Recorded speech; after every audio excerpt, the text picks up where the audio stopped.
Hi and welcome to finals day for the Union International Pro, a World Longboard Tour qualifier here at Urbiztondo Beach, Mona Lisa Point, one of the great longboard setups in the world, in Luzon on the west coast of this beautiful island of the Philippines. My name is Sam Bleakley, joined by Jessie Starling. Jessie, what an incredible amount of energy to build up to. And this is the chance for 4 surfers, 2 men, 2 women to qualify for this year's World Longboard Tour. I know, I'm actually really excited. I've just been, we've been seeing so much talent over the last few days that I've kind of come away from the fact that 4 people are actually going to the World Longboard Tour today. It's nuts. That is actually going down. And when we look at the draw, we're guaranteed at least 1 Filipino in the final, which the local community is going to be screaming down the beach today.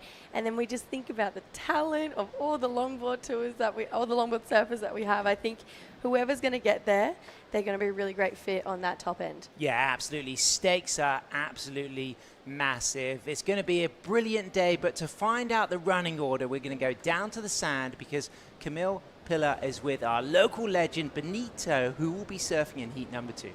Good morning, everybody. We are crowning champions today, and I am with one of the men's quarterfinalists who will give us an update on the waves.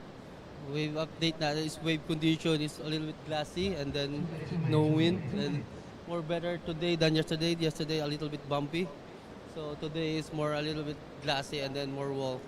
Glassy, no wind. What more could you ask for? So we're doing the men's quarterfinals, followed by the women's semifinals, and then the men's semifinals, and then the women's finals, and finally the men's finals. So it's going to be a loaded finals day for everybody. It's on. It's on.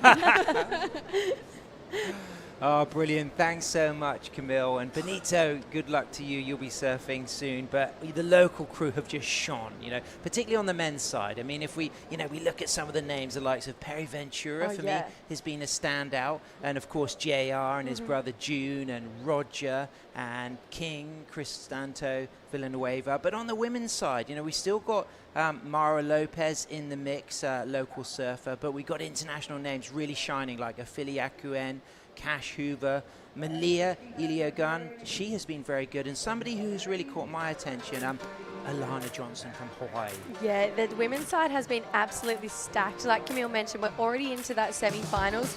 But when we think of these men's quarterfinals, 7 of the 8 surfers in the first 2 are Filipino. Here it is. Schweizer, the lone Uruguayan against June, Jo Marie, Rogelio, JR Esquivel, known as JR. So we got 2 goofy footers and 2 regular footers. June is the brother of JR, so you're going to expect them to kind of work together. Jo Marie's other brother, Justin, is also in the event as well. So that's kind of unusual for 2 sets of siblings on the men's side. Yeah. That's really interesting. This is actually a really hard heat when you look at it as far as emotional attachment goes, because we think about that last round. We had both of the Abueza brothers in a heat together. Justin getting the jump on Jo Marie. When you think about Jo Marie, he's already had that WLT experience. Obviously, JR is already there.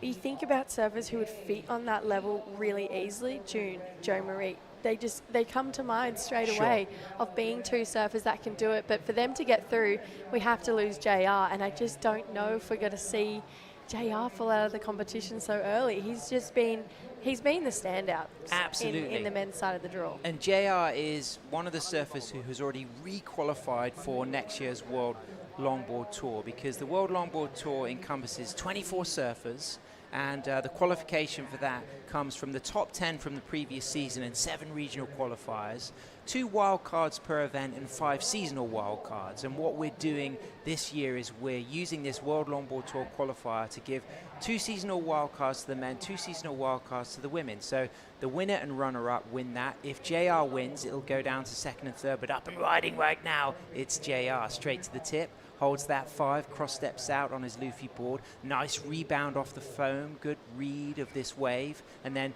the usual stall to a high line on what is now a peaky shouldery wave, but right in the pocket, snapping it back, staying poised, just looking over that shoulder, and just doing that little snake turn that we see from JR. And now as you see him go into the inside, things always get a little bit bumpy here, but the locals seem to be able to find that steep section. He gets lift on a 10 right through the inside, and he goes for the float and lands cleanly, Jessie. And what a great start for the local legend. Yeah, we can't expect anything less for JR. Little brother out behind him, trying to get a solid start for him as well. I feel like this would be quite a hard heat for JR, because he would want both his little brother and Jo Marie to get through. So I wonder if we're going to see maybe a bit more of a relaxed JR. Maybe he's going to try and play some games here, but I doubt it. He's very competitive. This is that first ride of June. Got a nice nose ride, a really solid second one there, and quite a sucky part of that wave too. Steps on that tail, gets a little bit hung up off the back of that carve here, but again, giving the judges variety. He's looking really fired up. You can see he's trying to showcase every single use of the board here. Gets to the nose for one last quick 5. And June Esquivel, the Esquivel brothers got a really solid start here. Schweizer as well has got things kicked off from Uruguay, Jessie. Yeah, straight to the nose, got a quick 10. This would be a really hard heat to look at this matchup on paper. So Schweizer needs to really bring his A game. Beautiful nose ride to start this one off here for JR. Puts it on rail a couple of times and then gets back out to the nose. Holds a clean 5 for a little bit longer. This wave, it was starting to look like maybe it wasn't going to have much more on offer, but JR, look at this. He starts to fade left, puts his board in a critical part of the wave, and then this is when he starts to creep out towards the nose. That's extra points. Yeah, he pounces at just the right moment, doesn't he? He's got that push-pull kind of lever perfect when it comes to this wave, just knowing exactly when to place his board in the pocket and then quickly walk out to the nose. So yeah. I agree. He's kind of got these cat-like reflexes to him. Yeah, that's good analysis, Jessie, because he's able to really change pace. You know, we talk about continuous flow and the need for speed, but style, flow, and grace being paramount features in the criteria. But what you see from JR is matching the pace of the wave. Nervous moments for the local crew, of course. Stakes are high. Interestingly, Jessie, in this heat, both Jo Marie and JR have been on last year's Top 24 World Longboard Tour. It's JR who re-qualified by finishing in the top 10. He finished 8th. Jo Marie himself, however, he has not re-qualified through his results last year, so he has 2 options. This World Tour qualifier event or the regional qualification. And within the regional qualification at the moment, leading those rankings is June Esquivel. So across those 3 local surfers, there's great potential for possibly all 3 of them to be on the World Longboard Tour. But if we switch our attention now to Julian Schweizer, how much pressure will it be on him now coming up against 3 local stylers? You would be freaking out if I was Julian. And you look at just the talent of those 3 Filipinos, JR, June, Jo Marie, all of them with so much class and all of them locals to this wave.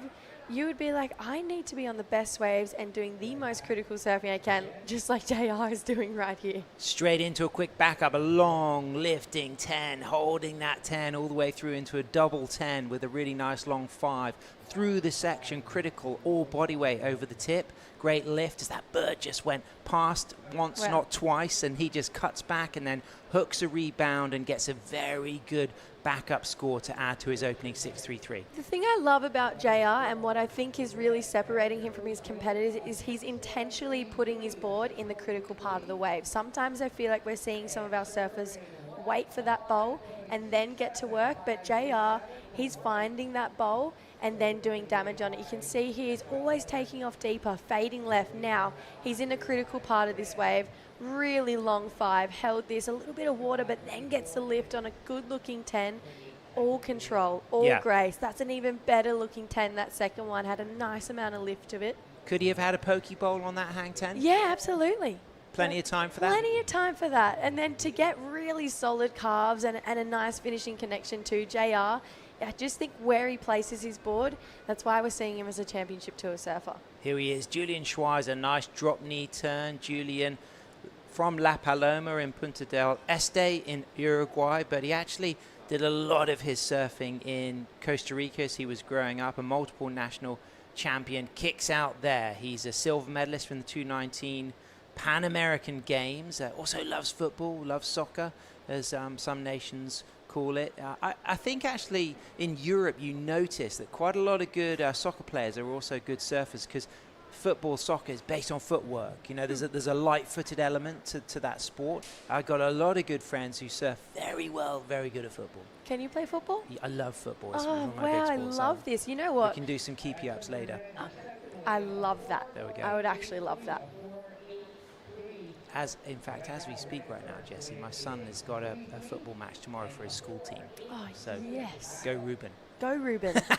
Take the win. Back in cold England, but right now we're in the tropics. We're at the point, Urbiztondo Beach. Mona Lisa Point, as the locals call it, and right now JR has got a 4.83 to back up his 6.33. So, you know, the judges just kind of playing it solid with that scale, not, you know, leaving room for improvement. You know, they've set that scale with that opening 6.33, which is a very strong ride, but in some ways I quite like that at the beginning of a finals day, because, you know, it really inspires, it gives the hunger to the surfers to know, you know, if you really want to go excellent range, you're really going to have to put everything on the line. Yeah, I think as well that wave, it was a set wave too, but it didn't have that continuous speed all the way through. JR did an amazing effort just to ride that wave as beautifully as he did, but you saw yesterday a lot of those rides that had that consistent pace all the way through, and then the competitors making the most of that. That's when we saw those scores go excellent. There's Med Mel on the left, Will Hayden-Smith. We've got Kaimana Takayama, an amazing surfer, son of Michael, one of the great shapers, of course. Kai inheriting that incredible shaping legacy. And then Luke Landrigan, owner, founder with his father, Brian, of San Juan Surf Resort, where all of the staff are staying for this incredible event. And Luke himself, an amazing all-rounder. Not only does he excel on a shortboard, as Lucy Small nonchalantly cruises through the camera, he's also a really good longboarder. I think we missed the memo for the black T-shirt. Yeah, what's the black T-shirt? Yeah. Is it National Black T-Shirt Day? We've missed the memo completely. Oh, June on the tip. Soul Arch holds it long, streaking fast. No. Took a risk, went for it. I think he's got a lot of time left in the heat to not worry about that moment, but you could see this frustration on the knock of the board. So obviously he'd eyed up the potential to just make that section. He knew there was a lot more left. What do you think went wrong? Yeah, I just feel like maybe still a little bit too far up his board after that nose ride. You can see it was forcing a lot of energy and momentum over his toes, and unfortunately it got to a point it was too much and he went over that rail there. But just, he has those nose rides just on lock. I mean, think about yesterday, he got an 8-point ride for this really clean, long lifted hang 10. And June bringing that again today. He's not fazed by having his older brother, this big legacy of surfing in his heat right now. He just wants to be there with him. Yeah, absolutely true. I mean, you know, across the event so far, JR's gone into the excellent range a couple of times with 8.33s, 8.5s. We've seen June, like you said, yesterday get an 8.17. Perry Ventura got an excellent range 8 yesterday as well. But, you know, they're the only real surfers to go up into the excellent range in this event on the men's side. So they're kind of setting the standard. Absolutely. And I think as well, that's the standard that it needs to be. Those rides were incredible. And you know what? I'd love to see one of these surfers get into the 9s, get a 10 as well, especially it's finals day. These guys are fighting for a spot for that World Longboard Tour. We're going to see a start finally here from Joe Marie. Joe Marie on the 5, holds that 5, great lift, pulls in real tight for that 5. Might have been a 10, hard to tell, but a nice sweeping down carve with spray. Nearly lost it, put a lot of energy, a lot of effort, a lot of power into that down carve, but now he's just going to stay poised. This wave is really starting to shoulder out, but he'll keep his eye on a little chance for a reform right through the shallow section, and he reads it nicely, gets another tap of the 5, walks back, stays delicate, widens that stance for a little float, and then kicks out right on the inside, as we can now see JR just coming left on the very inside of that ride. So most likely, JR from his position is going to have a little bit more foam to deal with, but it's going to be interesting to see if Joe Marie or JR is going to get the win on the paddle back for priority. You know what I find really interesting, even with the fall, June 5.67 for that opening nose. Wow, what a great start. Amazing stuff. So, well, actually, no, June's, that would be his, because he's dropped to 1.17 since then. So maybe that 5.67 was that first wave we saw on that first exchange. Oh, yeah. And then there was that next score that's just come in. It's going, wow. Yeah. I love that nose. But June in a good position, carrying that 5.67 because Julian has got a 2.5 and a 3. So those potential keeper scores of 6s and 5s may be important as our surfer from Uruguay into a 10, holds that 10, walks out of that 10, widens his stance, big re-entry, floats that, just poised like a cat, those arms forward, just eyeing up the chance for the reform. A lot of foam to deal with here, but good trim speed. You could just see him slicing through that, but then he recognized that it was time to kick out. So he's possibly going to improve on that backup score, maybe get his highest score. What do you think of this so far? Yeah, this was nice. I couldn't help but feel like, come on, like get that nose out of the water, get in front of that, just be down the face a little bit more. Obviously, he's got such great power surfing. He was one of the real standouts for it yesterday, but Julian had just a lot of downtime. It's a shame he couldn't get to that inside track there, and you could tell by his face off the back half of that wave as well. Thing I really loved was Joe Marie's first wave. He looked really in control. Didn't look nervous at all. Sometimes I feel like nerves may be getting the better of Joe Marie. But just looked one with his board, one with himself. His board actually mimicking the Filipino flag. Yeah, I love that. It's Luffy board, going for the Philippine flag. I know Ian Zamora did that with many of his boards for the Philippine surfers as well. But that's such a cool salute to your culture, your country, your history. Or even this last week, I mean, you can see how proud the Filipinos are of their country, of their culture, of this wave. And that's why we keep hearing cheers down the beach. I feel like yesterday in those big round of 32 heats, you could just see how much it meant to these guys. And now that they're guaranteed a spot in the final, they'd definitely be loving that. But I know we just mentioned it, but I'm really, really intrigued to see this one of Joe Marie goes, because I have a feeling it could even challenge potentially that 633. Big shout out to the collaboration with SDMI Sports, which is a world-class sports management organization made in the Philippines, and of course the Philippine Sport Commission supported this event along with Bagcor, Alima, La Union Surf Club, Kudo Surf, the province of La Union, DOT Region 1, the municipality of San Juan and San Miguel Corporation, are coming together of national and regional and local support, Jessie. Oh, it's amazing. Absolutely love coming here to the Philippines. You feel like you're a family straight away, no matter if you're out in the water surfing and just chatting to some of the locals or around the event site here. Everyone is just so willing to welcome you into the community and make you feel like you're one with this place. And I've been here for almost 3 weeks now, and I've got my morning routine down pat. I was like, I could stay a little bit longer. I love it here. Jessie, great call on Joe Marie's score. It comes in at a 6. Like you said, strong start. He's very rubbery. He's very elastic. He's got that kind of languid, loose, almost like a Hawaiian-looking physique where you just trust that he's not going to fall off, and delivered the damage. He had a slower start than all of the surfers, but no nerves revealed on that ride, and he's right in the mix now. Yeah, it was such a beautiful start to finish moment. Your little brother on screen right now might be a bit nervous himself. Oh my gosh, I mean, you know that feeling, you know, you could still be competing now, but in your prime days of competition with your sister, what was it like when she was in a heat and you were watching? What were you feeling? You know what, I feel really bad for Justin right now, because you go from being in a state of panic. I used to get more nervous for True's heats than I did my own.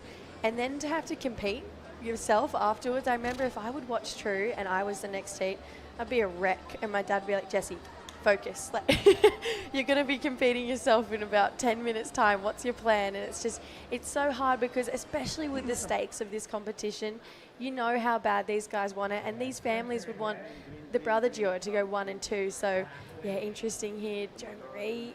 Well, JR's got priority, interestingly. So Joe Marie unable to take that. He was in second priority. JR to the 5.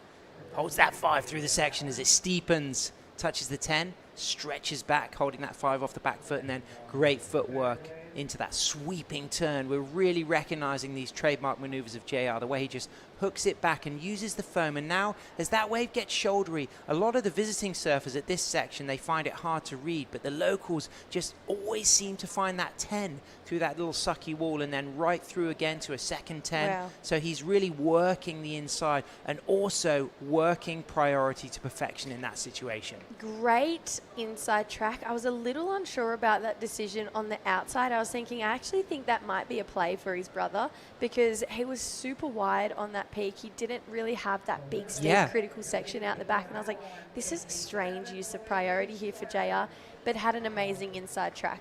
And you know what? That's a fourth ride. He's already got a 7.67 for his third ride. We only saw the end of that because he was just coming left at the end of it. So that was stronger than his opening 6.33. So he's looking now to improve that backup score. But like you said, I think it was an opportunity to get his brother in the mix as we see Joe Marie 4 steps to a 10. Look at the ability holding that 10 through the steep section. And this wave is going to get a little slopey, but he's already delivered a very dynamic opening nose ride.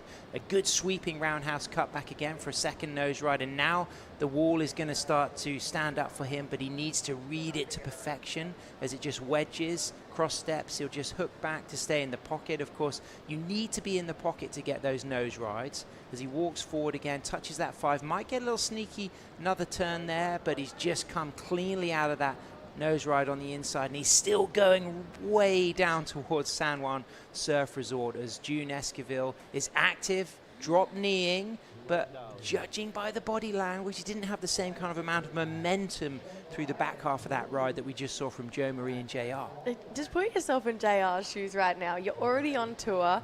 You obviously are super competitive. You want to win this, but to be watching one of your best friends and your little brother right now battle it out for second, it would just be so hard to be in that moment and go, oh my gosh, I cannot believe this. But this was a really beautiful ride. Great start. I love that pivot point into a solid 10, really critical 10 as well. Steps back, draws that carve really all the way around. And I think having that step back right out the back, bringing it in again, straight into another 10, just showcasing he's got class. Yeah. And he's got world class. And I feel like you obviously having that WLT experience, it's really showcasing here. I think he deserves to be back there just by the talent that he's showing, finding this inside track as well, 2 more 5s, holds on through that steepest section, makes his way back up the nose. There was heaps of bump on that last one, but I just think a worldly competitor here for Joe Marie. Yeah, and answering back, Julian Schweizer, nice 10, really good drop knee turn, just comes back to the section there. And now as things get slopey, he's just going to eye up the inside to see if there's a chance for another 5. Holds that 5, goes in for a quick 10, accelerates out of that nose ride. And you can just see how some of these waves will build right through that shallow section as he now really goes back to the tail with a really nice hit of the lip, but not able to ride out of that final turn. So Julian Schweizer will drop what will be his 4th score, and we're expecting something very strong for Joe Marie. So now it's going to be interesting to see what JR starts to do in support of his brother June, because it feels as if JR and Joe Marie are going to be the solid front runners, and June and Julian are really going to be chasing scores, as Justin is going to be just in time for his heat as he watches his brother Joe Marie out there. Just in time. Yes, I love that one. Well, He's going to clap. clap. Yeah, he loved it too. You got an applause for that one. But look at that, 6.17 for that last wave of Joe Marie. So he's holding a pretty substantial second place now. But June, he locked in excellence yesterday. And if you're Julian, this was always going to be a really hard heat to make. You know what? Something here that's just really capturing my attention, Jesse. The difference between when you have like bean bags on the beach and deck chairs. Bean bags create this atmosphere of chilledness. Deck chairs is more like upright and more kind of stiff. There's a full chilled vibe down there because they're so comfy to sit on them. Have you sat on one of those bean bags I sat on one yesterday to watch the last heat with my daughter Lola, and it was absolutely comfortable. I want to take one home. Yeah. They are so comfy. Who's coming up next? One of the big boys. Yeah, big heat. Benito did the morning call with us, straight from the morning call into a heat. No pressure. The morning call's a pressurized thing to do for a surfer. Here we go, live action. Joe Marie on his 3rd ride. He's got a 6.17 for his 2nd ride, sensibly kicking out obviously, Jessie just taking that one out of priority, staying active. So let's put ourselves in the head now of Julian and June. What will they be thinking? What do you think their strategy needs to now be into the last 9 minutes? Julian needs a solid completed ride. Start to finish, has pace, has momentum, has that really critical nose ride out the back and a solid looking rail carve through before we hit that inside track. This was, like I was saying before, this was never going to be an easy heat to make. You can kind of guarantee JR to make this heat just based on him, just based on who he is. And June and Jo Marie were always going to battle it for this second spot. Here it is, opportunity for June. Holds that 5, gets a quick 10, walks back there, just sets himself up a high line. Holds that 5 once again. This wave just really slams down. So he's going to have to either have a little bit of luck or a really good line to get back on the open face. He's going to hope for some steeper sections. Uses that cut back, stalls, and now 4 steps to a 5. Tightens the feet on that 5, and then a trademark wide downturn that we like to see from June. Almost does a little layback.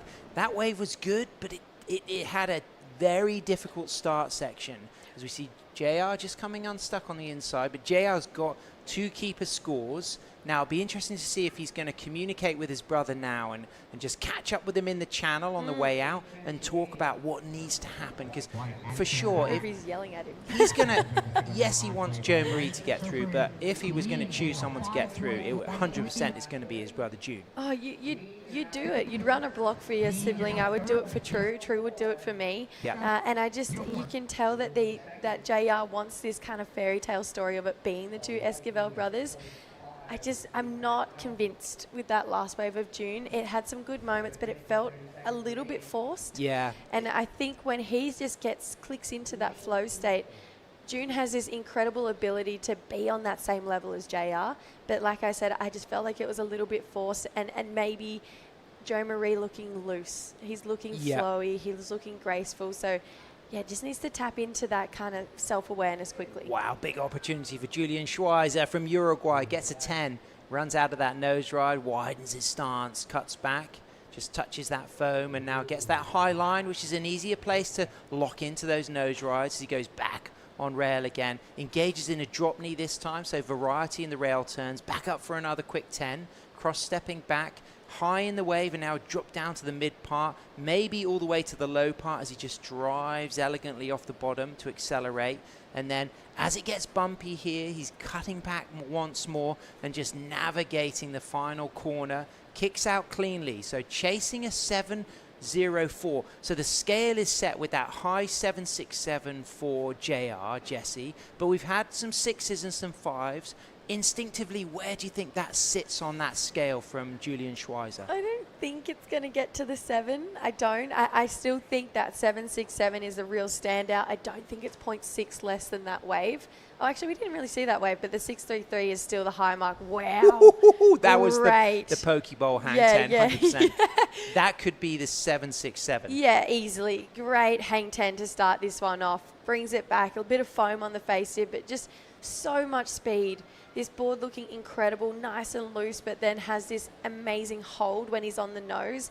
Gets there for a 5 again for JR. And then this is, I think... You know what? It's not the 7.67 because we saw him go left at the end of that. So that's a score we're waiting to tabulate. But this is the replay of the last one of June. Yeah, bit of water on the nose for that opening nose right there for June. That's a nice clean 5. And then had a little bit of downtime here. You could see he gets really low, wants to find this inside track. You know, these guys know this wave so well. How fun does this inside track look here for June? A little bit forced through that rail carve. Felt like he needed to commit to that a little bit more. Nice nose ride. And again, that felt a little bit forced too. I'm not super convinced that it was going to be the score he was chasing. I think he really needs to get a cleaner opening nose ride like that one. Had a lot of risk in that one there for Julian. It had a bit of wobble on it as well, so a lot of control holding in that steep pocket.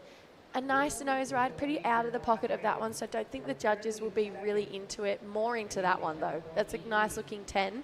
Again, comes through this inside track. You know what? This is definitely going to be his best wave. It's going to get him right back in the heat. Agreed. I don't think it's a 7.04, but I think it'll go into that maybe 6 6'4", 6'5" range. And he's carrying a 5.13 for his previous ride. What about this from Joe Marie? Yeah, great start to the wave here for Joe Marie. This is a bigger looking wall as well, so his board's going to feel a little more out of control here. So he's working really hard to keep that flow, keep that grace. Gets there for a 5. Potential for a turn, but he doesn't go for it. Maybe, you know, you'd hate for that to be the moment where you're like, I wish I went up and hit that section. What's really great watching all of these surfers is the way that they'll widen or narrow their stance through their turns when the wave demands. A real good advocate for that is the Hawaiian Kilipaha. She is very good at bringing the feet close together for certain turns and widening them for others. And it's one of the big elements of longboarding is the use of the footwork and using all of the board. And we saw that from all of these surfers, that when things get a little bit juicy, just widen that stance for control. When you're in control, you can bring those feet closer together. And that's something that all of us learner longboarders around the world listening can practice. You know, when, you know that there are times when you want that wide controlled stance, and there are other times when you can bring it together and keep it more elegant and upright. Yeah, love this. Something I want to take a quick look at, that last wave for JR with that really solid opening nose ride, 5.73. Thinking of Julian's wave, I feel like it is going to probably come in around the same if we compare those two. Ooh, a nose riding masterclass for all of these surfers as Joe Marie comes out of a 10, walks back, kicks back. June chasing a score, a little wash on that wave, but he holds a nice bolt upright hood ornament style nose ride.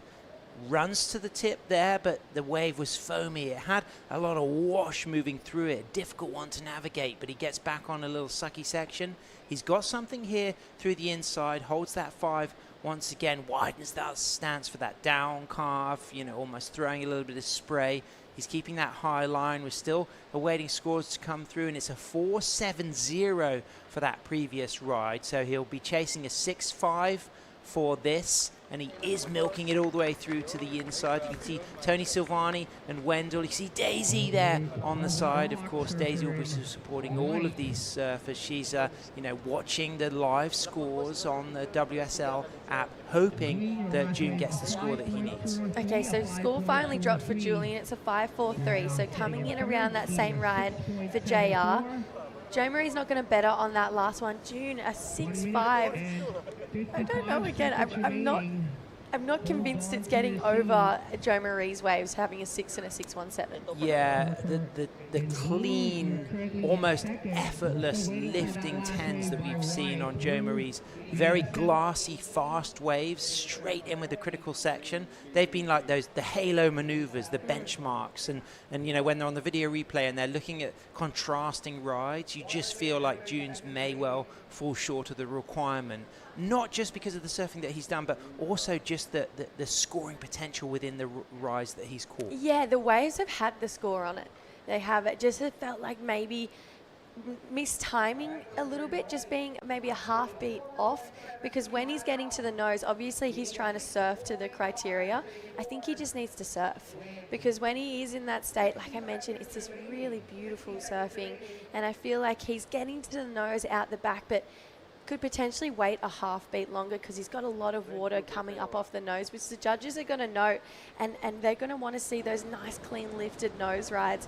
And I feel like June doing a great job, like getting big moments done, but I just think surfing to the criteria, not surfing to go excellent. But let's put this into context right now, Jessie. So June and Julian, they both have other opportunities to qualify for this year's World Longboard Tour, which is that our top 24 surfers, they can come through their regional qualification. There are 7 regions to create 7 spots for the men's and women's respectively, and both of them have good chances there. Particularly June at the moment is leading the Asia rankings for the Longboard QS series. So that is a very good stepping stone for June, but it looks like it's going to be JR and Joe Marie getting through to the semi-finals, Jessie. Yeah, unfortunately heartbreak for the Esquivel family, the dream of having 2 brothers through, but those 2 deserving to make this heat. They were really the standouts, and yeah, I think June, I do think we're going to see him get there. It's just not going to be through this qualifier. Well, pleasure to have your company for finals day here at the La Union International Pro. We'll be moving through to quarter number 2. It's Justin Ebueza, Benito Nerida, Perry Ventura, and Roger Kasugay. 4 Philippine surfers. Stay tuned. We'll be right back after this short break. The WSL La Union International Pro LQS 1000, presented by the Philippine Sports Commission, is proudly hosted by the province of La Union, the municipality of San Juan, and the Department of Tourism, Region 1.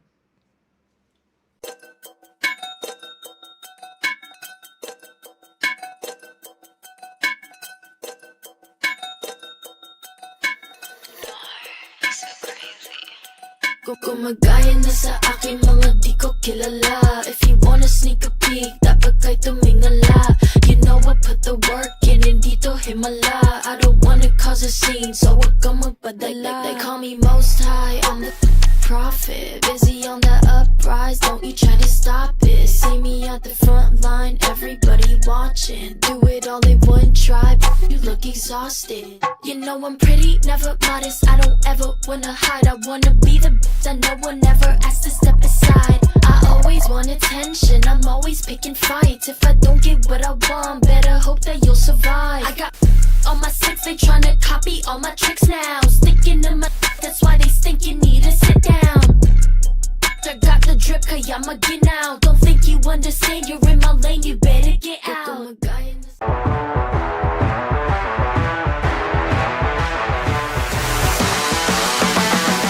SDMI Sports. World-class sports management made in the Philippines. Welcome back to the action. Thanks so much for tuning in. A pleasure to have your company here for finals day at the La Union International Pro as we see quarterfinal number 2, an all Philippines affair. Local surfers represented: Justin Ebueza, Benito Nerida, Perry Ventura, Roger Kasugay. Of course, some really stylish surfers here. We have got a fantastic second quarterfinal to move through the day. Rachel Tilley in the booth with me, Sam Bleakley. She's got 3 world longboard titles to her name as we see a really powerful moment there, Rachel. The tears for June. JR got through, June didn't, but he's still got chances on the regional tour to qualify for the World Longboard Tour this year. Yeah, a really beautiful moment there between brothers. Really nice to see JR there, but unfortunate, of course, they were going to try and go that 1 and 2 spot to keep making it through. Yeah. And that's tough to see. It just shows how meaningful, you know, getting that 1 and 2 spot here onto the World Tour is for these surfers. Here we go, live action. Benito did the morning call, holds that 5, goes into that 10, strong, streaking all the way through into a second 10. Holds that nose ride, walks out, just widens that stance there.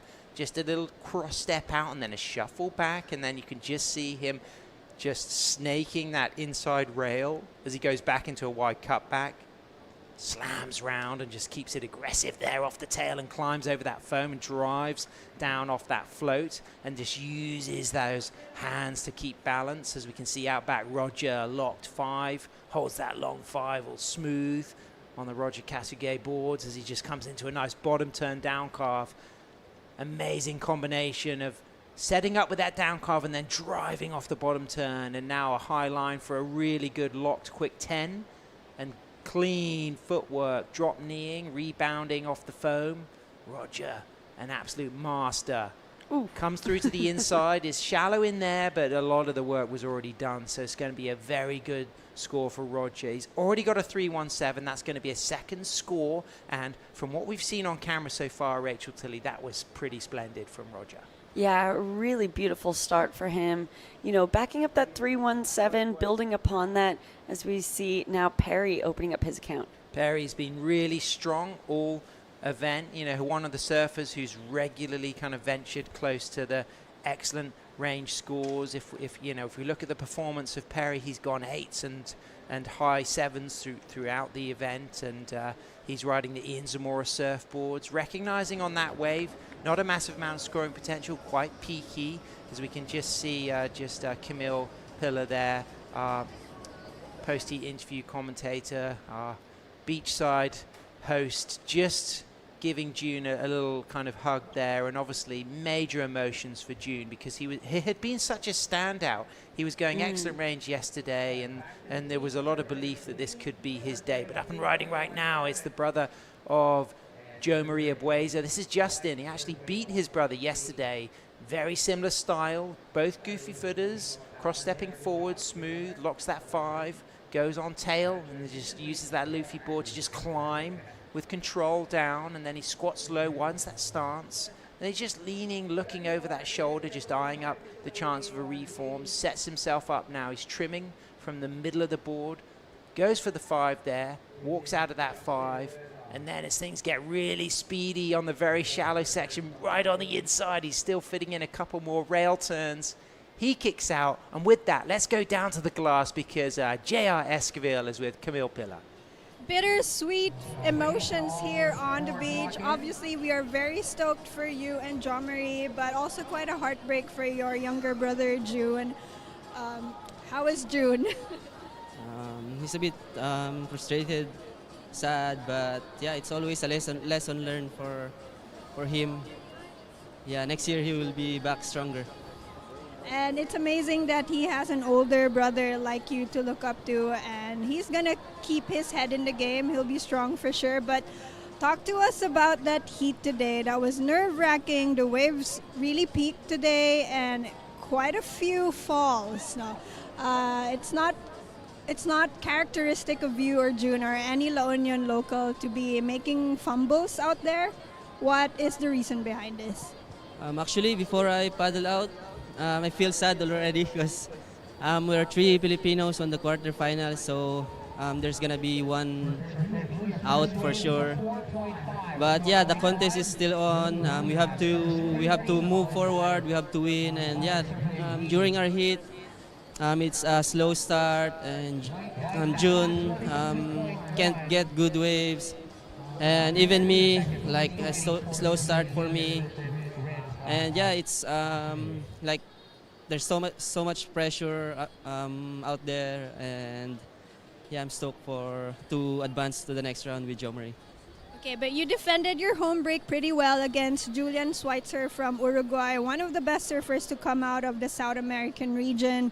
And it looks like you and your fellow WLT competitor Jo Marie Buesa moving on to the semifinals. And if you were sad about your heat, what about this all-Filipino heat next? It's friendly fire out there. Yeah, it's gonna be sad, but also okay because there's gonna be additional two Filipinos in the semifinals, and for sure there's gonna be 2 Filipino in the finals. So that's a great thing for the Philippine surfing community. Okay, thank you, JR. I think right now we all just want to be in our corners with our family and friends. So I'll throw it over back to you guys at the booth. Great stuff. Congratulations, JR. Thank you, Camille. That was a great posted interview, really connecting with the emotional situation, the pride of winning, but of course the disappointment for his brother June, as we see now Perry Ventura, who's been a standout in the event on his Zamora boards. He's already got a few scores. He's got a 1.83 and a 2.1. That was his 4th ride, as we can now see action on Justin having a look at this wave. He's in 3rd priority, so that won't be deemed as him moving down the priority board because one surfer is out of the lineup, so he won't change his situation from 3rd priority because Perry Ventura is still paddling back out from the inside. But sitting out there in 1st priority is Benito. Rachel, talk about the psychology now for someone like Benito. You know, he's got one wave. It's the strongest score of the heat so far. We're waiting for a second score to come through for Roger, and it's a 5.5. So let's think now about Benito and Roger. Roger gets the highest score of 5.5. Perry's got that second highest score of a 4.5. What's going through the minds of both Benito and Roger, do you think? Yeah, you know, I think that's something that I really try and when I'm in heats is winning that opening exchange, you know, in terms of when everyone's jockeying for that inside position and trying to find that first wave. It just sets the beginning of your heat in a really nice relaxed state if you can get that nod. Here we go, live action. Justin Ebueza on the tip, gets that 5. We just saw Tommy Coleman in blue getting ready for the next heat, quarterfinal number 3, as Justin just eyes up the reform here. Smaller wave. What do you think, Rachel, about the decision to go on this wave? Yeah, well, we're still waiting for his first score to drop. It was a really nice one. And I like that he took off on another one. This one's lined up really nicely. And knowing that the strongest other score out there right now is a 5.5, it's not like anyone's run away with it, going excellent yet. And so to get with 10 minutes already just passed in the heat, to have 2 now in his camp, he'd be paddling back out feeling a lot stronger and in more control of the heat and these back half 20 minutes. So second score will come through for Justin. Perry Ventura drops to 3.67. Roger Cassaguet has got a 3.17 and a 5.5. So Roger out there in the lead. Perry Ventura has now gone up into second, but Perry will want to improve on those scores as we get to now appreciate this replay of Justin Ebueza. Yeah, making his way up to the nose, a smaller one that stayed open, nice and clean. Conditions so nice for this morning. Staying a little bit patient through this inside as he waits to stand back up again. Gets back up to the nose and just doing really nice light footwork. There we go, a bit better of a nose right there. Finishes it with a hit, so we've now have his first score dropped in. It's a 5.5. Nice that he's able to back that one up. Really nice drop knee setups from Perry. Gets that high line, loses that wave, so looking to get a score of a 5.01 to move up to versus Benito on a big overhead wall, perched on the tip, back up for another nose ride, locks in a second 10, and then driving with power through this section. He's just going to have to stay poised at this moment. When it gets foamy, what are the type of things that are advisable to do on the longboard to make the reform, Rachel? Yeah, stay low. My dad always said, tall you fall, low you go. There we go, tall you fall, low you go. Well, it looks as if Benito will not continue that ride, but 2 very strong opening nose rides. So you're expecting him to get a pretty significant score. He only needs a 1.27 to move up into second, but we're still awaiting scores for White, Red, and of course Benito. Justin Ebueza comes in at 3.37, puts him up into first as we see Jonathan Melendrez, nicknamed Gordo. That is a really, really good demonstration of his flexibility. I mean, look at the control he's doing through this warm-up routine. And this is one of those explosive single-fin riders. Gordo is from the school of longboarding where he likes to often ride his bings with single fins, but he's very lively. He wants to engage with the wave. He wants to perform. And I noticed yesterday after his heat, last heat of the day, what does he do? He catches a left-hander on the right-hand point, goes for an air. Oh, my God. He loves to punt airs on his log, but he can do. You know what this guy is also really good at is surf skating. I saw him when he won the Salinas Longboard Festival about 3 years ago. They got a really good skate bowl in Salinas, in Asturias in northern Spain. He is an incredible surf skater. And, he's got that kind of Jay Adams-esque Dogtown style of skateboarding where he goes really low, slides and carves. And it was really nice to watch him surf skate. And then through that week, he went on to win the Salinas Longboard Festival, which is a very prestigious event. He's also been a Mexi Logfest winner. So, he's got the pedigree. We haven't seen him on the World Longboard Tour, but we know he's got the talent to get there. Yeah, absolutely. So looking forward to seeing him come up in that next one. Sam, looking with 16 minutes remaining, half this heat is gone, half still to go. I'm surprised at the scores that we're seeing. Especially Perry, who's been such a standout. He's been fumbling on, he has 5 rides now, nothing really of substance, and we've been kind of seeing those wobbles and bobbles, similar to like what JR was saying. I'm wondering if this is one of those things that it's a little bit in their heads that they're all kind of competing against each other. Well, Perry got an 8 in for his top score yesterday, 7.33 for his top score in his opening round. So we know that his surfing has been right on the pulse. He's been the most active surfer in this heat, but 15 minutes he's still got time. Most competitive surfers will have been raised in the grassroots format of 15-minute heats for club competitions. So true. And and there's always chance to and get often you're with waves. 6 people in those 15-minute heats as well. And sometimes it can go kind of really badly wrong, and you've got a 7-minute heat because you haven't put a wave yet, and you can get 2 significant scores in 7 minutes. 2 in 5 minutes, not so easy here at Urbiztondo Beach, Mona Lisa Point, but I think 2 in 7 minutes, very possible. Yeah, I think so. Still plenty of time, like you're saying, and such great conditions. I had another surf this morning, and this has maybe been my favorite conditions so far of the week. So we have some great surfing we know lined up for today, finals day. That's the King.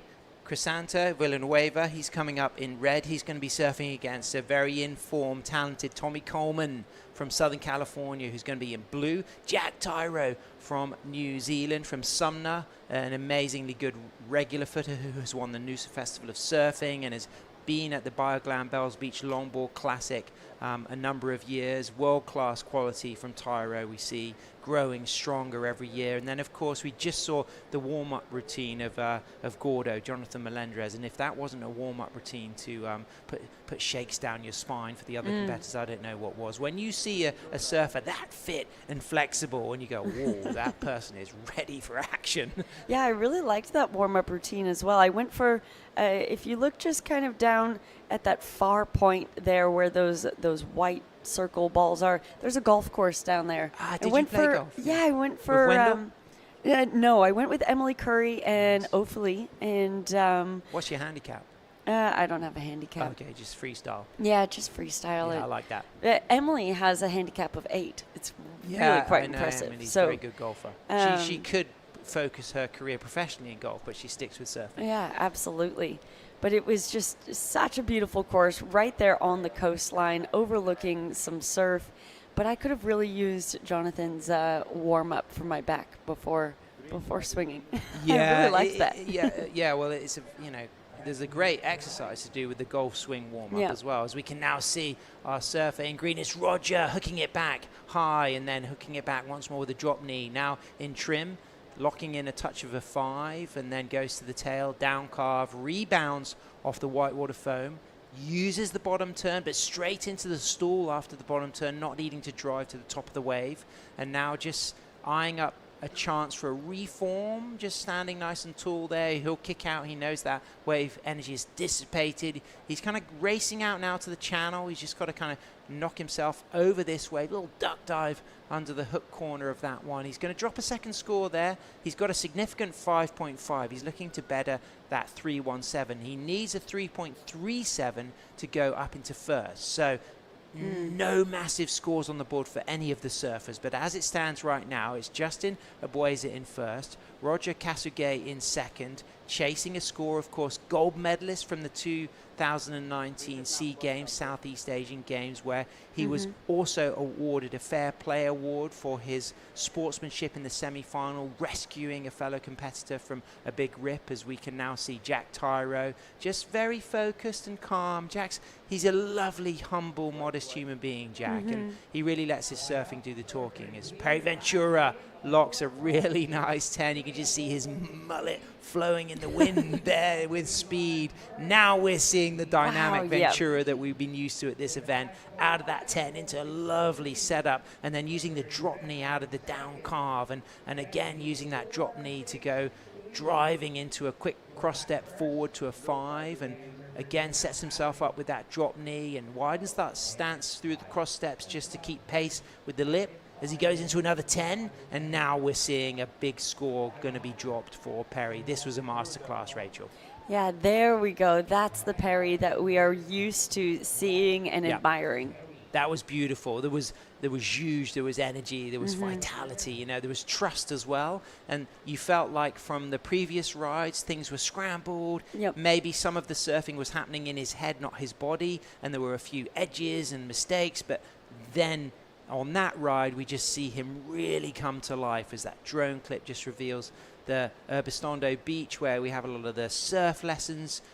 Really was great yesterday as I walked back, finishing my session at the point. I just noticed that the WSL staff are full of world-class surfers, and I watched this peak split between the Starling sisters, Jessie and True, and they just obliterated that beach break peak left and right all the way to the sand. It was a really cool moment.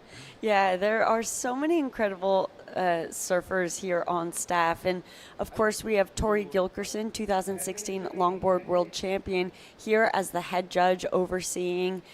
She's the head judge for our World Longboard Tour. So, of course, she's here at the event that will be qualifying surfers onto the Longboard Tour. Across staff and surfers, we had 5 world champions, from Phil Rasman on the men's side to you as staff on the women's side, and Tori, and then Summer as well. In fact, my counting's wrong. That's 4. Summer, a 2004 world champion. So that says a lot about the integrity of what we're doing here, across the board, from not only the competitors represented carrying world titles, people behind the scenes who know surfing inside out.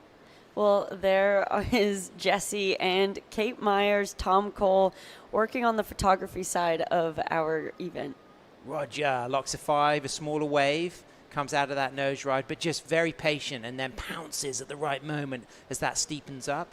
Really nice footwork and a great wrapping rail turn roundhouse, and he kicks out. So Roger has dropped a 4.63 for his last ride. It goes into his top 2. It puts him into first. So now looking to better a 4.63 as we get to appreciate the replay, Rachel. Yeah, love the fade. He gets straight into the pocket for that really nice nose ride back to that hang 5.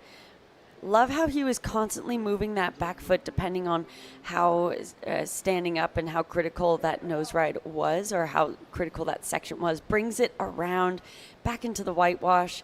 So he gave a little bit of everything there, as now we see Justin answering back. On the nose, Urbiztondo walks out of that nose ride. He's in second, needing a 4.63, but we're waiting for a score to come through for Perry Ventura, which could be big, as Urbiztondo just stalls on the inside. He gets low. Not much left here, but he finds it, and there's another touch in the nose. You just see how that wave grows and how the locals read those final sections so elegantly, and often get a chance either for a couple of nose rides through the wide run or a little hit to float on the reef. Yeah, on his backhand. Love that stall, so he keeps that board up in the upper third portion of the wave. Really tight 10. Love when those ankles touch like that. It's just so beautiful to watch. Back up to the nose there after a great carve. Second carve there now. Love how he read this one. Love that he stayed patient here, seeing that that section was going to stand up, because I think this bonus of him getting a nose ride straight into a hit is really putting a nice stamp on the end of the wave. You read that like the Lonely Planet Guide to the Philippines. Have you got that book? No, I don't. Over 7,000 islands to feast on. You've got to get it. Okay, I'll loan you my copy. Brilliant surfing. That hang 10 and dropping down the wave, very high risk as well. Yeah, absolutely. Really high risk, and that's what I think the judges will like about that too. So he is now in that third position, because it looks like that score for Perry just dropped. Ooh, 7.33, but let's analyze this hang 10, Rachel.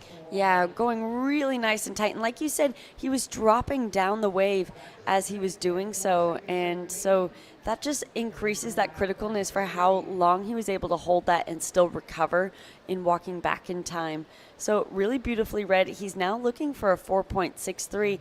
I think with how beautiful that nose ride is, I think he's going to get it. What do you think we got? A bit of James Brown or a bit of People Under the Stairs, a bit of 90s hip hop? What's your feeling? Yeah, probably not what I'd be listening to. I was asking you that when you won your third world title, and you had a non-music day, didn't you? Yeah, that was a non-music day. It was a tune into the ocean day. I guess so. It worked. Roger up on the tip, high 5, holding it, streaking through the section, locked into another tighter 5, speeding as he drives out into a nice roller coaster. Wow. And the bounce back, no. unable to control it. But the commitment on that long nose ride was very dynamic, and he'll be frustrated because there was probably still a lot of potential for a reform as he if he did land that float. But it was one of those ones where the kind of bounce back of the foam, it just kind of like almost breaks you in half. Yeah. You fold. Yeah, you could see he just like erupted out of that. But you can watch his back foot constantly readjusting based on how far away he's getting to the pocket. But of course, seeing that section line up in front of him, he got so fast there at the end, using that speed to go up for the hit, and unfortunately erupting out of it. But beautiful nose ride. I think, though, looking for a 5.51, I don't see this being it with that score now just coming from that nose ride. So Justin just drops a 4.10, so it doesn't put him up into second. So wow, so close. Roger can only improve on his situation as it stands, but with both blue and red chasing scores in the kind of mid-5s to the high 6s, the opportunity is there for all of them. This is Benito. He needs a 6.43, cuts back, now back on the tip, gets a 10, holds the 5, into a 10, out of that 5 and 10 combination. Good footwork, back and snaps it. I love the flow and the drive he shows. One of my appreciations of a lot of the local surfers is a lot of them are bigger guys, you know, and they put their power on show. RJ Lopez and Benito, you know, they demonstrate you don't all have to be petite and skinny to be a great longboarder. You know, using that power, it can be a really beautiful element to world-class longboarding. As we now see Roger looking to improve on his backup score, and he's coming at high speed into a drop knee turn, and then just comes away from the white water nicely, staying out on the green face, but in the pocket the whole time. Down calves, and again mixing up a variety of rail turns between the standard wide stance cutback and the drop knee. That looked pretty good as well, Rachel.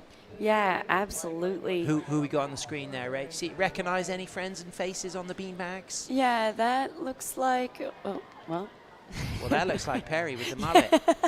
Unmistakable. Out of the tip, he's dropped a good score, 7.33 for his last ride. So this needs to replace that 3.67 to improve his situation. Are you feeling so far, Rach? Well, I really liked that outside nose ride. And a 3.67 to drop is not, you know, a high score, and this is really well served. So I think he's on his way there easily. They're just so good at getting those 10s through the steep sections. You know, one of the kind of features of the shape of the point here is sometimes you get that wedge just slightly ahead of the pocket, and the way the locals read that to get the stall and trust the hang 10 is very distinctive. And there are a lot of visitors who are surfing very well, but it would take a few seasons here to really start to recognize the exact moments to trust when you can pounce into those 10s. Yeah, well, interesting, you know, in both of these waves that I noticed, I think they're sitting quite a bit up the point because you can see them really nose riding towards that next section there. Here, another one again. So they're sitting in a place where they're chasing that section in front of them and giving them more time and more levitation on the nose. And you know what's great? You know, there's a few world-class goofy footers here, the likes of Perry. You know, he could shine on the World Longboard Tour. Yes, he'd struggle with the cold at Bells, but he'd be used to surfing backhand, and he would be incredible at Sunzal as well in El Salvador, because this is an amazing backside surfer. His footwork is just next level. Yeah, well, I haven't spent enough time on this wave myself as much as these competitors have, but talking to some of the competitors, they've been who have been to El Salvador, they've been saying it reminds them a little bit of, you have to read it in a similar way, chasing sections, slow sections, and then it's standing back up again. Yep, so regular footer's dream at the moment, the World Longboard Tour with the likes of Bells, with the likes of Sunzal, and the opportunity now to shine here at Mona Lisa Point. But we're seeing goofy footers represented. You know, we've already got one goofy footer through, Joe Maria Bueza, in heat number 1 of the quarterfinals of the men. As it stands right now, we've got another goofy footer in first. Let's now put our attention to what Justin needs and what Benito needs, Rachel. Yeah, a 4.8 and a 5.44 respectively.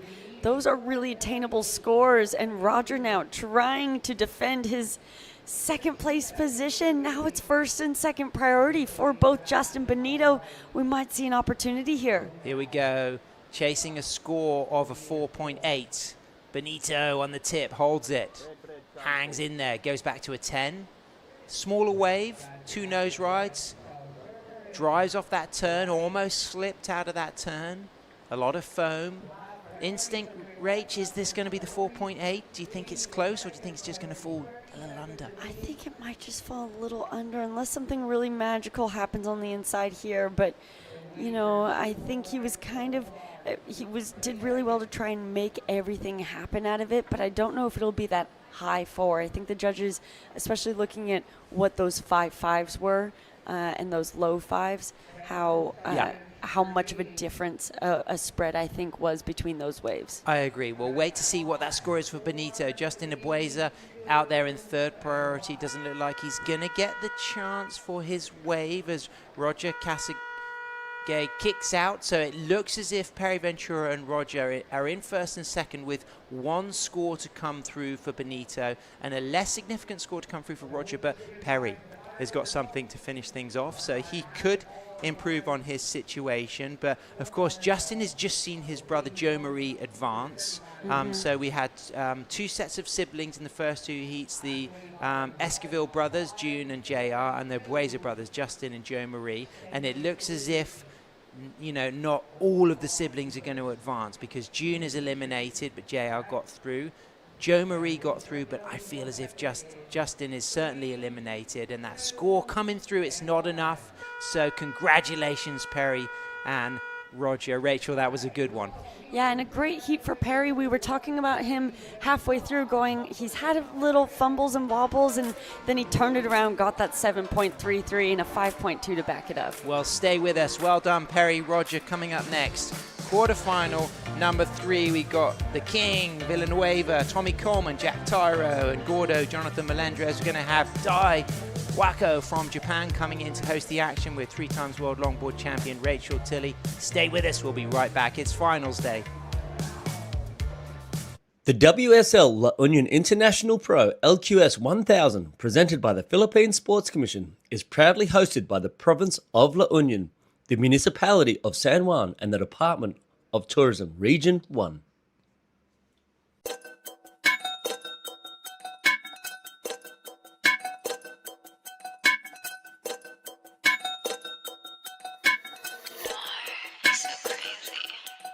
Gumagaya na sa aking mga di ko kilala. If you wanna sneak a peek, dapat kay tumingala.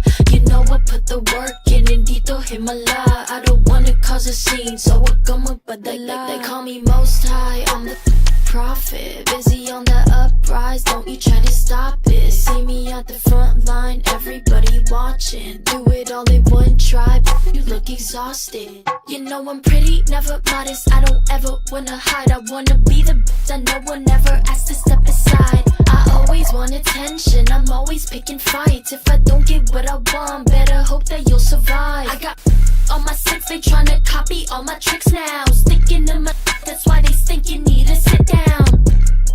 I got the drip, Kayama, get out. Don't think you understand, you're in my lane, you better get out.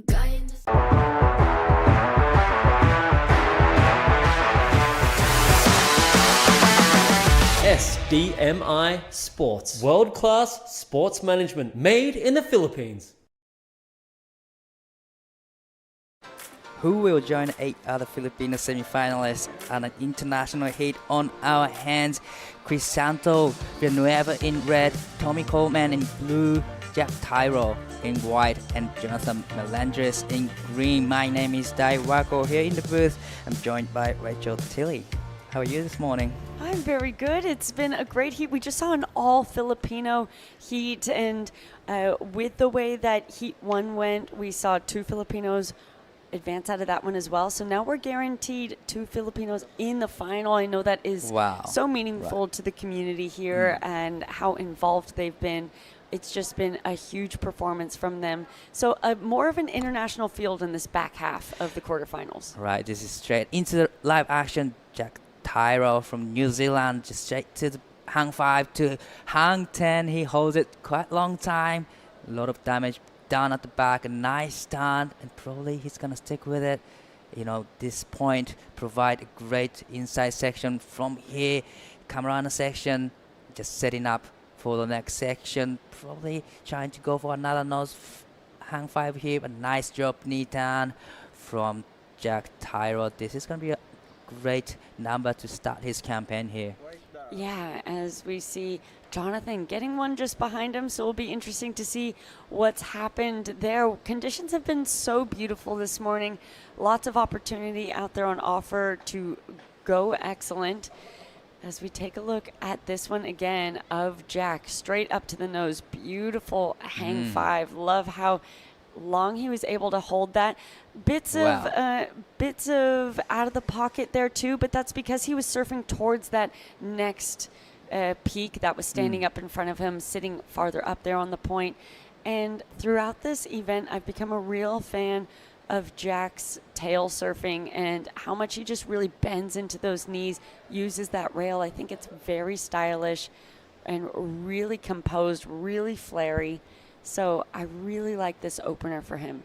Definitely great surfing. And this is a fast wave from Jonathan. Yeah, it looks like a little bit more of a peaky one. Very powerful on the turn there, but both of those nose rides a bit quicker, a bit more pointed towards the beach, and then looks like that shoulder just kind of really cut him off from much more opportunity from there. Well, this is a live action from Tommy Coleman from United States. Nice turn to start with, and hoping to build up a little more section through the inside here, setting up nice trim down the line. Nice step work there, hang five to tight hang five, steps back, nice great turn there, and it kicks off. So a couple of nose riding and turns down at the back, and then inside section from Tommy. So 3.33 for the fast way for Jonathan. It's a good way to start his campaign. You know, just getting those quick start is crucial when it comes to the quarterfinals. And I'm still waiting for those numbers. So we're gonna head down to Camille on the glass with his last hit winner. I am here with a visibly very excited, very happy Perry Ventura. He's one step closer to achieving the same result as last year, where you surfed one-on-one against JR in the finals in this event. But talk to me, are there some nerves? Were you a little nervous out there? The start was kind of shaky, yeah? Yeah, actually, the start, it's super shaky for my hit. But I said I need to wait some good waves because my first wave it's so hard because I get my rhythm first. So I said wait, I need to get one more and then wait for the second one. And then that's it. And then I waited, and then they're giving me a good one. And then I ride until the shoreline, and then they're giving me like 7. So I shocked, then I get 7. So I got lucky, that waves. You definitely found your rhythm there. A 7.33 was the highest in that heat, and all Filipino surfers out there. Is it easier or harder to be surfing against your friends? Actually, it's harder because I know them. It's really good. Also, they're really good surfing. And then, but for me, and then I said like, no, I need to win this heat, and then I need to focus and get a good scores and good waves. For sure, you're receiving a lot of advice. There's a lot of support on your corner. You have your older kuyas and your ates, and everyone has their best intentions for you to move forward. But for you, Perry, alone, what is the ultimate strategy just to win this thing? Actually, my strategy is just go for it, just enjoy, and don't pressure. That's the best important. Not pressure. Just enjoy your heat. Yeah, that's it. So wise words from Perry Ventura. First, find your flow and your rhythm, and next, just shake off the pressure and have fun. So have fun and do your shout outs.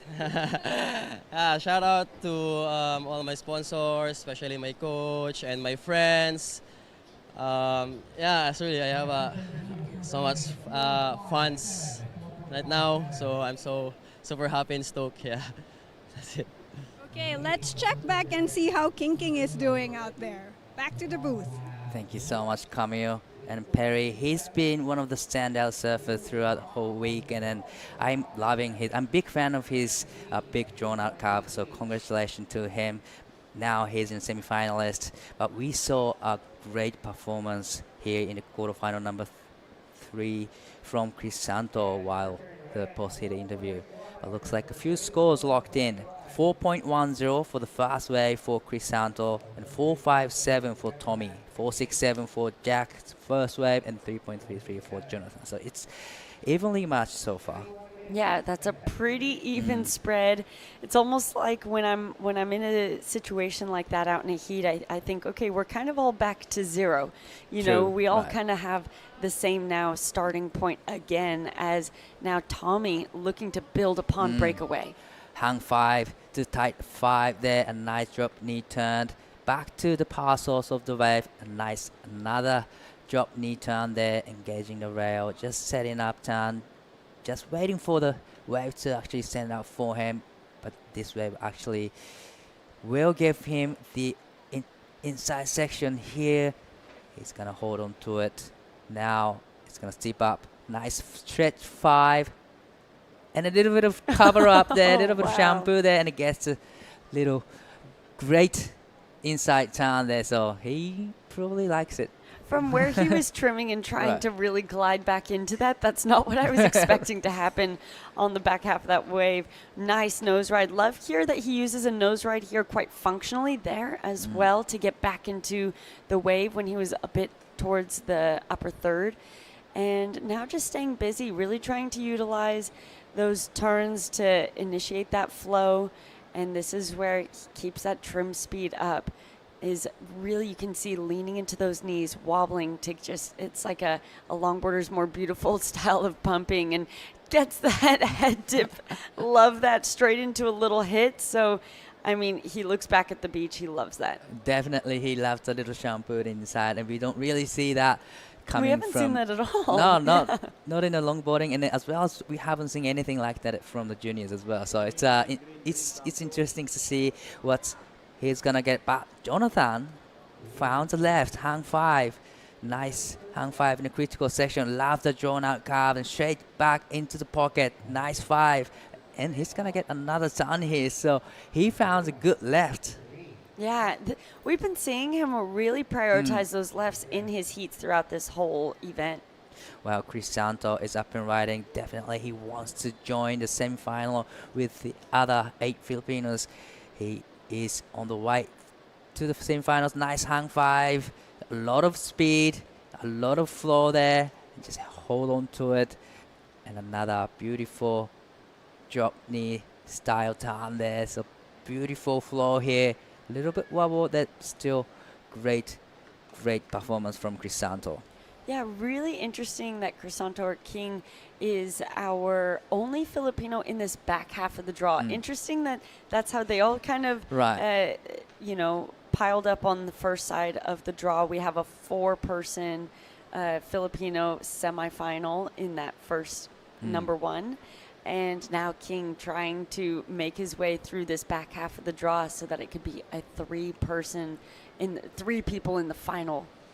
Right, looks like our Salva in blue getting ready. Gavin Idoni coming up next in the quarterfinal, heat number 4. He seems really relaxed, having a chat with his friends.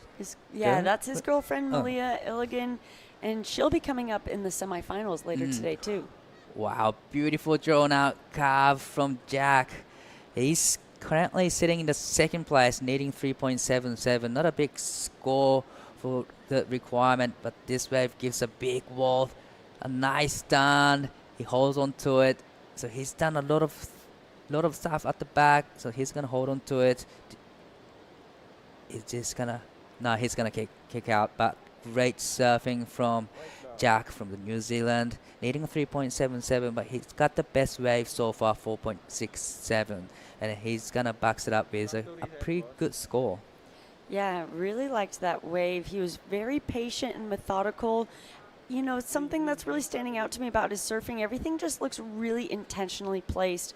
Of course, we're still waiting for a score to drop for that left of Jonathan as well. So scores to drop for every surfer aside from Tommy. Tommy's last score, that small one with the head dip, came through as a 3.87, so more exciting for us to watch as viewers, but from that criteria and technical standpoint, judges just kind of opting to stay quite conservative on that. definitely you need to have a great, hang 5, hang 10 in a critical part of the wave. And then getting those barrels feels really great, but sometimes in the competition, getting barrel and getting score is really hard. Yeah, that head dip I think was like, a bit more of an added flair that can bring it up that half point, make it exciting. However, you still need to get those, to really get your score line higher. It comes from those major maneuvers, especially out the back. So Tommy's wave being a little bit smaller, not really having that major maneuvers is then what's reflective in that score. 15 minutes and 40 seconds left on the clock. But I think Jonathan just got a best wave so far in this 4.83 on the left. So it's working out really well for Jonathan. Found that left, a couple of turns, and a great nose ride. So that comes in 4.83, which is a pretty great number for the left. Absolutely. But looks like he's going to paddle for this wave. Now he's going to, he's going to go to the right this time. Nice face turn. Setting up for the nose, hang 5, back steps, another hang 5 there. So he's going to hold on to it. A great 2 hang 5 already done at the back. So now just trim down the line, setting up another 5 to tight 5 there. Great selection of maneuvers and then loving that style there. Another hang 5.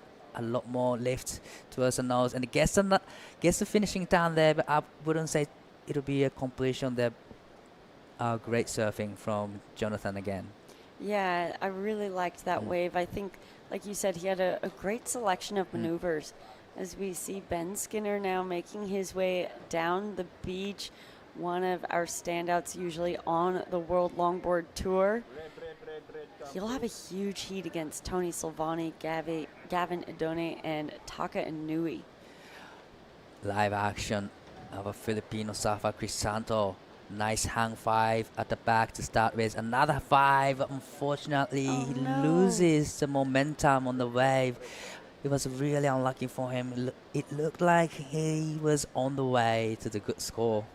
Yeah, well, everyone at the moment having a score in the 4s. We're still waiting for a score to drop for Jonathan, for Jack, and for King in red. So, maybe that will add a little bit of separation, but still we haven't seen, we saw Perry go get a 7.33 in that heat previous. That was on one of those bigger sets with a really beautiful nose ride. You could really feel that separation when you watched that wave. So a 4.73 now dropping for not that last one of Crisanto, but the one previous. Still kind of staying all within that same realm. Right, so like you said, everybody's like staying in the 4-point range here.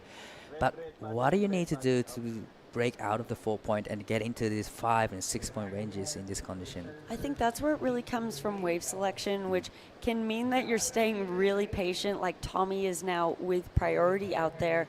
I think looking into these last 13 minutes of this heat, maybe he's going to stay patient and try and find that set that stays open. He can position himself wherever he wants in the lineup, and finding those major critical nose rides out the back and being able to hold it a little bit more, not having one that shoulders off. I think these inside ones, while they're being surfed really beautifully, the judges really communicating that they want to see, in order to get above that 5 range, they want to see something a bit bigger. Right, this is Jonathan up and riding. Nice backhand turn there. Nice 5. While airdropping the section back to the parcels of the wave.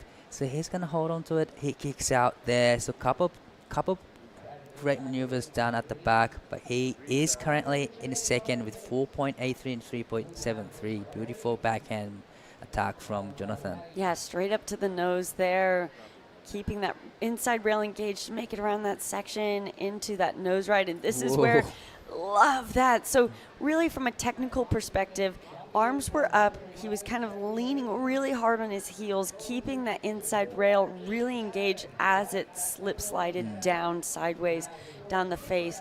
Really great technical surfing, showing that he was nose riding in as critical as it can get type of section for that wave. The second last wave from Jonathan comes in at 3.73, but the second wave for Crisanto comes in at 4.73. Now put him up into the seconds. Jonathan now is in third place, needing 4.0 to go back in the second place, and Tommy with the first priority needing 4.27. So pretty much this heat is really tight right now. You know, everyone needs small score so far in a 4-point range. So it's still anyone's game with 10 minutes and 50 seconds left on the clock. So it's pretty much anyone's game right now. Yeah, I mean, in the same way, if I were Jack, I wouldn't be feeling safe right now. And if I were Tommy, I'm feeling like I'm just, you know, one easy wave away from getting what I need to. So, again, everyone with all having them in the 4 range as a high single wave score, they're all right there in the mix. It's been really interesting that I think it's not even that their wave selection has been poor. It's that it seems some of those sets haven't really come through that we saw from the day before. It's not like someone caught a set and then fell and we knew that that was the moment. Everyone's been surfing really on their game and making these smaller waves look really critical and surfed really smoothly, but that opportunity not really providing itself. Maybe some opportunity coming, though. We can see those surfers moving down the point. King gonna glide into this one. All right, King up and riding. He needs 4.82 to go into the first. Nice hang 5 to hang 10. There's gonna be more section ahead of him, but unfortunately the wave shut down on him, so he needs to go back out and get another one to get a requirement. There's still 9 minutes and 25 seconds left. But like you said, you know, we haven't seen any potential waves like we have seen in the first heat 1 and heat 2. So probably hoping to see more sets coming through in the lineup for all the athletes here. But it's a patient game right now. Yeah, Tommy and Jack both just having 2 waves to their names. King having 4 waves, Jonathan having 5. So you can see 2 different strategies there. I really don't mind Tommy's strategy at the moment. You know, sitting out there with priority. He's been holding on to priority for at least 10 minutes now, I think. And at the moment, he's not really looking for that 4.27 yet. Definitely. He's waiting for that set that's going to get him that 6, that 7, and then makes him sit a lot more comfortably in the lead. And I would say it's once you hit that, maybe that 4-minute mark is when you start maybe changing that strategy to go, okay, well, let me see if I can find something to the requirement. And especially when we see a lot of great actions from the heat 1 and heat 2, you get really excited that you wanted to perform on the waves and you wanted to kind of showcasing your skill to the world. So that, you know, too much excitement can be in the way of just, it's going to be a little bit of a problem in the heat. Yeah, and priority can be a blessing and a curse as well. Yeah. Sometimes you can get stuck out there and then someone catches a wave under priority that you were not sure whether to take off on. You end up letting it go and then they get a 6, and then that's where you can get a bit stressed out because you're going, oh, well, maybe now what if what I'm looking for actually isn't going to come at all, and the judges are starting to reward and resetting that scale. But maybe a set going to come here. All right, so we see a lot of energy in the lineup. This is Crisanto. Nice fades to start, setting up for the nose right there. Hang 5 to hang 10, quickly backs up, step back to the tail. A nice turn there. So there's already a couple of great maneuvers done at the back for him. He is looking to get rid of the 4.10 to improve his situation. 4.82 put him into the lead. So is he going to get that requirement? He is holding on to it. He's going to surf all the way to the inside. There's going to be another section to hit. Got the turn in and a finish. So great combination from Crisanto. Now he needs 4.82. What do you think? We're really splitting hairs here with these fours, honestly. I think it's right there in that mix, but I'm kind of thinking slower start to the beginning, nice nose ride, but he was kind of always chasing that section in front of him, and then a lot of downtime through the middle. For me, I'm thinking maybe it's more of a high 3, low 4. I don't know if it will go into his top 2. Just with how patient he had to be through a lot of these sections. Yeah, still waiting for the last of Crisanto and Tommy's way to lock in. But, you know, like you said, no one's really getting out of the 4-point range at the moment. But we are now down to almost 5 minutes to go. It's a clutch moment right now. Now it's time to just chasing for the requirement. Yeah, well, looks like Tommy got rid of that priority, and it's just he used it on like a 1-point ride. So he's down in 3rd priority now. Right, Jonathan currently in 3rd place. Unfortunately, that wave didn't really give him a space to come around the section. But this is important wave for Tommy, trying to get in the barrel maybe, but needs score 4.27. Great turn. He's gonna stick with it all the way to the inside. Is this wave gonna step up? It is, but unfortunately, it was too deep. Yeah, it feels like as this swell, as the tide is changing and sucking off the reef, that energy is really quickly disappearing from even just a couple of hours ago or an hour ago, even 1 heat ago.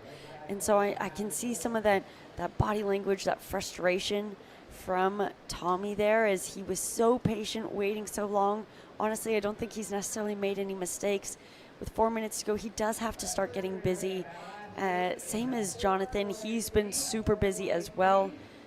And it's just what small wave is going to provide that opportunity. We do have a dying swell right now, so it's going to get more and more tricky. So 4 minutes and 10 seconds left. Crisanto's last wave locked in 4.30. He improves his situation right now. Now Jonathan needs 4.20 and Tommy needs 4.47. Still in the 4-point range, so it's still, you know, everyone's game. I reckon everyone can, you know, has the ability to get the 4-point range super easy, but the time is winding down now. Yeah, well, Crisanto, that's exactly what we were talking about. It wasn't going to be that high 4 that he needed to go into that first place, but his last score, his previous one was that 4.1, so he's just improved that requirement ever so slightly. And now Jonathan and Tommy both each need 4.2, 4.47 respectively into these last 3 minutes. Jack having a phenomenal heat. He's only caught 2 waves in the last 27 minutes. Now he's sitting out there with priority. You know, he hasn't run away with it. Also just having a couple of 4s, but he's in the position that you want to be from a strategy standpoint, waiting for that set to come through with priority. He has total control at the moment. 100% right. You know, Jack Tyrone now in the first place with first priority. He's in a good control position right now with 4.87 and 4.67. Crisanto now in the second place needs 4.82 to go into the first. And Jonathan with second priority needs 4.20. Tommy fortunately has fourth priority here, but needs small score 4.47. And this is going to be important wave again. Hang 5 to tight 5. Navigating all the way to the inside. Great speed. And it gets a big finish there. And he almost hold on to so it. So important. That was really important wave for Tommy. I gotta say, if he could have made that time, then he would have got that 4.47 because that last time was huge. Yeah, that was really nice. Backed up with that nose ride too, and so we could have looked at that being more of what he needed. You could see Crisanto watching over the back of the wave quite nervously, probably wondering, okay, how's this one gonna stand up? at this point now, I would say Crisanto should go sit on Tommy from a strategy standpoint. Relooking at this wave, really nice outside nose ride. There you see Crisanto watching over the back of the wave, setting up for this, and it looks like he had total control going through just until the end there when he got bucked off. Beautiful nose ride to start with, well-controlled surfing, and navigating really well. But Jonathan found another left here. Beautiful drawn out carve there, trying to get 4.20 to go into the second place to advance. Oh, wow. Beautiful cut back down in the end and get finishing turn and ride out of it cleanly. So, wow, it was one of those clutch moments for Jonathan. Needs 4.20, 1 minute left. My initial feelings is that we're going to see situation change. I mean, I'm thinking back to that left earlier. That was a 4.83. So what he needs is less than that. Let's take a look at this. Straight up to the nose. Beautiful hang 10. That was so critical. This might go to the highest single wave score of the heat, I'm thinking, initially. Beautiful turn there. Nice and powerful on that wedge. So this will be a huge one. Judges will take their time with it. Right, Jack up and riding, using his fast priority. Nice turn there. Great section to hit, and he's going to hold on to it. It's more of a victory lap for him, but we are not too sure what he's done at the back. 10 seconds left. Is there going to be another wave for Crisanto and Tommy? Yeah, Crisanto might need a wave. 3, 2, 1. Oh, it looks like he stood up just after the horn. And this looks like it, you know what, it probably wouldn't have improved his situation, seeing that he was stuck behind that section already. So his heart would be in his throat right now. It's a nerve-wracking moment for Crisanto and Jonathan. You know, I would say it's pretty much safe to say, you know, Jack Tyrrell will be moving through to the next round, but looks like a good number coming for Jonathan. Needs score 4.20, but it's a 5.23. It's enough to move into the lead. Actually, now he's in the lead.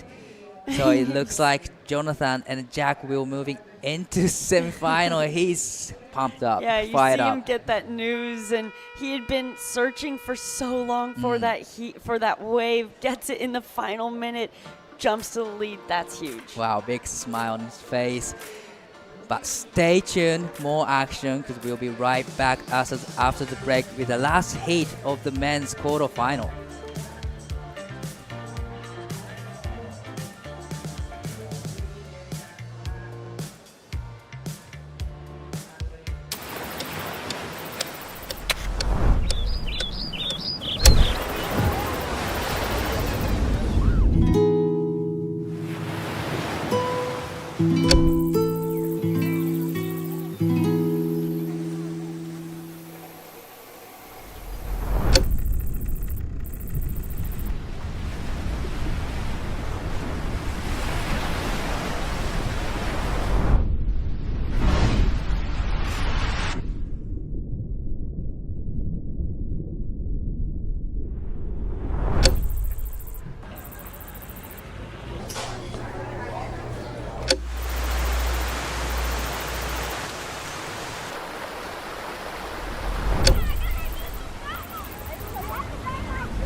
Mona Lisa Point continues to deliver great walls for athletes. Now we're into the last heat of the quarterfinal of the men's. We have stacked heat and in our hand. Tony Silvani in red, Gavin Aidoni in blue, Ben Skinner in white, Taka Inoue in green. My name is Daiwako in the booth, joined by Jessie.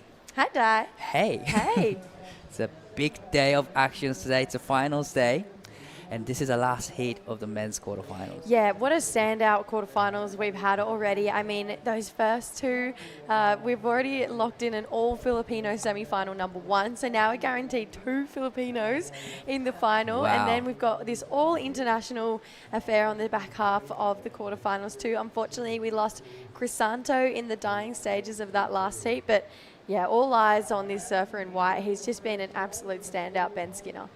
Yeah, we already have two waves ridden in this heat. Gavin Idoni now locks in a 4.33 for his first ride, but we're still waiting for the first wave from Ben Skinner to lock in. This is Safa from Japan, Taka Inoue up and riding. Nice 5 to hang 10. Beautiful start from Taka.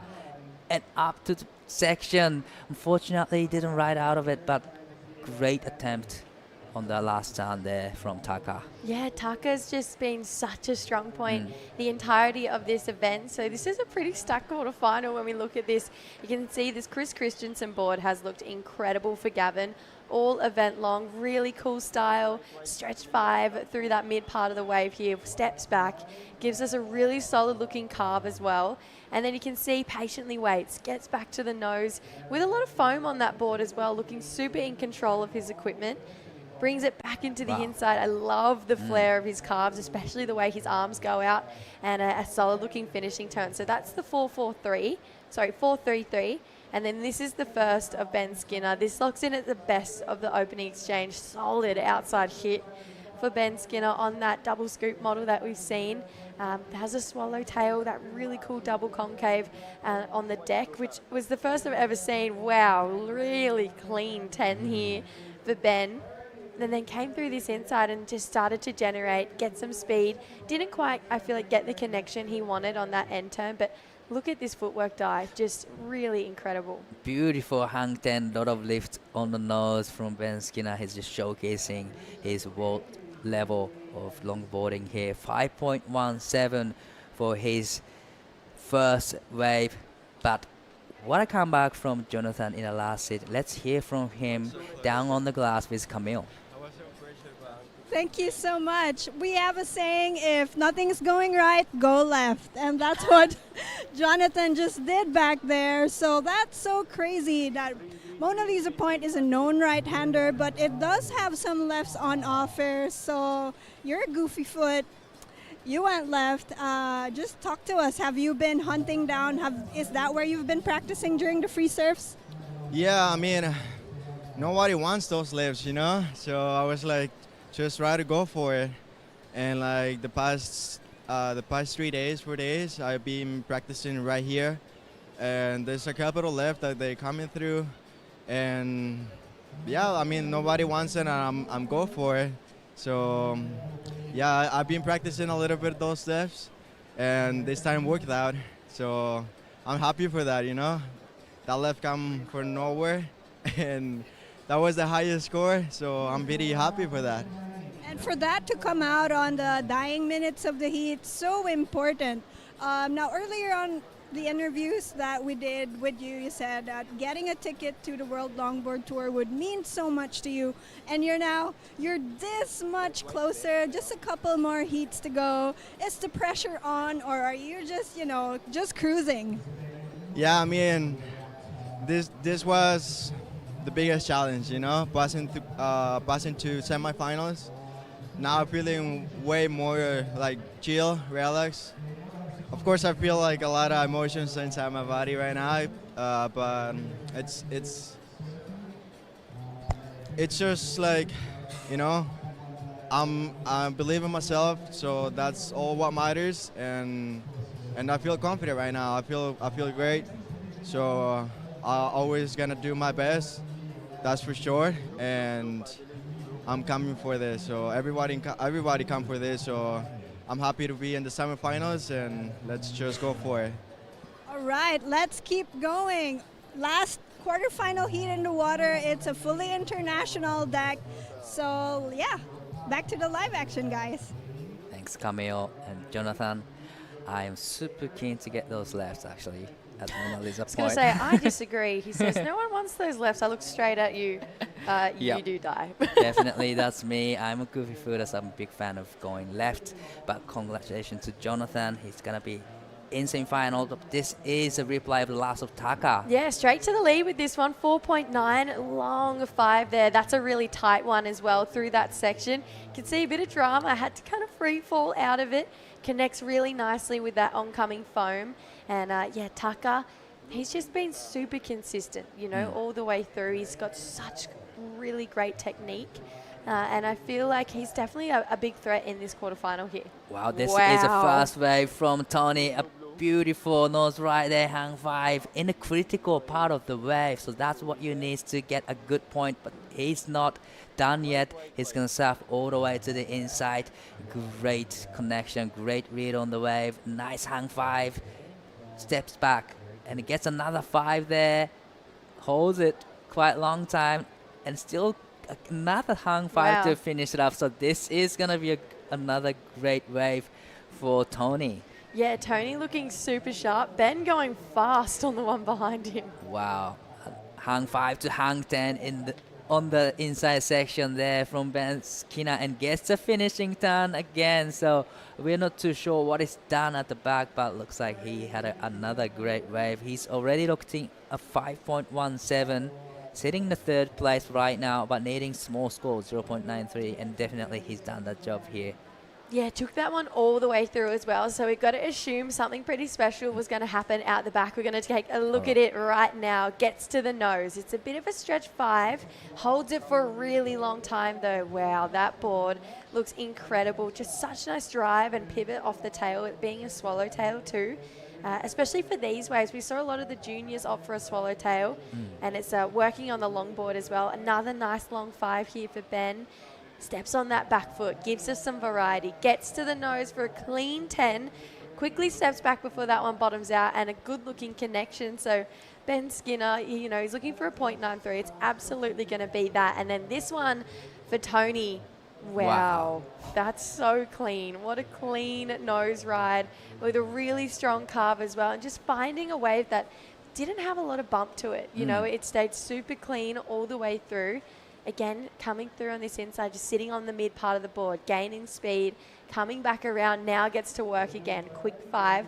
Watch this. He goes up during a foamy part of the wave, so showing he's got full control of his equipment one last time, and you can see the board started to free fall in that section. So the judges are going to love that wave from Tony. All right, this is getting exciting, this heat. Another wave for Gavin.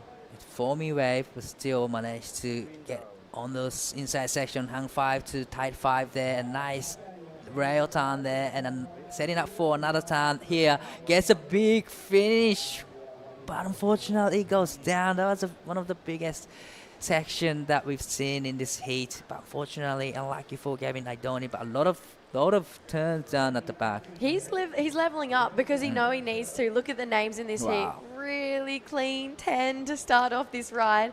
Puts on a bit of power to get back on his rail. Now works out to the nose again. Quick 5. Just really gorgeous, graceful footwork as well here. You can see he's got that really poised style. Quick steps back to the nose for a 5. Puts it on rail for yet another time here. Goes for a solid finish. It was just too much on the heels there. He just needed to bend the knees, unfortunately. And then Tucker getting a bit of work out the back too, Di. Wow. Quick 5 to start with, but quickly kicks out. So it didn't like the look of it. But now a few scores locked in. Still waiting for the last of green, blue, and white. So well, a lot of scores locked in. 5.03 for the fast wave from Tony. Still waiting for those 3 waves to actually locked in, but looks like Tony is up and riding. Nice drop knee turn to setting up for the nose right here. Hang 5, holds it, steps back, trying to come around the section. There is gonna be another great inside section here. Just trim down the line, just setting up for the next section coming up for him. A lot of wall to walk on. Another turn there, but a little bit loses a little bit of balance there, so I would say it's a little bit unlucky for him to he didn't really get those great section actually. Yeah, you can see he was a bit frustrated by that one as well. There's a lot of scores to be had on that wave. There was a couple really nice sections. Again, had that really clean face, a really nice pace to it. So Tony just needs a little bit of a reset button after that one. That 5.03, it's got him in a pretty solid place right now considering the highest wave score already is a 5.17. It was a nice carve to start this one off. And you can see really clean nose ride, gets the 5, and just holds it for a nice amount of time before this wall shuts down on him here. And then this is where he started just to lose a little bit of control. He came through the inside. He wanted to get back to the nose again, but that lip kind of crushing on the inside rail there, just throwing him off kilter ever so slightly, and then that carve unfortunately just loses balance altogether. Did well to not get knocked off during that turn there, but yeah, he's definitely going to want to be pushing a little bit harder. I'm excited for this lady coming up in the next heat though. Well, on screen we have Mara Lopez just getting ready for the women's semi-final coming up right up next. But this is live action. Gavin Idoni up and riding. He is currently sitting in the second. Nice 5 to generating speed through that nose right there. Nice turn. A great read on the wave. A nice 5 there again. And he's going to get another section in the inside. Gets a great turn to finish up. So great wave from Gavin Idoni. But Taka's last wave locked in at 5.73, and that put him up into the lead. Yeah, so now we're going to see Ben Skinner's last wave really start to lock in here. 2 big scores. It's looking like it's probably going to come in at the best of the heat so far. But, you know, Ben, he's just got that power advantage kind of on everyone in this heat. And I feel like he hasn't even really switched into second gear yet. Look at that number time. Wow, 6.67 for the last wave for Ben Skinner. That put him straight into the lead in this heat. You know, like you said, he's really has a power in surfing, and he's one of the threats to Team Filipinos. You know? Oh my gosh, yeah, absolutely. We're not going to see a Filipino in that second semi-final. So it is really going to be the battle of the hometown versus the internationals when we do figure out who our final 4 surfers are going to be. 15 minutes 40 here, Ben in a pretty commanding lead right now.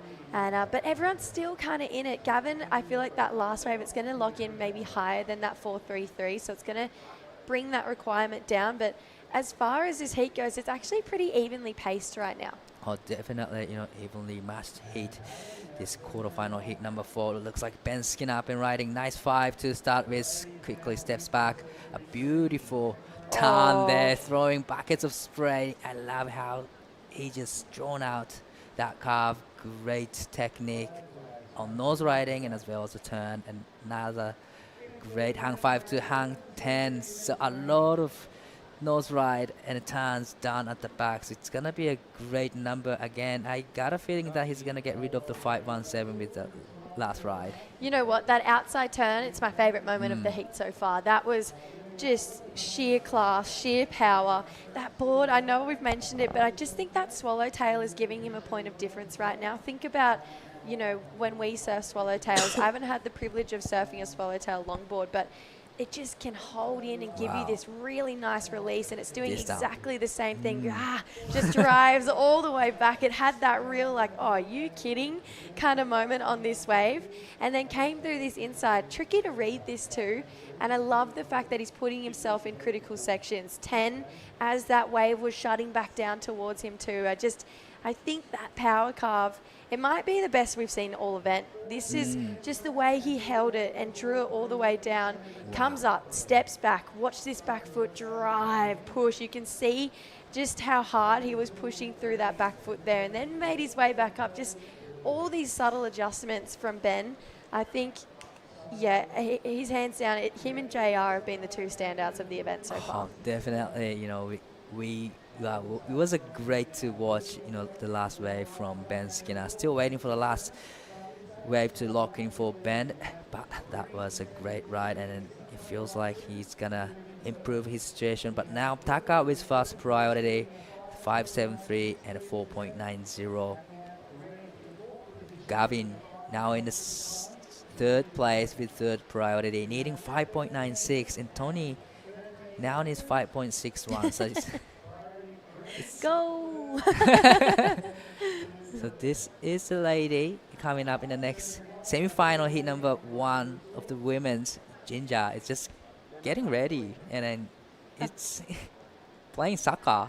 That's her pre-heat routine. I've never seen this warm-up before. I like it though. It's going to force her to have quick reaction time, a little bit of plyometrics in there as well. Everyone, you know, we saw Isla Huppert have her AFL warm up with her dad. Right. And now Ginger, soccer, got to play defense, Yeah. goalie.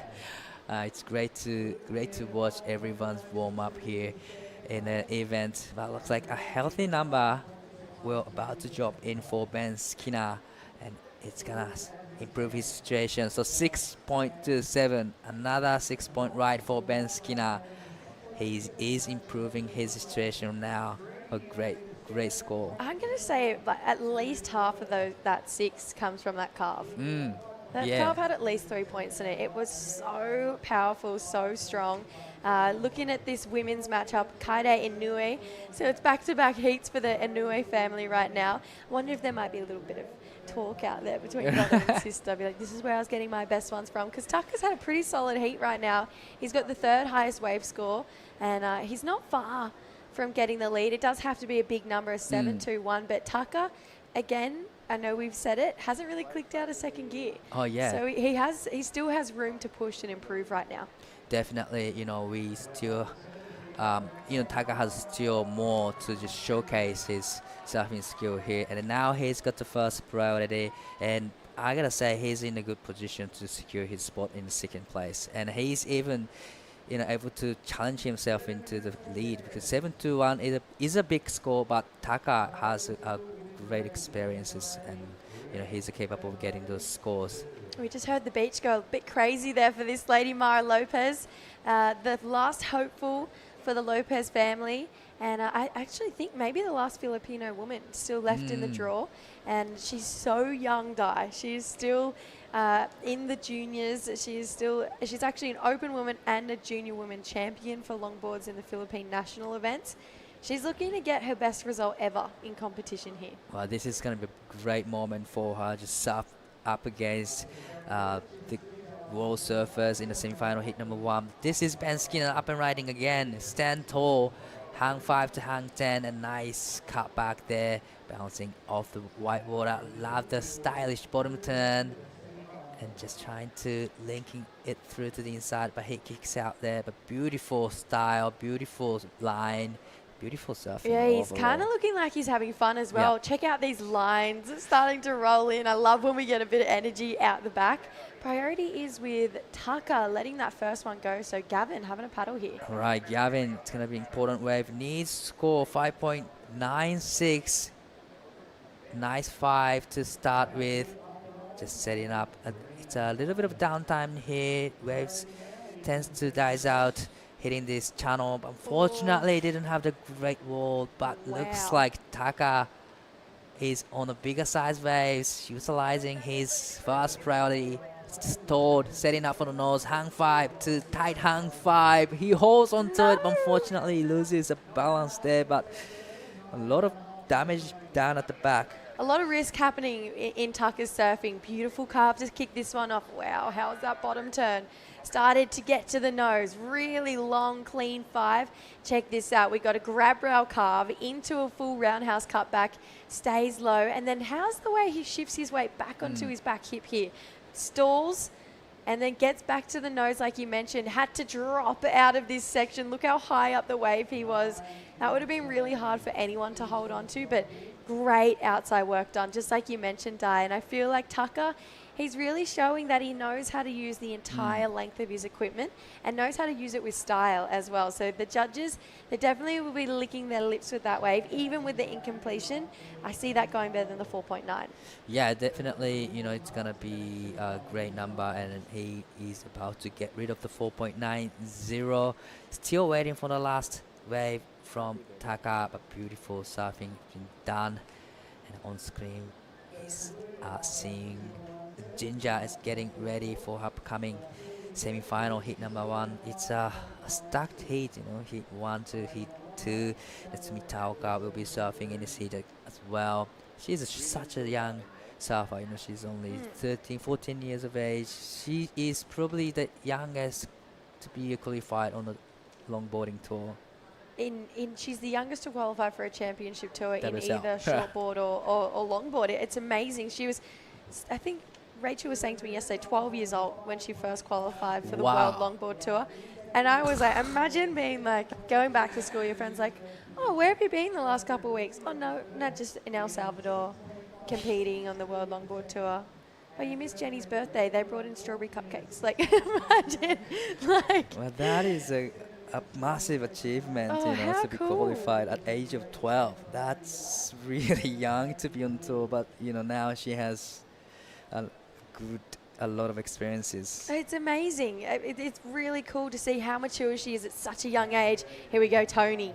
Important wave. Nice 5 to start, but unfortunately loses a balance there from Tony. He uses a fast priority, so it's a bit of mistakes from Tony. Needs a score, a decent score actually, 6.20, as the last wave for Taka drops in 5.50. He improves his situation right now. He is still in a second place, but with 5.73 and 5.5. Now Gavin needs 6.56 and Tony needs 6.20. So it's a pretty decent scores.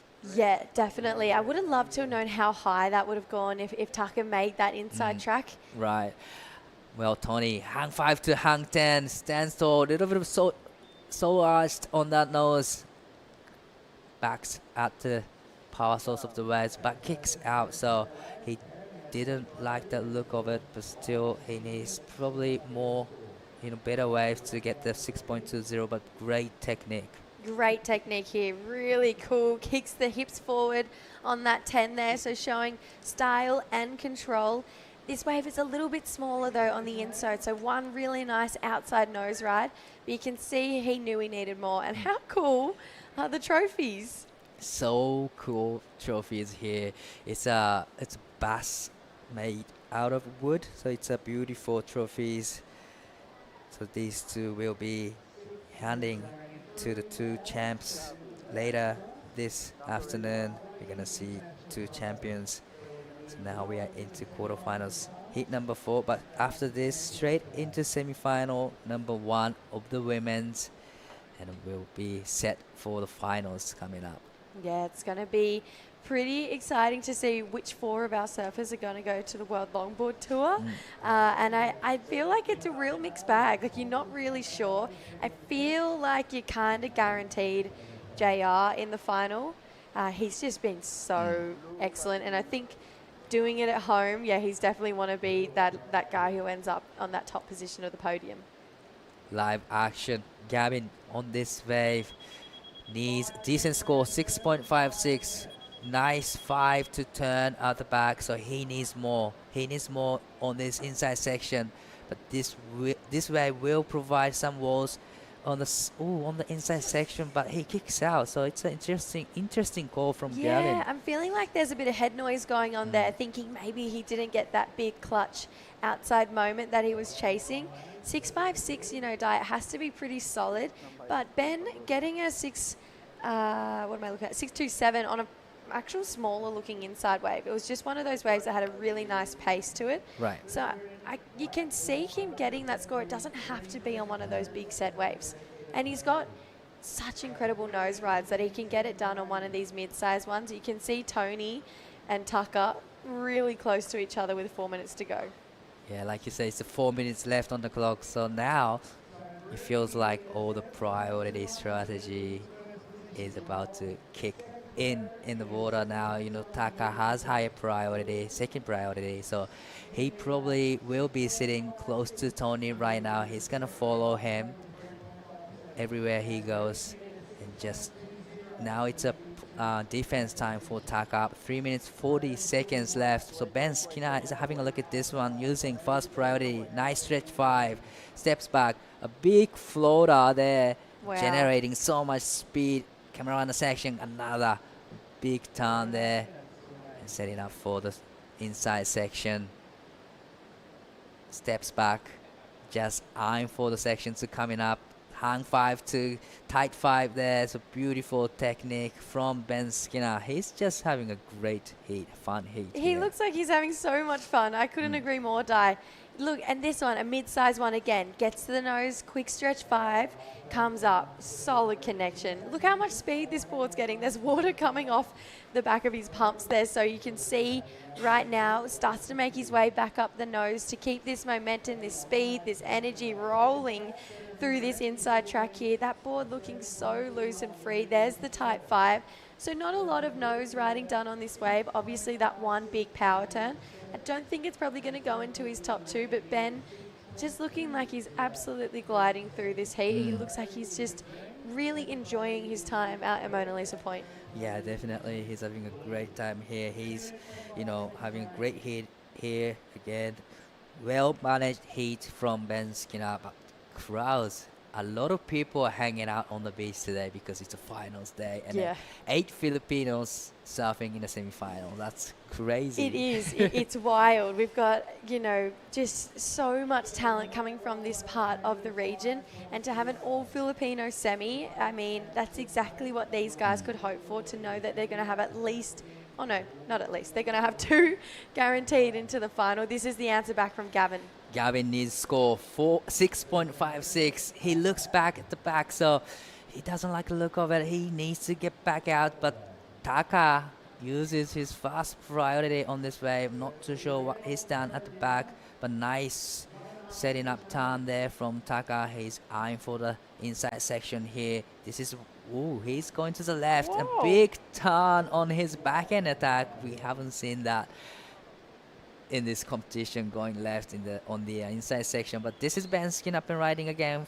Hang 5 to hang 10. A great technique of the nose ride. Well controlled surfing here on the inside section from Ben. Another 5. And he's gonna stick with it. I can come in. Feels like he's having a victory lap there. But 1 minute to go. Just checking out his equipment there. But important moment for Tony at the back with first priority. Yeah, 50 seconds on the clock as well. He's got time. Whoa. And he's got an opportunity here, Dai. Needs score for 6.20. This man still needs chasing 6.56 here. He's gonna surf all the way to the inside. This can be the last moment for Gavin. So now Tony up and riding. Nice hang 5 to hang 10. Nice style there from Tony. And getting to this foamy section. Probably he needs more. Nice 5. Hold on to it. Hang 10. Stretch 5. He needs score 6.20. So he's going to surf all the way to the inside. This is a very important way for Tony. Another 5 there. And it gets the turn in. So, wow. And Gavin is again up and riding. He's going to surf all the way to the inside. A little bit of a layback in the end section. There's a lot of things is happening in the end of the heat. Yeah, it was all systems go in that last 50 seconds there. I'm really intrigued to see that very first outside moment of Tony. I'm not sure if we caught up right at the start of the wave or if he had already had a moment out the back. 6.2 is a pretty solid number. He was pretty convinced by that wave, gave the beach a bit of a look back there. And Tucker, we're not sure what he got done on that opening wave. It looks like Gavin's scores unfortunately might come in a little bit short. He got this wave pretty wide on the peak here. You could see didn't have that big outside nose ride that the judges would really want to see. So I think maybe just enjoying this wave. I feel like we're going to lose Gavin out of competition here, unfortunately. Let's see what Tucker got done. He's got a nose ride to start this one off right before a big wall of whitewater came down his way. And then step back, really drove hard on it. And this is where we saw Tucker get really creative with his lines on this inside. Grab the rail, look left, big bottom turn, hand in the water. Got a nice connection there. Not a super solid one. It's not going to go into his top 2. Gavin doesn't improve. It's going to be a 6.2 for Tony. I'm not convinced that it's a 6.2. I would say it's going to be really close. You yeah. know, I would say it's going to be a high 5, or he's going to just get it. Yeah, it could. I would, if it went there, I think awesome, amazing, and he definitely got some really nice nose riding done. I just feel like maybe it was lacking that big exclamation power carve that the judges want, that full combo of everything. He was obviously super convinced by it for Tony. had really beautiful footwork, great looking nose rides, and they were super clean as well. I just feel like when you think about overall performance in this heat, Tucker probably had the 2 better waves, is the way I would look at it. But the judges are also considering, you know, the criticalness of the nose rides on Tony's last wave. Wow, it is a tense moment for Tony. Still waiting for the last wave from Tony. He needs 6.20, which is a pretty decent score, but no scores yet dropped in. So it's a really tense moment for Taka and Tony. Wow, still no scores locked in for Tony, but you know, like you said, he looks really convinced to get the score 6.20. Wow, judges are taking a great time to think about that last ride from Tony. What do you think? I think just under or just get it. So I think it's gonna get into a 6-point range. You think it is? I gotta say yes. Okay. Yeah. Ooh, tense I moment feel like I'm for only Sunny. just getting the gist of scores, so I could be so wrong in saying this. Listeners might be like, she's got no clue what she's talking about. I think it's probably going to come around the 5.93 or something like that. I'm not sure it's going to get across the line of a 6.2 based on Tucker's waves. I think it maybe slightly edges out Tucker's 5.73, but I don't know if it goes as far as a 6.2. I'd love to be wrong for Tony's sake, because he's obviously been this incredible standout. Or one say yes. Yeah, one says yes. Okay, he's won so many heats. Ooh, 6.2. So that's enough for Tony to move up into second place. What a comeback from Tony. He just got the score. So it's the exact score. Exact score, 6.2. So he knows now. So he's all pumped. But it's offshore. Ben Skinner and Tony Silvani moving into semifinals. A lot more exciting heats coming up. We're gonna go into the women's semifinal, heat number 1. Stay tuned.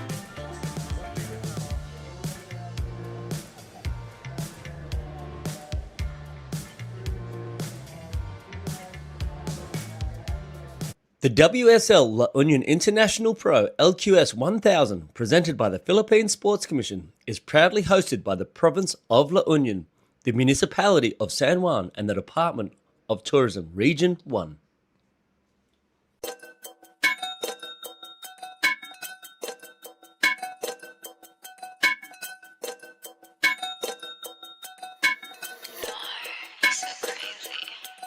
Gumagaya na sa aking mga di ko kilala. If you wanna sneak a peek, dapat kay tumingala.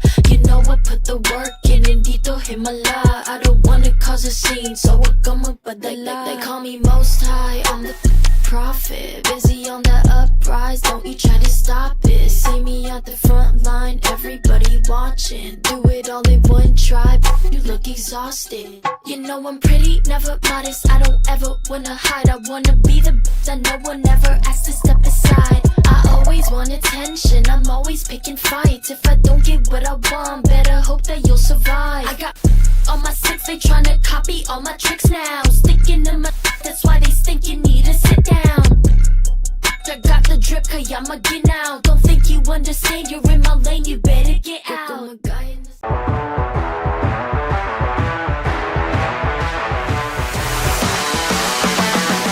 SDMI Sports. World-class sports management made in the Philippines.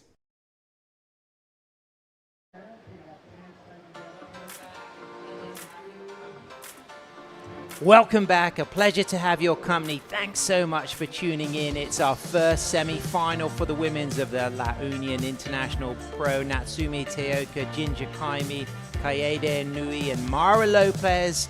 Talented local regular footer Kaede, strong, powerful young Japanese surfer. Ginger Kaimi, a brilliant, graceful, goofy footer.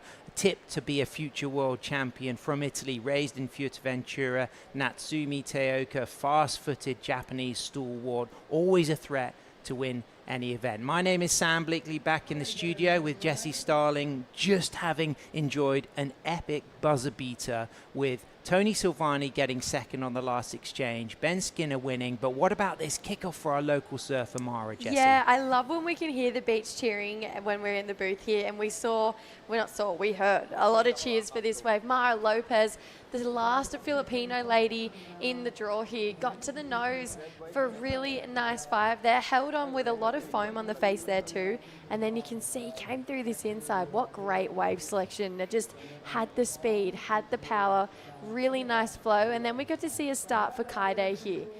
Gets up to the nose right at the start, holds for a good looking 5, and then she starts to step back, gets a nice looking turn in here. Great connection here for Kaide. She would have heard that unfortunately her brother just got knocked out in that dying stage, so she wants to be just one of the Inouye. Keep flying the flags. Well, we'll find out what those scores are real soon. But first, let's go down to the glass, because 12 times European longboard champion Ben Skindog Skinner has just booked himself a spot in the semi-finals. Absolutely smashing that last quarterfinal is no other than Ben Skinner. So we've had these chats pretty frequently. Does it get easier and easier or harder and harder that we're closer to the finals? Oh, it's just nice to keep making heats, and just so happy to be here. Love surfing this place, and the vibe down here today is incredible. It's just like the Philippines is incredible. So yeah, it's just epic. Great times.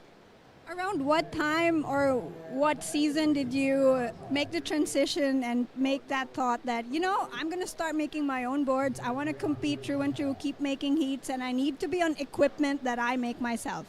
I was probably it was 18 years ago now. I started Skindog surfboards with one of my best friends, Jason Gray, and we started that because we were both going to be dads. So Lucas was born in January, and 11 days later, Ernie was born, Gracie's son. So we started it really to build something for our families and to do something for ourselves. And obviously, my passion was in surfboard design, and his passion was in surfboard building, and we just came together, and it's been a perfect match. Were you always a craftsman?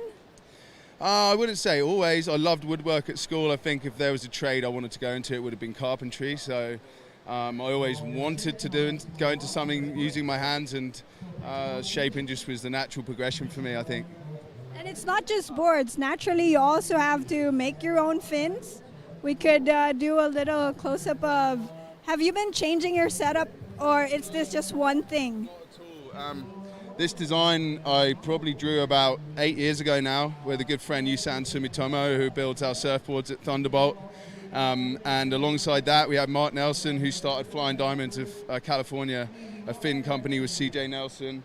And I'm pretty stoked to have this fin as part of that company, and I've been riding it ever since. It's 11-inch, it's big, it's got a big base, it fills the box, but it just feels incredible. It feels really loose, drivey, and everything I want.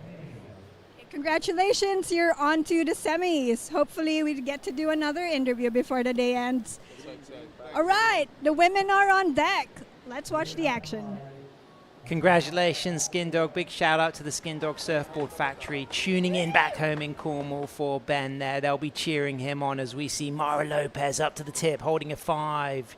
Touches a quick 10. All style and control from Mara. Pure, natural. The speed, the flow falls on the end there, but there's a presence to Mara's surfing that you just feel that she was born to ride waves. Oh, absolutely. She's such an ocean woman, and you can tell she's a really passionate competitor as well. And I feel like, you can start to feel a bit of pressure being that last Filipino woman, being the last local girl in the draw, but she's handling it so beautifully here. Gracious steps to the nose, holds a good-looking 5 in a critical part of the wave here. Nice down carve, steps on the back of the tail here. Now starts to use this nose again, holds a nice 5.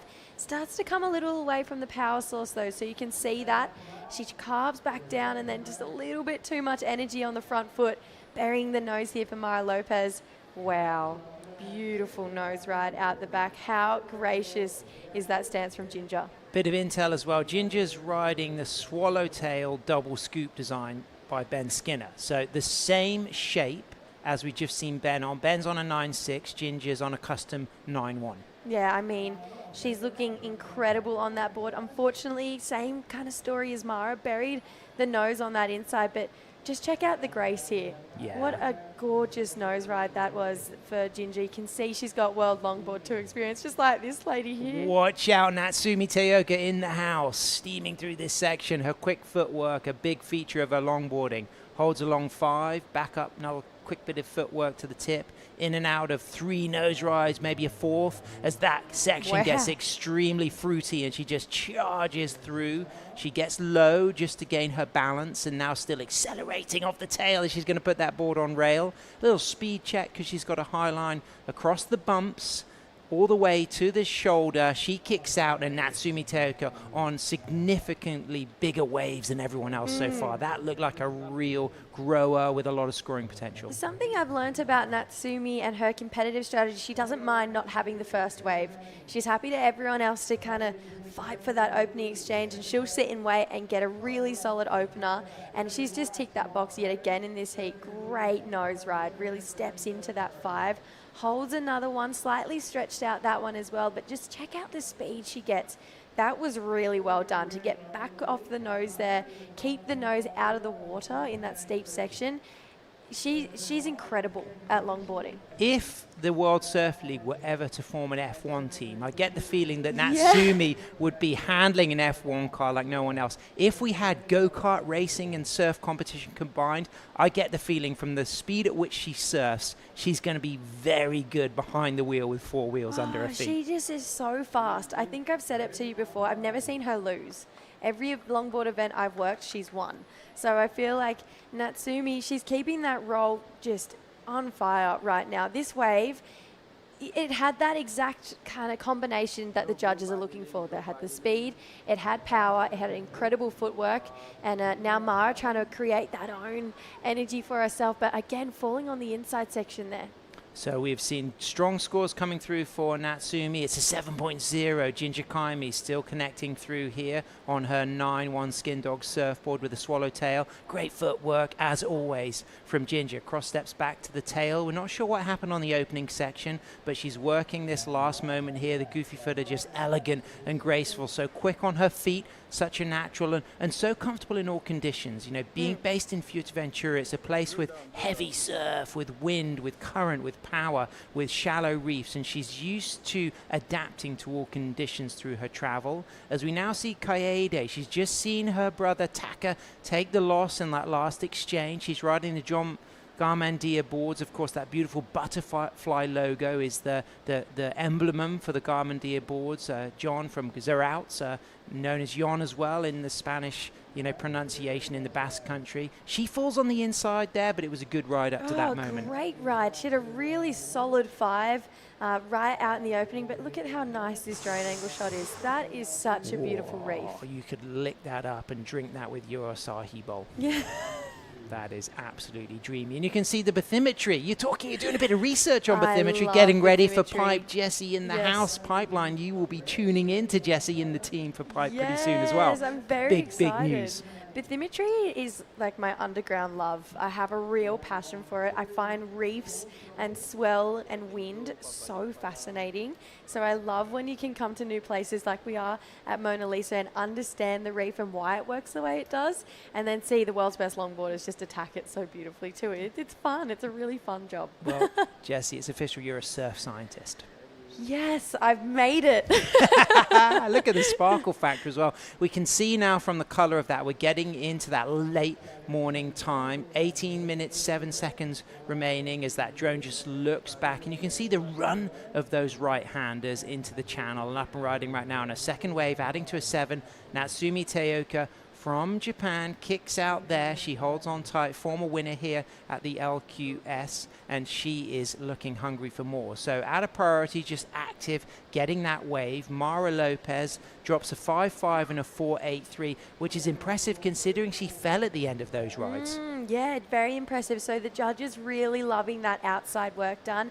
Like I mentioned, she's just keeping her cool really well. Considering how young she is, she's still a junior, and how much she's handling this pressure. She's looking, ironically, right at home. Talking of keeping your cool, the places to eat here. I mean, so many. And my goodness. Somewhere I want to mention is Angela Marie's. You know, they have a fantastic cafe, and they're two of the OG local surfers in San Juan, La Union. They have a great place to eat. As we can see, Ophili Akuen coming up. She was looking incredible yesterday. Yeah, I would say the two standouts on the women's side for me would definitely be Ophili and Natsumi. I think she's just got this gorgeous grace to her surfing. It is so easy to watch. It is so elegant.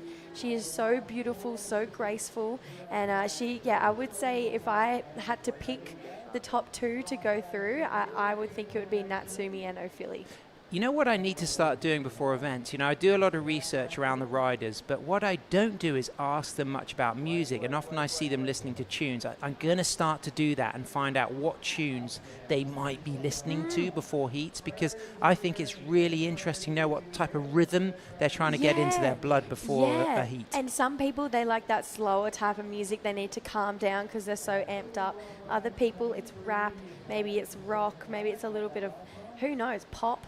For some people as well. What would it be for you, Jessie? I used to listen to the same 3 songs on repeat. I would listen to a song called Black Skinhead by Kanye West. I know. Then Remember the Name by Fort Minor. Right. And then I would also listen to My Hero by Foo Fighters, because I got to see that live, and it was just a good place to take myself back. Do you like Rolling Blackout Coastal Fever, that good Aussie punk band? I've actually never heard of them. Check for them, you will like them. Yeah, you know what? It's a funny because I don't listen to a lot of rock and roll. I used to a lot when I was younger, but I don't as much anymore. But if I was still to go and put the Rashi back on, I think I would still listen to those 3 songs. I'm all about jazz. I love jazz. Bit of Coltrane, bit of Miles Davis, bit of Sonny Rollins. Yes, I love this. I love this so much. Here we go, 15 minutes, 15 seconds remaining. Mara Lopez out there in the lead. Natsumi is in a strong situation there with that 7. Let's talk about Ginger and Kaede. Where are they at? Yeah, Ginger and Kaede have had some beautiful rides. Kaede's got another good score to lock in. So she's got that small score for that 4, but I feel like she's probably going to get herself into one of those top 2 positions with her second to last ride, because it had a really solid outside nose ride. So I feel like we're going to see Kaede maybe even challenge for the lead, and then we'll see Natsumi eventually probably get that 3-3-3. So I feel like Ginger's going to need to kind of start again at this point and get herself a good-looking score. You can see she's sticking pretty close to Natsumi right now. She's a really strong competitor. She's got a bit of sass in her competitiveness as well, which I love. And she's still 13. She'll be 14 this May. So, you know, an incredible achievement to have got on the World Longboard Tour last year after qualifying through the European region. She's already been a European Junior Longboard champion. And, you know, the experience she's gaining from all of these travel trips and competitions is spectacular. But talk about, you know, your experience of seeing people shining at such a young age. And what advice would you give for Ginger in her career to be in the limelight from the age of 13? You know what? I wish I was at a point in my career at her age when I was competing, because I think to have that maturity at such a young age and already to have such experience, soak it all up, because a lot of people don't get to that level until they're a lot older. You know, some of the youngest we've seen really in the past has been about 16. But she's had that at 12 years old, so I'll just tell her to soak it all up and keep rolling with it, because this could be a really long career for Ginger. Here we go. On the 5, it's Natsumi Teoka looking to add to her 7-point opening ride. Cuts back after a long 5. And now she's just going to wash the water off her face and stay poised. She's going to be active, ready to pounce on the chance for another nose ride wall. She gets some variety there, using the cross-step turn, just taking that front foot to the back of the board to pivot it. And now she goes just a little speed check. Up for a touch of the 5. Very soft section here ahead, but she's got one little steep bit to kick out on, enough water to swing back, go out to the channel. So she's going to get a very strong backup wave. It only needs to be a 3.33 to go up. Yeah, it's probably going to get to that 3.33. She had that strong nose right out the back, that really nice carve like you mentioned. I just think that was weird wave selection for Natsumi. She's been so on point. That wave not really meeting her standard that she set for herself. Opening nose ride from Mara Lopez, back for a second, holds a quick touch of the 5, pulls in for a 10. Good turn between, and look at this wave now standing up. So already strong work done and speed ahead. That's overhead for Mara. Mara herself young as well, just 15. She kicks out on the corner. She's going to drop a good score. She's got a 5.5 and a 4.83. So as it stands right now, everybody in the mix. Kaede carrying that 6 and that 5.27. Natsumi with a backup score to come through, which will be strong. What about this from Mara, Jessie? Yeah, clean 5. Like you mentioned, got that turn in between here. And then how's this bonus section? Gets back to the nose. Quick 10. Holds another good-looking 5 through what is a steep section. And that's where we heard the beach really start to light up and love this.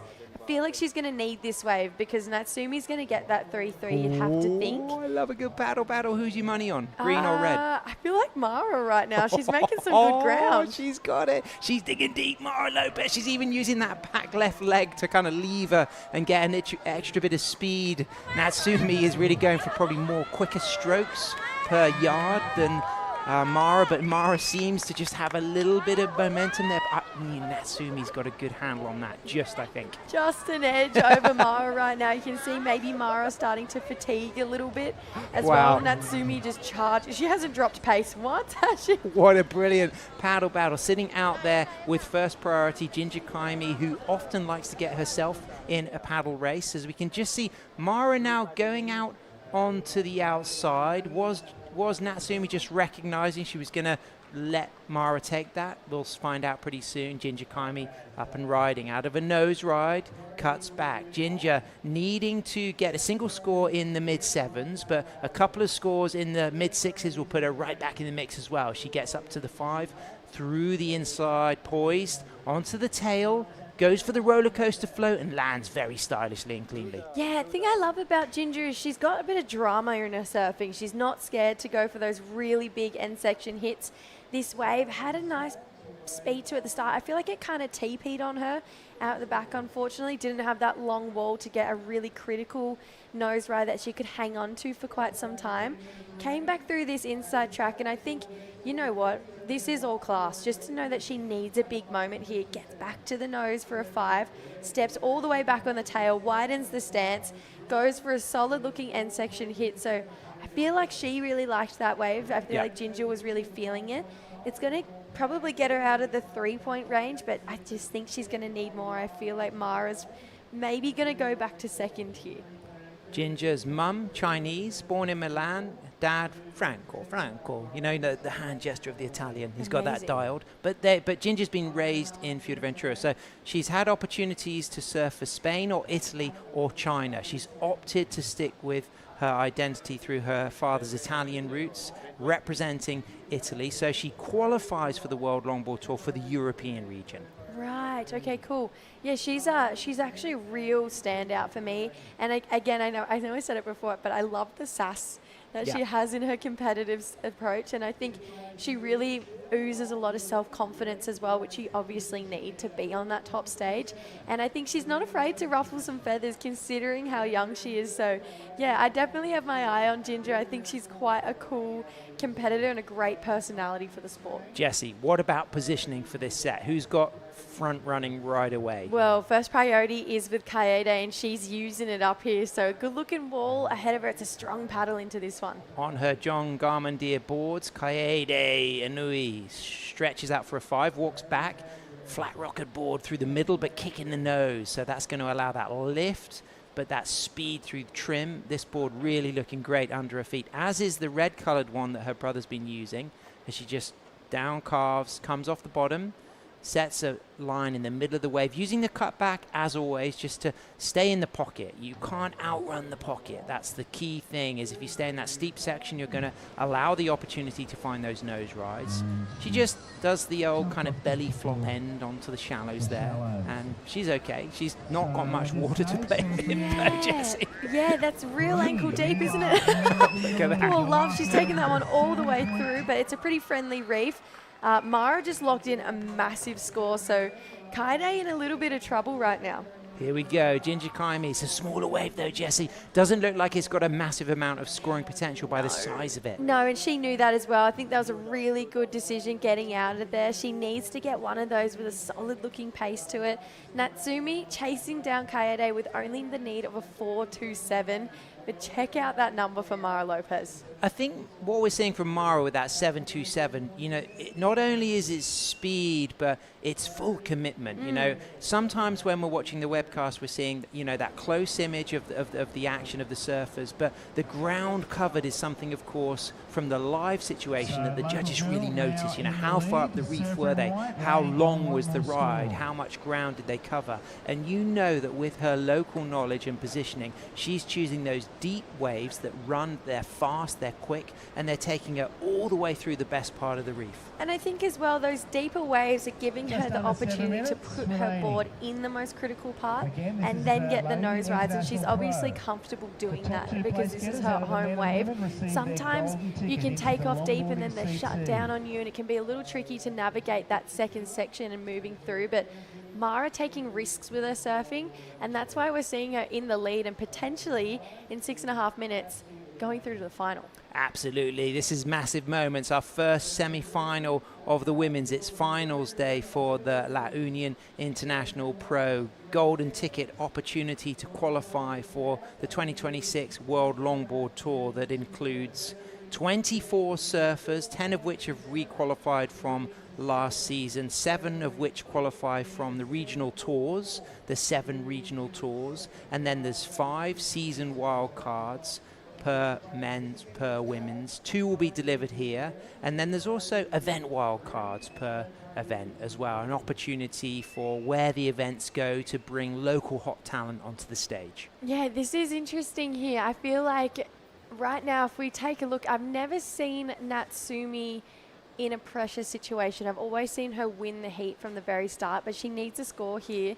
She's going to use first priority on the first wave of the set, so maybe a mistake because look at the line of the one behind it. Here we go, Natsumi up and riding, cross steps to a 5, holds that 5, moves back to the tail, just readjust those feet there, and now back into the footwork as that wave starts to fade. No. And Jessie, you called it. You said that was not looking like the right wave to catch, so she used her priority, but it won't be a significant score. She's chasing a 4.27. She's in third. 5 minutes remaining. Ginger Kaimi needs a 7.44. Mara Lopez with priority can play defense now because she's got a 7.27 and a 5. Kaede Inui in third priority with a 6 and a 5.27. What advice do you think the Philippines team will be giving to Mara if they could communicate with her right now? They're saying use your priority to your advantage because you can take any wave you want. These ladies are hunting down that top spot that you are currently holding. And I think Ginger, she's got a lot of work to do. 4.5 minutes. It's kind of getting close to potentially being in one wave for a 7.44. Thing is, she's got the talent to do it. A 7.44 is not out of the question.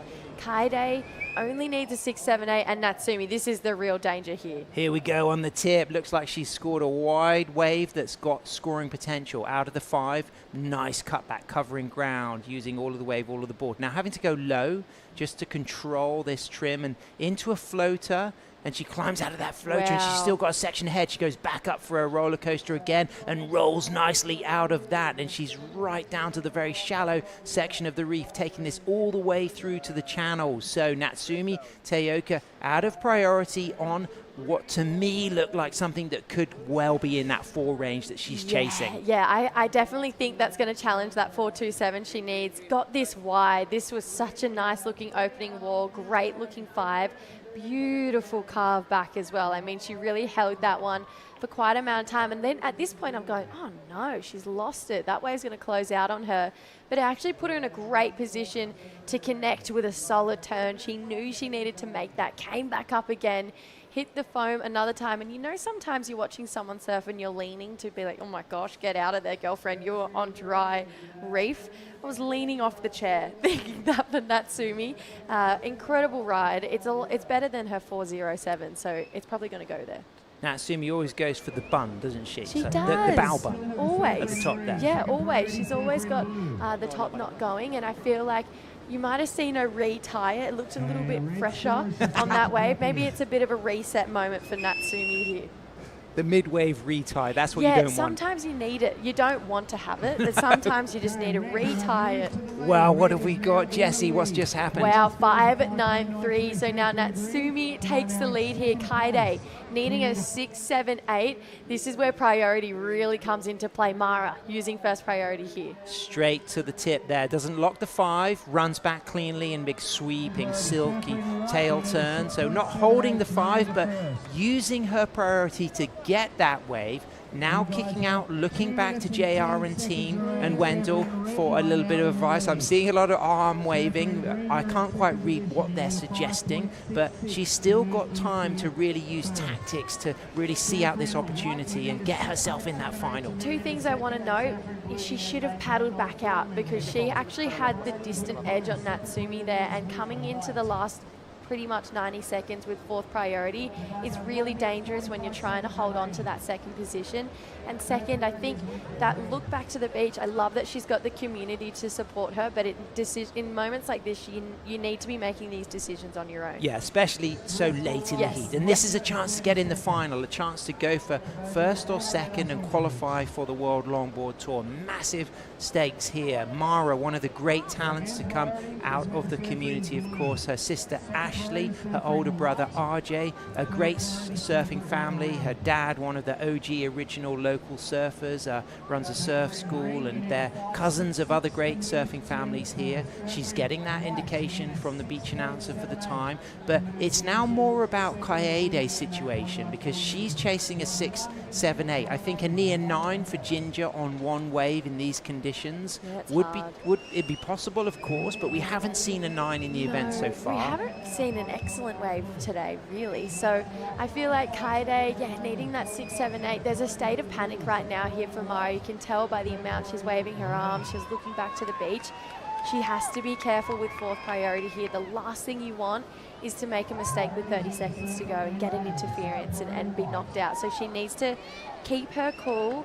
There is 30 seconds on the clock. If a wave comes through, unfortunately, it's just out of her hands. Okay, Jessie, so first priority with Ginger, a little wave there you can see coming. I just don't think that's a significant shape, but Kaede has sensibly got herself out of the mix to give herself a chance to catch it. So you may well see Kaede going for this. She's going to scramble, she's going to paddle, but I don't think she's got it. Mara Lopez has made it to the final. Jessie, I'm actually shedding a tear because that's a special moment. It's amazing. You can see that's her sister Ashley right there, hands overhead. Look how much it means for this local community to have already a Filipino into the final. She's crying, Natsumi. That's probably one of her idols. You're crying. Well, that's special. I mean, there's a massive moment for the Lopez family. Oh, incredible. I love when we get to see moments like this. And what a big heat for Mara to make it through. Well, I'm shedding a tear there for the Lopez family. Congratulations, Natsumi and Mara. Make it to the final. Coming up, we've got a massive stack to USA Hawaii reunion and USA Cash, Philly, Alana and Malia surfing in the 2nd semi-final to book a spot potentially on the World Longboard Tour. Stay with us. We'll be right back. So this is semi-final week 2. The WSL La Union International Pro LQS 1000, presented by the Philippine Sports Commission, is proudly hosted by the province of La Union, the municipality of San Juan, and the Department of Tourism, Region 1.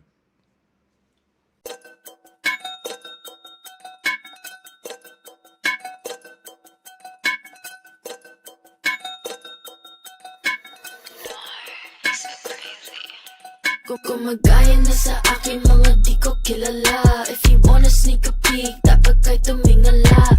You know I put the work in, hindi to himala. I don't wanna cause a scene, so wag kang magpadala. They call me most high, I'm the prophet. Busy on the uprise, don't you try to stop it. See me at the front line, everybody watching. Do it all in one try, you look exhausted. You know I'm pretty, never modest. I don't ever wanna hide. I wanna be the bitch I know one never asked to step aside. I always want attention, I'm always picking fights. If I don't get what I want, better hope that you'll survive. I got on my six, they tryna copy all my tricks now. Sticking to my that's why they think you need to sit down.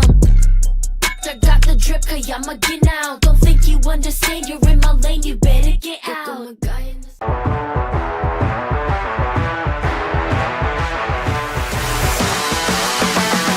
SDMI Sports. World-class sports management made in the Philippines. Welcome back to the action. Thanks for tuning in. It's the second semi-final on the women's side for the La Union International Pro. Malia Iliogan from USA, based in Ventura, a Filipina-American, surfing against Alana Johnson from the South Shore of Hawaii. Also up against French surfer Ophelia Cuen from Reunion, and a Hawaiian-based Cash Hoover up and riding right now on a Michael Takayama board. We've seen Kaimana Takayama, Michael's son, out here competing. Cash kicks out, up and riding right now. We see Malia on the Wayne Rich surfboards, looking strong and dynamic and smooth, cross-stepping forward, back to the tip, holds that touch of the 5, and then very active in and out of that trim spot. As this wave just starts to fade, she'll kick out. 30-minute semi-final. I'm Sam Bleakley. Now Rachel Tilley, 3-time Women's World Longboard Champion, back in the booth. And that was a special moment for the local community. We've seen men on the World Tour side for the longboard, JR, Joe Marie. This is now an opportunity for Mara Lopez in the final to get first or second and potentially qualify for the World Longboard Tour. Yeah, and she's someone who really quite keeps her cards close to her chest. She's such a young girl, and I've never seen her get so emotional about a result, and it's just so great to see how much that means to her and the rest of the community. Now here, Alana up and riding her opener, finding one that's just kind of not really ever standing up for her. She did well to get some work done on it, but it's kind of consistently just stayed that soft wave. As we see Cash now just finding her positioning, goes for the stall, gets the nice nose ride there, bringing it back around. Love how loose she's looking. Really, really a great critical nose ride. So cuts out towards the inside, and now here Ophelia finding the cutback there. Malia. Oh, sorry. Yeah. Malia, thank you. Getting back to the nose up there, like you said, on that Wayne Rich board. Love the stringer that she has as well going down that board. Not only is that just so beautiful, but I find it quite, when I've had boards like that, quite functional for adding that flex in the tail. Just seen that Wingnut is designing a board with Wayne as well at the moment. Really Oh, exciting. fantastic, That's going to be something that we can look forward to feasting on as we see Malia again on another wave. So she's had an active, busy start, 30-minute semi-final. Malia setting herself up.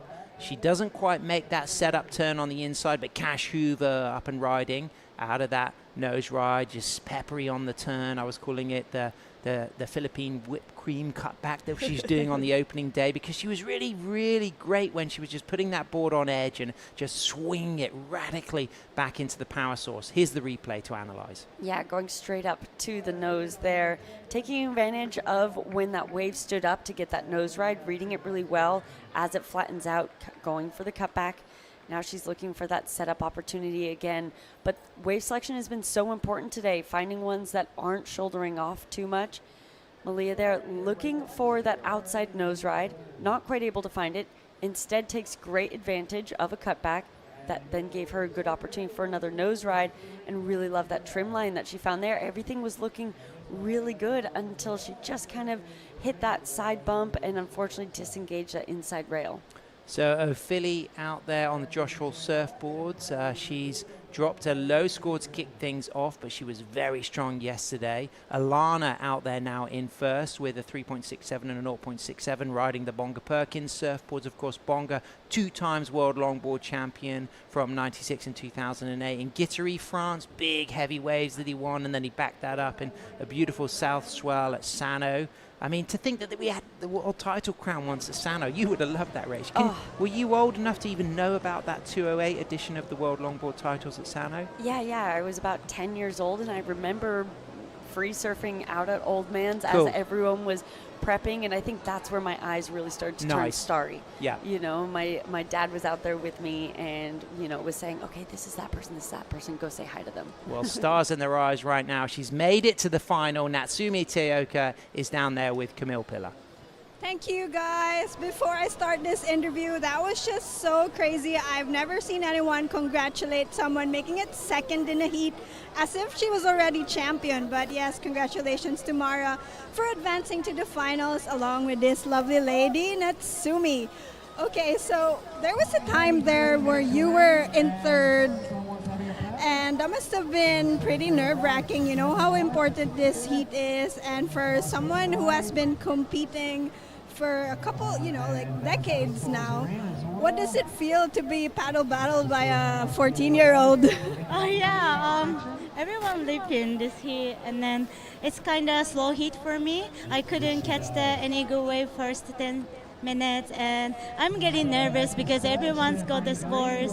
But yeah, after I got 7, and I realized I didn't have much time, and then I was third, so I just tried to get my second score, the build up, and then finally I got small waves, but I got 5.9, and then I'm so happy to go the first place to finals. So in that heat, there were actually 2 teenagers because Ginger is also just 13 years old, whereas you and Kaide in the Japan circuit, you have had more experience. Now, it's exactly this kind of experience that is important for younger generations, so they can improve. I know you're also here with your younger brother and some younger girls from Japan. So what is it like on your team? How do you share what you know so that the next generation can follow? Yeah, this time I'm traveling with my younger brother and also my friends. And I'm so happy to be back Philippines together. Everyone helped me so much, and then I feel so comfortable and I'm calm down. Yeah, everyone, before the heat, I chatting everyone and to be calm down and then to be natural, and then yeah, everyone support me, so I'm so lucky I have them. So one more heat, the most important of all, the finals is upcoming. So I'll let you rest, I'll let you relax and get into your competitive headspace. Thank you so much. Would you like to say anything in Nihongo? ライブで応援してくださっている皆さんありがとうございます。ファイナルで進出することができました。このまま全部のヒート1位通過して優勝したいと思います。ファイナルも応援よろしくお願いします。Thank you. Thank you so much. Back to the semis.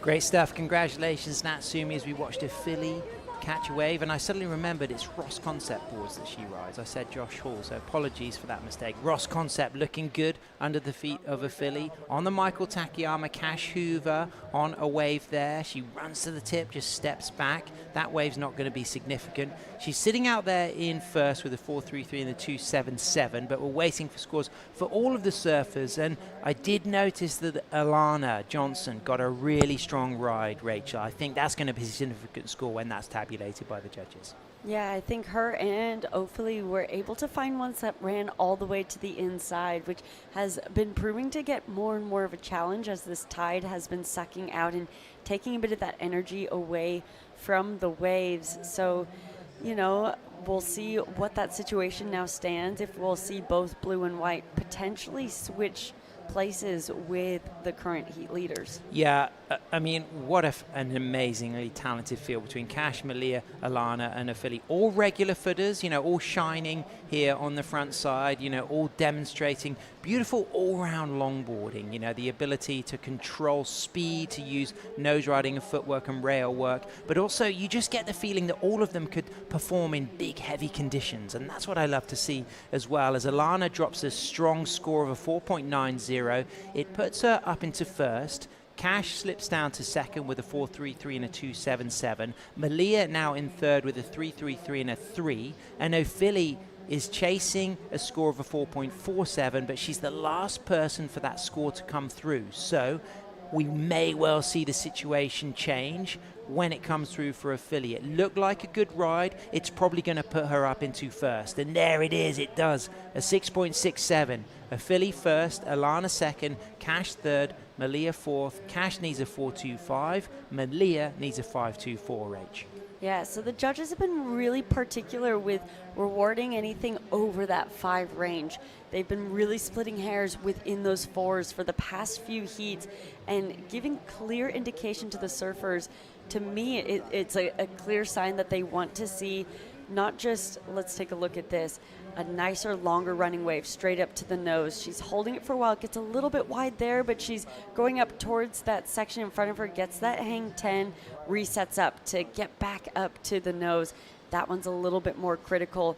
And what the judges are liking in order to get up to this 6 range is the length of ride as well. Finding the ones that give this opportunity into the inside is what I'm seeing. Love the spray on that board as well, the kind of burgundy blue combination, really nice. And you know, it does give good energy for you, you know, as a surfer when you've got a color combination on your board that makes you feel positive. And I think that's really suited Afili's personality, and she shone incredibly well yesterday. I mean, she was one of the standouts on the women's side yesterday, Rach. If I look back at some of the scores that were being dropped, a 7.83 was her highest scoring ride yesterday. Yeah, Which was Natsumi got an 8.33, and Cash's highest score on the previous round yesterday was a 7.67. So you know, Cash and Afili have proven that they can go big on the scores. Yeah, and that's something when you're one of their competitors, you can't get in your head too much. Every heat is a brand new heat, opportunity to have new wave selection, set this heat up. Really nice work from Alana. I like the way she took that all the way to the touch of the 5 in the cutback. There's the cross step, using the switch cross step with complete control. I noticed when I was watching her in the free surf this morning that she was very comfortable switch. That's a really classic Hawaiian feature, you know, harking back to the likes of Raste Keilana, who often you didn't know if he was regular or switch when he was surfing because he was so comfortable in both the goofy and the natural stance. Yeah, it adds an element of excitement too, but I think especially when surfers are starting to include switch into their repertoire, really adding it into a heat when you have that total control, or else you're just not really adding in anything of, you're doing something in not as good of a way. So Alana having really nice control, really beautiful. Clean footwork into a nice 10, or smooth, no foam around the toes on that 10 for Afili. She cuts back after that nose ride and then just readjusts her line and comes off the middle of the wave, now just trimming, coming back to the tail so that she can just do that float. And there's a real sense of control that we're seeing from Afili. She's very in command of everything, got a great relationship with that board, as has Malia here, just snaking back and forth to stay in the pocket and then cross-stepping forward. She cuts back, she sets herself up there as that wave just starts to lose energy on the inside. So she's going to paddle out, chasing a 5.24. Afili feels as if she's going to get a very strong score though, but what about this from Alana? Yeah, I really liked the delicate footwork she had here, getting back up to the nose there, using that as a functional nose ride to get her board speed back up into the wave. Here she goes, really beautiful cross steps, isn't quite able to find that nose ride, switches it back to regular, so that was a really seamless use of that. But a couple cross steps here probably won't add to, in a switch stance, won't add to a huge element of her score from the judges' perspective. But done with such ease, really nice to see. And that, you know, like, it's pretty to watch. Yeah, I talked to her yesterday evening about, you know, saying, you know, big call, but I was making references to Raul Sun when I was watching yesterday. She was, of course, extremely touched by that, you know, because Raul Sun, one of the greats. But she's looking really smooth, but so is Afili. For me, this is Afili at the top of her game, Rachel. She looks unruffled. She looks completely in command. Yeah, she really does. Here we go, Malia charging through the section here, and then sets herself up for the turn on the inside. We don't know what happened up to that moment, so it could have been significant for her. She just has her leash on there, so that single fin Wayne Rich is not going to run away from her. But analysis of this, Rachel Tilley. Straight up to the nose, a little bit wider there. She's going to try and get back into it so that it stands up.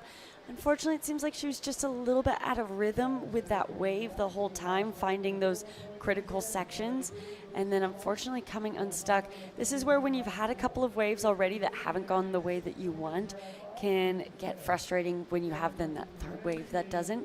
So with 13 minutes now, she just needs to get back out there. There's still so much time, and just, you know, just wash it off, start the heat over. Afili drops a 4.27 for her last ride, so she's in first, heat total of 10.94. Alana Johnson in second. She needs a 6.05 to go up into first. Cash Hoover up and riding, chasing a 4.25. There's the touch of a quick nose ride. Runs back from that nose ride. It's foamy this section. She just uses that foam to just accelerate a little bit, but the wave completely dying on her. So no chance really to get the 4.25 on that wave shape. She's going to come out in in fact, she will come out probably if Malia isn't on her outside, out of shot, in third priority, which could be an advantage for Cash because it just will give her the edge of selection over the next wave over Malia. And it's both green and red who are chasing that second or first spot at the moment because they're in third and fourth respectively. Yeah, so all scores are in. The situation is as stands. But between second, third, and fourth, it is kind of that battle of the threes and fours. Ophelie really taking a strong control of this heat. And like you said, she's at her best right now, and it's really showing. Welcome to the latest edition of Mindfulness and J.R. Esquivel as he meditates for his first semi-final. He's going to surf against Joe Maria Breza, Perry Ventura, and Roger Casugay, as we can now see our Filipina-American from Ventura, California, locked on a nice nose ride. Again, back up to the tip. Soul arches lifting up that back arm, and then snappy with that down carve turn. So this looks like one of the more exciting rides that we've seen from Malia, and this could, out of priority, really be a benefit for her campaign to get a spot in the final. Yeah, she's been trying to stay busy and find those waves. That last one previous to that coming in as a 2.57, so it doesn't affect her scoreline. There's Jo Marie on just the screen. Studying that nice digger. Look at that digger. Look at the way it builds sand and the lever technique and the four wheels moving. Jo Marie just fantasizing about the days when he was a grom on the sand. I was just going to say that. I think he's probably looking down going, oh, the pressures of that you don't have at the moment as he's preparing for a pressure-filled semifinal. Absolutely, and he's got the Philippines flag, of course, on his Luffy board there. So Jo Marie in a 4 Philippine surfer semi-final. So it's guaranteed that 2 men from the Philippines will make it to the final. We have already seen 1 female guaranteed in the final from the Philippines, Mara Lopez with Masumi Teoka, and it's these women battling for those other 2 spots in the final. Cash Hoover up and riding. She's chasing a 4.25. This looks really nice. Cross steps into a nice 5. Toes right over the tip on her really snappy cut back, really radical and lively, but smooth, and then accelerating out of that turn, and a nice bit of variety as well, as we now see a filly cross-stepping forward on her Ross concept board again, holding that 5, stretching through those nose rides, and then dealing with that bounce, and then just going into a nice, elegant, but powerful carve just away from that bounce. She falls. Alana now up and riding. She's come through this set, 3-wave set, 3 women with potentially significant scores that could change situations, Rach. Yeah, so I think Ophelia is going to stay in that top spot.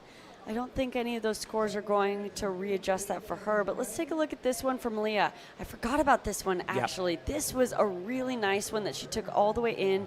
So kind of a slower start, finding a few quick nose rides, but it, from memory, is this inside section where it really stands up more. So gets a little bit more of that hang 5 action and sprays it a bit. A little out of control there, not really complete in engaging that rail, but it was a nice one to bring through. I like this, and I love it when you find the 5 on those readjusts. Yeah, when you come into that too. Beach line towards the sand and you're able to get all the way into that 5 and back in time. Here's the replay of Cash. What do you think? Yeah, nice nose ride. Brings it around. Love that she's kind of just staying really gentle on this outside section as it's softer because it's this inside that stands up more. That's a nice nose ride. And then these 2 turns, adding in a bit more power, whipping it around. Gets that board speed back up and then whips it around again. Not complete on that last one. And then Ophelia finding another beautiful wave. Love the time that she took on that bottom turn. How's the work on the nose? All of them proving they can do that quickly. Yeah, well, I think that's really showing that it's really is a functional nose ride as much as it is, you know, an added style and flair. She did well to navigate around that bump to still get on the rail there. Everyone catching a wave in this exchange with these waves. Alana up and riding a little bit more of a stretched out 5, but it was nice. Brings it around. There we go, better 5. Love that positioning, that little backhand I noticed. just kind of going along the lip and unfortunately getting unstuck. So, you know what? I noticed a couple mistakes from each surfer on the wave, but moments of greatness on each wave as well. So we'll see where the judges readjust. Great to see the outlines of the boards. Most of them look to have like midpoint in the middle, mostly on the square or like a rounded square tail. Looked like Cash's tail was a bit more pulled in than anyone's, and then next in the pulled inness probably was the Ross Concept from a filly. But generally all riding those kind of like very beautifully balanced, like squarer tail boards. Not crazy wide tails, just nice functional longboards that look really fun to ride. Yeah, everyone's boards have just been so fun to observe throughout this event as we can take a look at our next surfer. That's Perry, so he's got the Ian Zamora surfboards there. He's going to be coming up in this next heat, all Philippines. As I said, it's JR, it's Joe Marie, it's Perry, it's Roger. You know, all of those four surfers will be very used to competing against one another in the national titles on the LQS events they have in the Asia region, particularly the events here in La Union and Bel Air, and they're going to be focused. Two of them will be guaranteed a spot in that final. As we go switch from Alana, goes goofy into a nose ride switch, now back to a natural regular stance. Cross steps forward. We were talking about some of her favorite waves. She's from the South Shore. She likes Makaha. She loves Chuns. She says this wave reminds her of Chuns, of course, on the North Shore there. She cross steps forward once more on a Bonga Perkins board. Big shout out to Bonga if you're tuning in, one of the kind of icons of surfing and longboarding, an absolute great friend of mine, someone I loved and admired, and you know, his 2 world titles will go down in history as a man of all conditions, big waves, small waves, he could do everything. Yeah, absolutely. So I love when athletes have those local shapers coming from their home place as well and bringing in so much history. So let's take a look at that really delicate technical nose right there on her switch stance, which is very impressive. Like that setup again, back up to the nose and a really small wave. I don't think this will be going into her top 2. She's trying to defend that second place position right now. Needs a 6.48 to go into the lead, but I don't see this going into that 4 range. Well, all the scores are now in, Rach. So a filly stays in first, Alana stays in second, Cash in third, Malia in fourth. Malia in fourth in red on the left of your screen needs a 4.10. Such an attainable score. She's in third priority. In first priority, Cash in green. We'll look to see where she is. She's furthest out. She's deepest. She is chasing a 4.93 to move up into second and try to book herself a spot in the final. The woman you just saw on the left of screen in white, that's a filly from Reunion. She's in a very commanding situation here with a 6.67 and a 4.7. She'll want to improve on that 4.7. She's in second priority. Alana in second position. Alana is carrying a 4.9 and a 4.7. So it's pretty open. You know, we have to be honest about this, Rachel. You know, first position could even change. Yes, we've got a filly in first right now, but all of the women are chasing scores in an attainable range to move right up into first. But it's crunch time now. We're in that sub 5 minute range, and so both Cash and Malia now kind of have their work cut out for them. Looks like a wave is coming. Cash making a dart out to that wider spot. Let's see what happens here. Here it is, chasing that score in the 4 range. Cross steps forward. She needs a 4.93 to the tail. Floats over that section. She's going to hope to find a reform. She potentially has got more time, though. That wave's not going to be the score, so she's going to paddle out now. She's not going to be in first priority, but maybe her only advantage will be her positioning paddling out may allow a wide swinger that she's able to catch. As we can see, our 2019 gold medalist from the SEA Games, Southeast Asian Games, Roger Kasugay, he's looking like he's just found somebody's like belt buckle or something washed up on the sand, maybe a watch there. He's got his own surfboard company there, that board under his arm. He's going to be focused. He's walking out over that flat reef, you know, just giving himself a little blessing there. He's going to go out charge, hungry to get himself a spot on the World Longboard Tour. Well, you were mentioning Cash maybe finding that opportunity. That's exactly what we saw Natsumi do in the heat just previous of this to go from that third to first position. She found one wide as she used her priority, made that mistake, but it's our heat leader now. O'Philly in trim, a 5, soul arch all style on the 5, back to the tail there, keeping it cool and smooth. O'Philly's been a real standout in this event. She's in the lead. She's looking to improve on a backup 4.7, riding her Ross Concept boards there. This wave now bounces, she'll kick out. So you're not really certain that will go in the top 2, but Cash did get a wide swinger here. And out of priority, she may well have an opportunity to go for that 4.93 she needs, Rachel. Yeah, she will have to do something special on the outside, not quite having that completion on the inside. So we'll see what happened here, but let's take another look at this beautiful nose ride. Ophelia, she is just feeling at her best right now. Nice turn, kind of fumbles a little bit, and then from here on out, it was her just trying to readjust, hoping that the wave was going to offer more, and it closes out in front of her.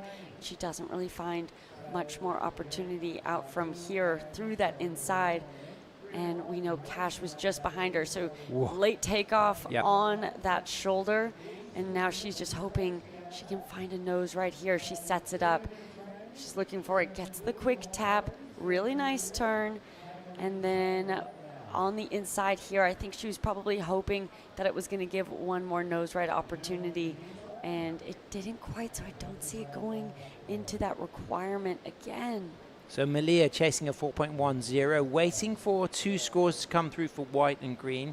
Cash needing pretty much a 5 to improve on her situation in first. Ophelia wants to better her backup 4.7. We're not sure on instinct if that was the case, but of course the judges have that chance to look at the video replay and really study it. You know, we didn't get to see absolutely everything on that ride. It was a strong ride. I don't think it's going to rival her top score of a 6.67, but I think Ophelia is looking very, very good, and now it's going to be a real battle to see if people can put the pressure on Alana. She wants to improve on that backup score of a 4.70. She's in priority, she's turning, she's taking, she's up and riding, cross steps forward on a Bonga Perkins board, walks back to the tail, cuts back and just elegantly readjusting, all flow and Hawaiian velvet grace from Alana as she touches that nose as she points towards the beach and now gets back in trim, uses really delicate footwork to just find the section, connect, and get a little roller coaster onto the inside. But Ophelia in a 5, in a 10, looks like Ophelia's wave shape is offering a little bit more as far as scoring potential than Alana's last ride, but it may well be these 2 women getting first and second if Cash can't drop that score pretty much as a flat 5 or a very, very high 4.9 to move up into second as Ophelia works her way through to the inside. Cash now up and riding, so she's got another score to come through. 2 scores. She gets a locked 5, holds it for a little touch of the 10, and then with speed roller coasters out of that. I like the energy we see at the end of the wave. You know, sometimes, Rachel, when you just catch the end of a ride on the broadcast, on the clips, and the speed and this flow, you start to think, was there some good things that happened out back for Cash? Or it could have been a wave she had to take in the dying seconds, so it may well not have been from the top of the point. Yeah, well, we will see. It looks like that one previous of that last one is not going to be that requirement. Judges still locking it in, but not looking like it's going to be enough. Last one for Alana, locked in 2.67. She doesn't improve her situation. Okay, so it's all about these last 2 scores for Cash. So did you just say we had that 3.47? This one just dropped. Interesting. 3.47. One previous to this last one that we didn't see. It was a late takeoff, wasn't it? Yes. You know, it was a big wave, you know, like a foamy takeoff, but she found some face, and it wasn't enough to get the score. She's given herself one more chance. Body language looking at her. Do you think she feels like she's got a chance, or do you think she knows maybe the length of the ride or the quality of the ride could not be enough? I don't know. Hard to tell. I mean, she's walking straight, I'm sure, looking for her parents there. There's her dad. She's meeting him on the beach and probably just trying to get an indication and feel, hey, what did you think you know, when you're a competitor out there, you know how things feel, but you didn't see necessarily what everyone else was doing. Well, this lady's happy. This is a filly Acuen. She's safe. I'm pretty certain that she's not going to be threatened here because it's only Cash waiting for a score. So a filly's already in first. So she's either going to get first or second as we're waiting for that score to come through. Is it going to put Cash Hoover into the final? She's chasing a 4.93 and she drops a 5.43 and moves up into second, and Cash Hoover books herself a spot in the final with a filly still waiting for one more score. It doesn't go in the top two. Eliminated Alana Johnson, who's been surfing incredibly well, as has Malia, but congratulations, Ophilie and Cash getting to that final to book themselves a spot on the World Longboard Tour. We're going to have the first men's semi-final coming up next as we can see a very happy Hoover family. Stay tuned, it's the La Union International Pro, and we got Dai Wacko coming in to host the action along with Rachel Tilley. Stay tuned.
Some really exciting semi-finals coming up. We got an all-Filipino matchup in the first heat and an international mix in the second. But this is semi-finals heat number 1 of the men's La Union International Pro. We have J.R. Esquivel, Jo-Marie Ebueza, Perry Ventura, and Roger Casagay.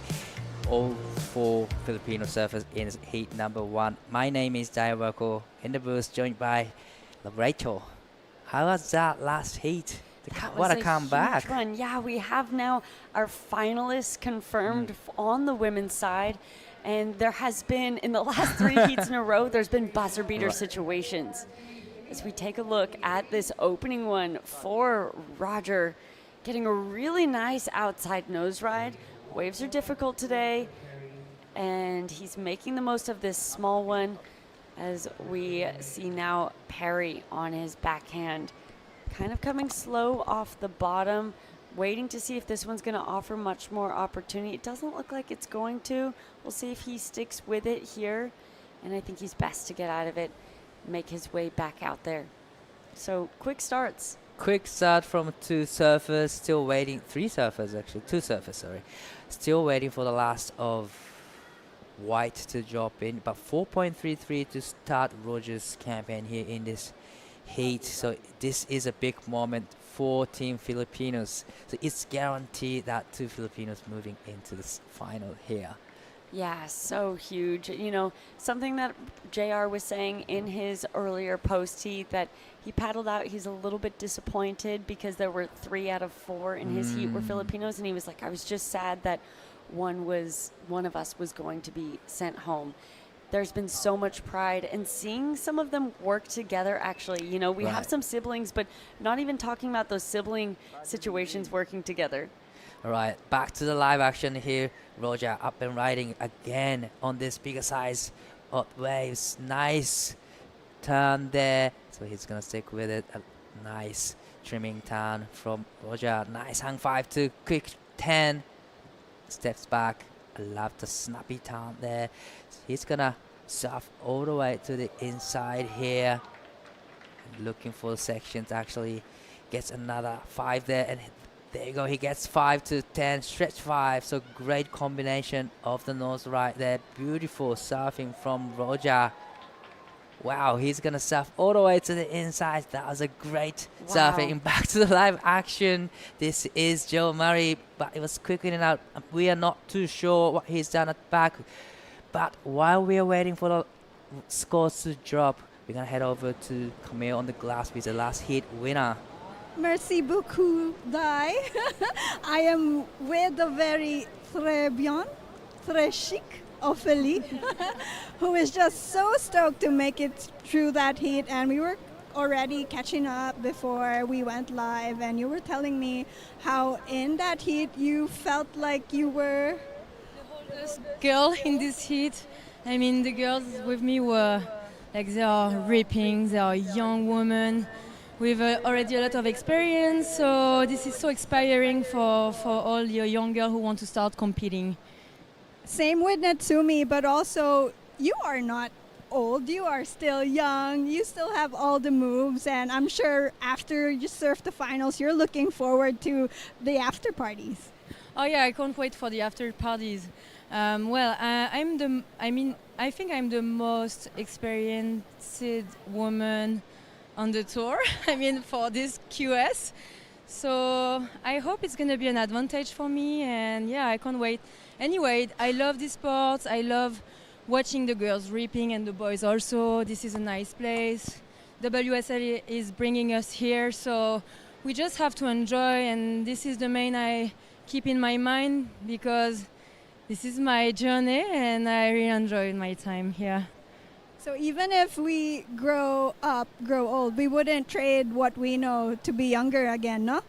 No, definitely not. I'm glad to have 32. I'm good with that. And no matter what's gonna happen, I have my experience and I keep going on what I love to do.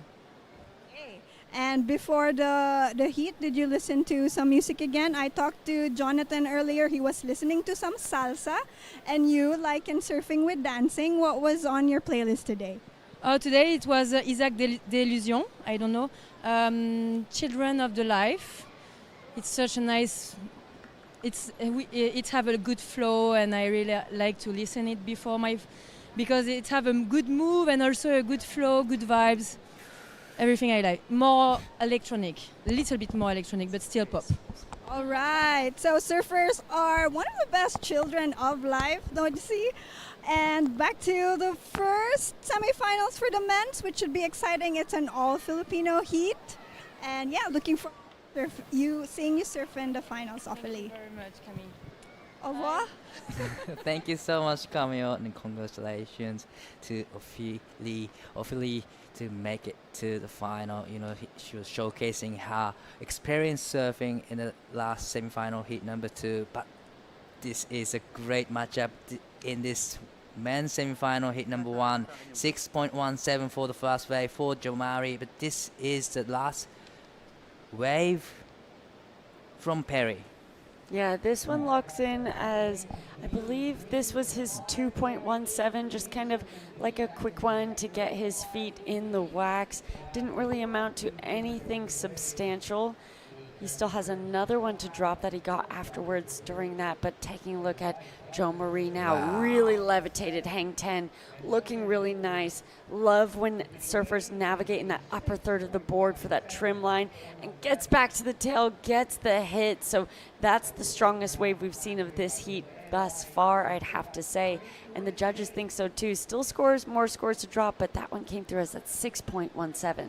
That is a great way to start his campaign here, but a lot of hang 5s, hang 10s going on the inside section as well. It was a really long wave, but this is a second wave for Joe Marie, comes in at 4.73.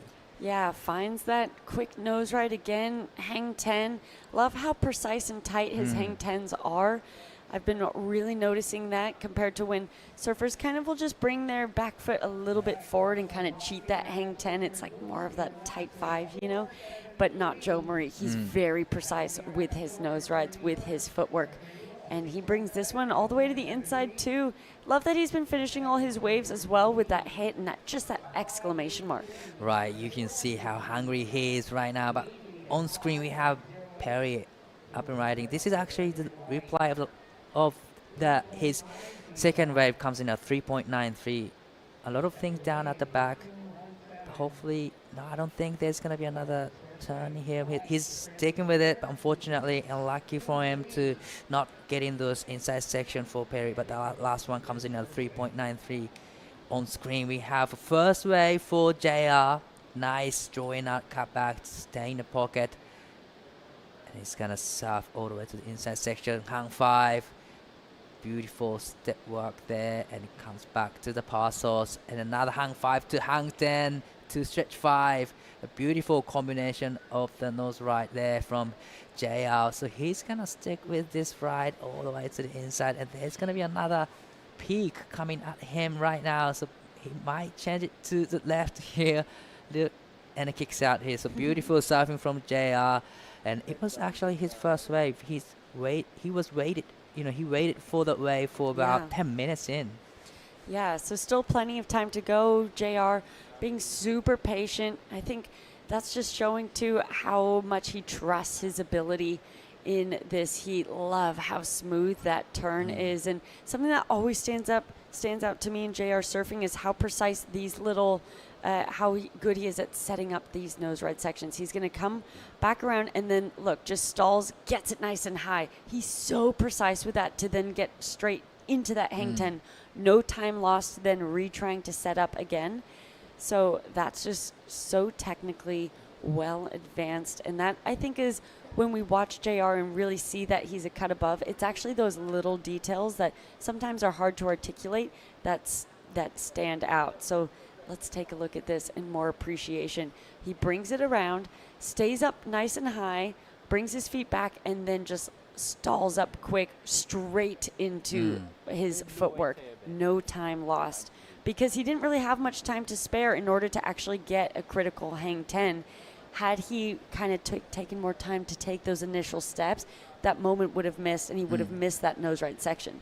Definitely precise footwork there from JR. Like you said, he didn't waste any time on the wave, and it looks like judges are liking it. 5, 6, 7 is the first wave for JR. Now currently he's sitting in his fourth place, but needing 4.50. So Joe Marie has 6.17 with 4.73 sitting in the first place. Roger has 5.83 and 4.33. And Perry now in the third place, needing 6.23 to go into the second. And JR with only one wave, 5.67, needing only 4.50. So it's a great matchup here. Everyone's got scores here, and there's still plenty of time left. So we're going to see a lot of waves ridden in the next 17 minutes. Thinking back to Perry's last heat, he ended up coming out victorious as that heat winner. He got a 7.33 within those last, I think it was 5 minutes. But it was at this same point, 17 minutes remaining, he just had like a 3 and a 2 again. And that was kind of coming from a few wobbles and bobbles. And that was a conversation we were having in that quarterfinal of going, okay, does he have that mental strength to wipe off some frustrating rides when you hear other people have strong scores? And he absolutely does. He showed that in that first heat from this morning, first heat of the day. And so now looking at this situation, yes, I'd say he actually needs to replace both of his scores. Looking that JR has that 5, 6, 7. Everyone has at least a 5 or a 6 in their scoreline. Yeah, now, Perry's been one of my standout surfers throughout the whole event. He's showcasing how delicate and then how elegant his surfing is, and showcasing his style on the wave. And most importantly, he doesn't look so nervous on the wave, even though he's in a situation like this. When he needs score. So definitely he will come back on the next wave. But looks like he's gonna go for this one on a smaller size waves. Actually, he start with a good hang 5, holds onto it to the 10, and steps back. A beautiful style and a switching stance there. So now he's a natural footer. Beautiful rail turn there. Stay in the pocket.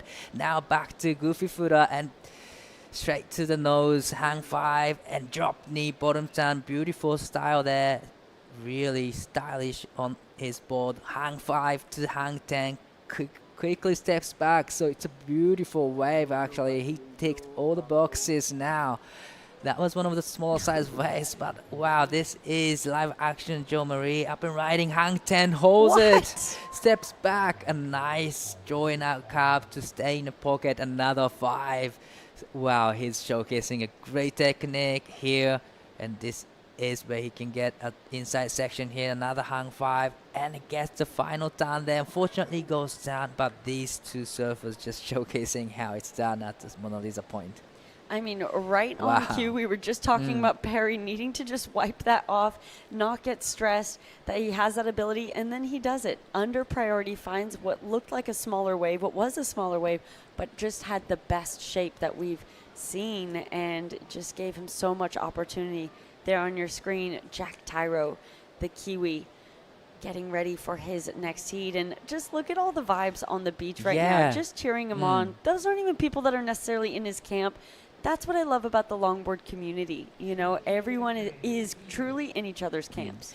Yeah, well, let's take another look first on this Perry's last wave. Yeah, really nice pace to his cross-stepping, and then finds that critical hang 10. Loved how he leaned those hips over, and this is textbook great switch stance surfing.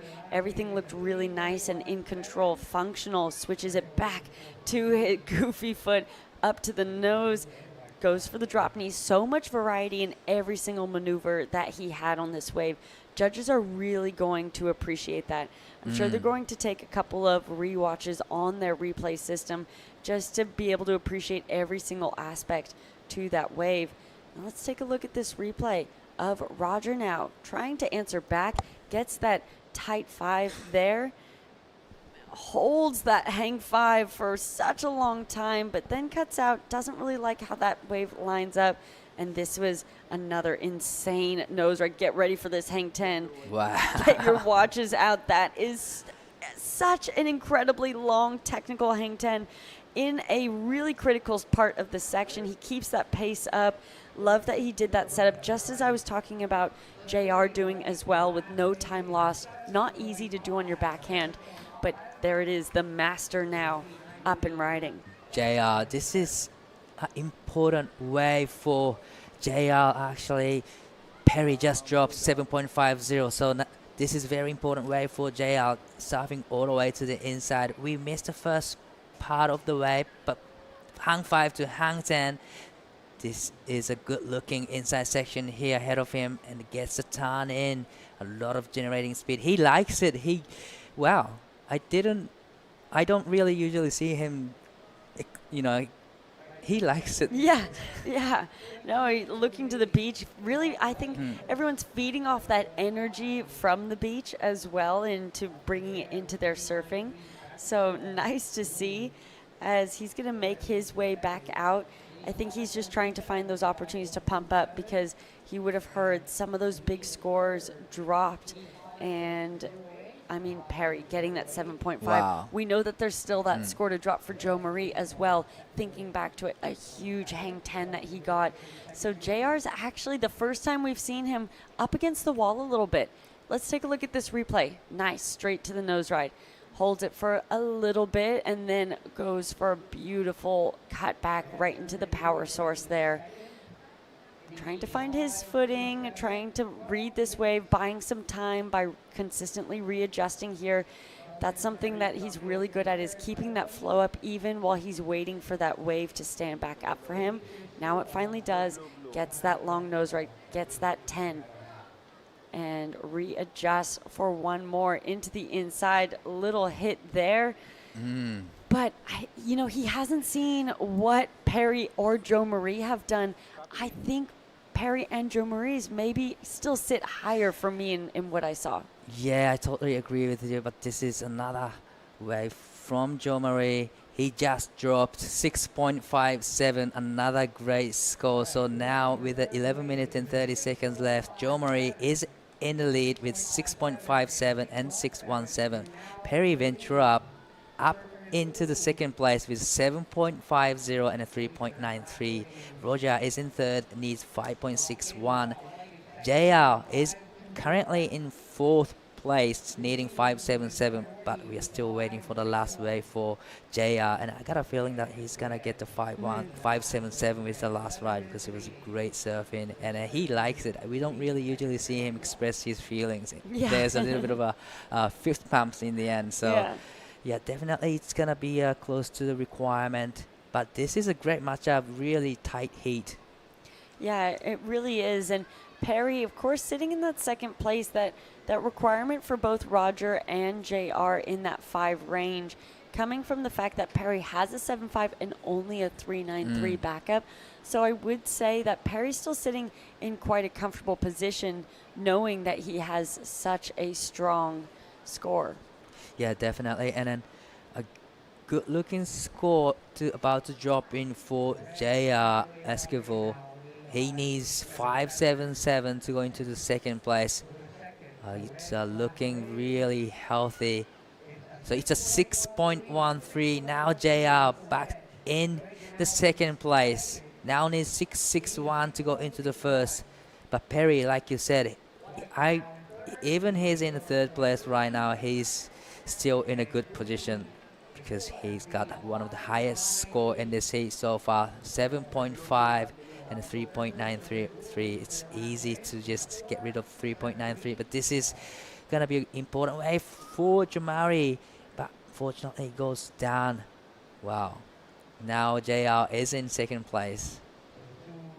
Yeah, so really huge for him to now feel that confidence back in there. I think when you hear your fellow athletes, heat mates in your heat be in that 6 and 7 range, that's where that brings that level up. If you're like, I want to not really put my back up against the wall in those last 5 minutes looking for a 7 or an 8, I want to get that work done, have a highest single wave score that's similar in that range.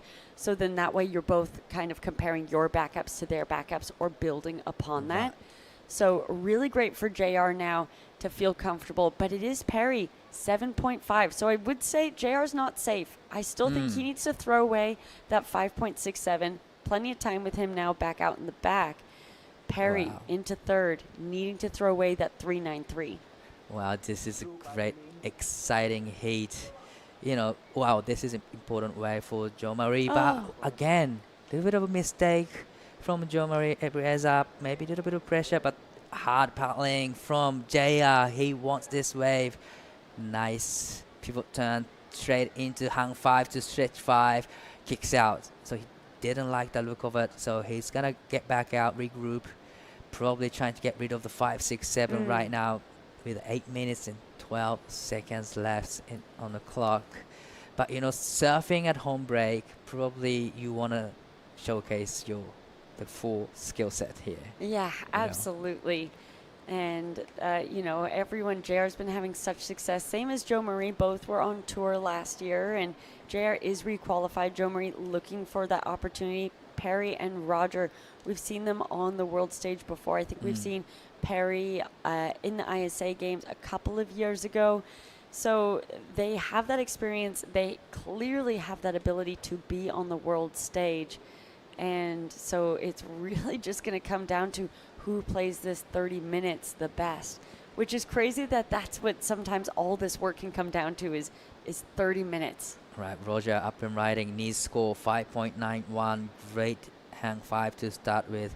In a critical part of the wave, and setting up for another hang 5 to hang 10, a lot of lift through that nose ride.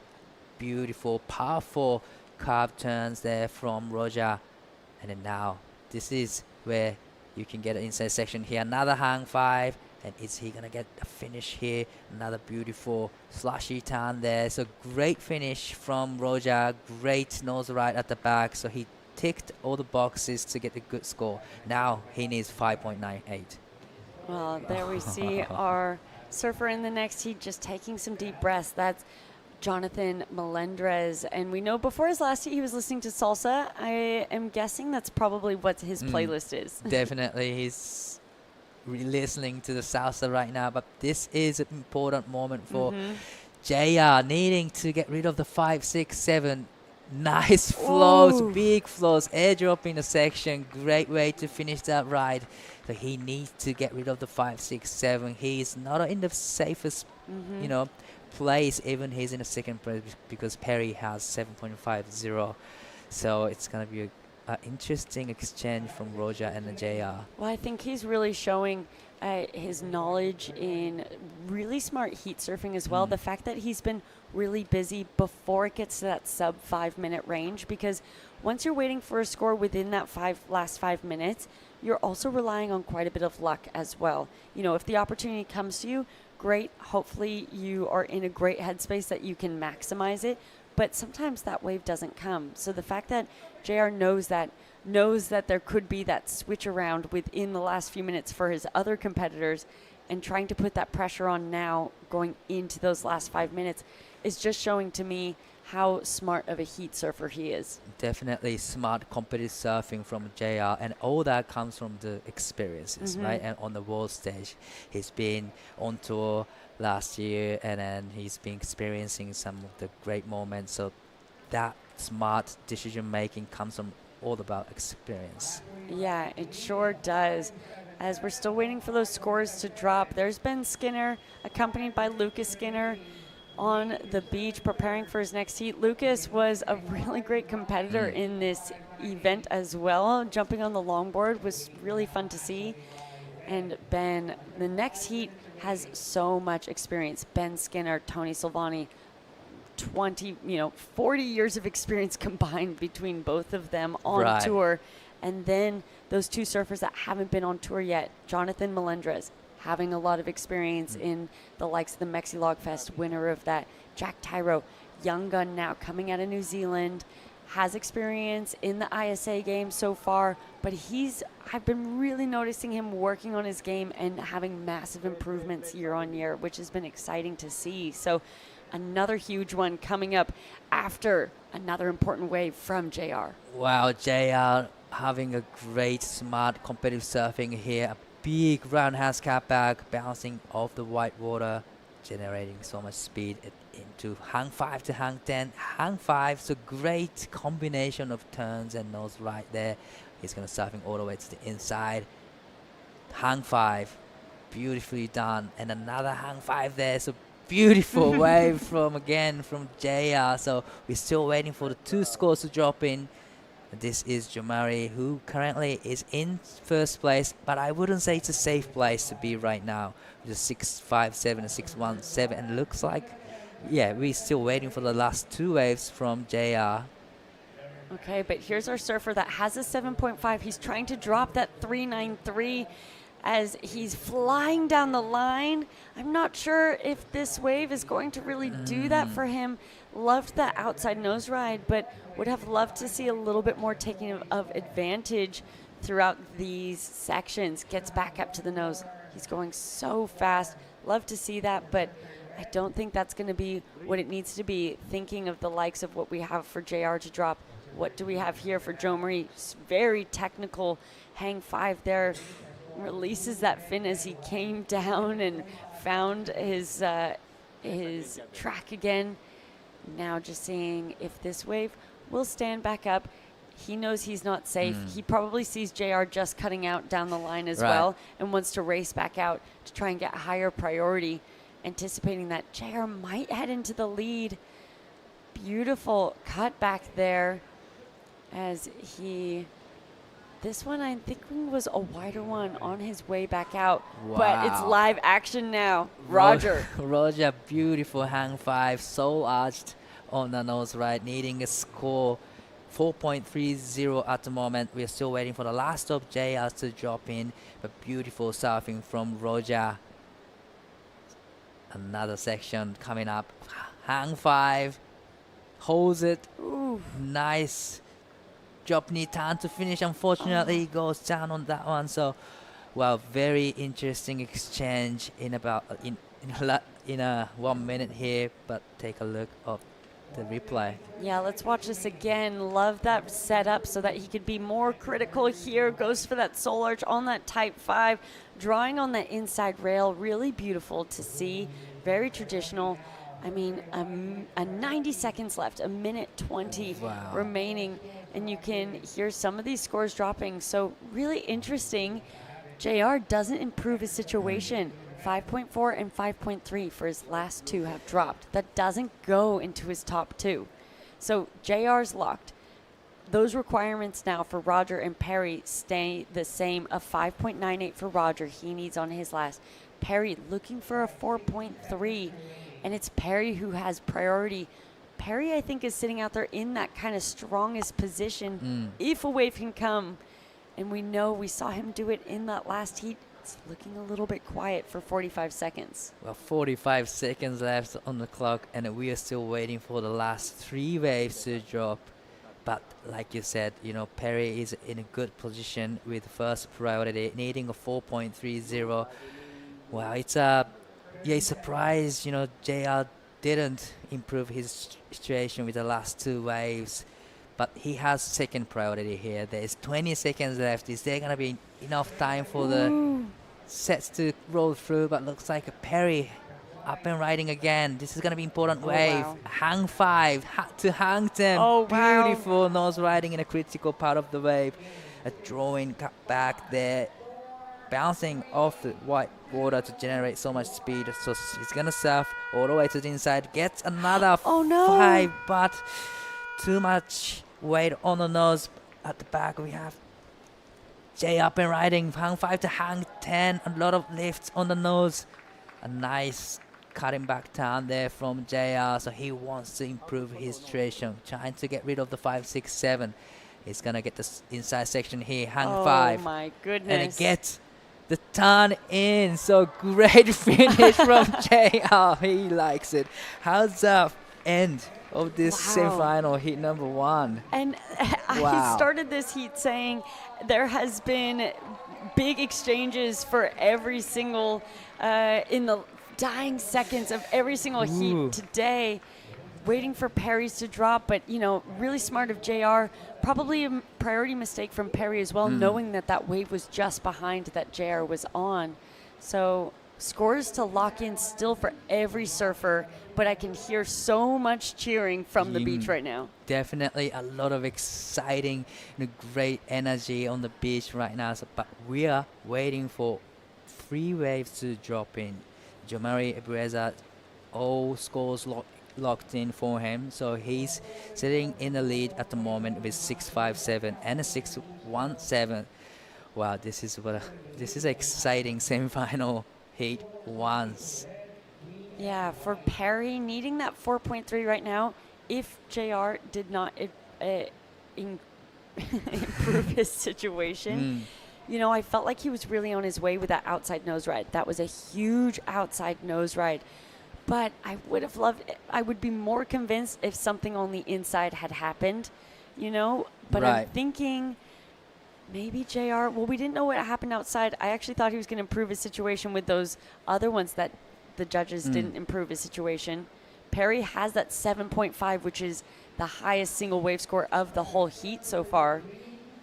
All right, so a few scores locked in. 5.53 for Rogers, second last wave. So it's not enough for him. He needed 5.98. Still waiting for the last. So Perry Ventura needing 4.30. Oh, 4.80 for Perry's last wave. So now he moves into second. So now we are waiting for the JR's last wave. He needs 6.18. Wow. Oh my gosh. And you know what? We just saw the inside. We saw that the inside was really strong, that he was really excited about it. We didn't see what happened on the outside, so hard to tell if it's going to be that 6.48. That conversation, though, Perry did the task in front of him. Great job to Perry. Wow. Now, all eyes. Look at all of them. Joe Marie. I'd say he's safe now. He, you know, is in that advancing position. He's still a bit stressed, but he knows that he's locked in, or he should know that he's locked in. Right. Well, nervous moment for Perry and JR at the moment. We're still waiting for the last wave from JR. Oh, looks like it's gonna be a great score. 7.07 for the last of JR. So now he's in first place. So it looks like our 2 finalists are set. Congratulations to Jo Marie and JR. That was a huge exchange. Huge exchange. What exciting heats. This was semi-final heat number 1. But stay tuned as 2 more finalists will be decided in the next heat. Wow, very exciting. Red and blue will be in the final. The WSL Union International Pro LQS 1000, presented by the Philippine Sports Commission, is proudly hosted by the province of La Union, the municipality of San Juan, and the Department of Tourism, Region 1.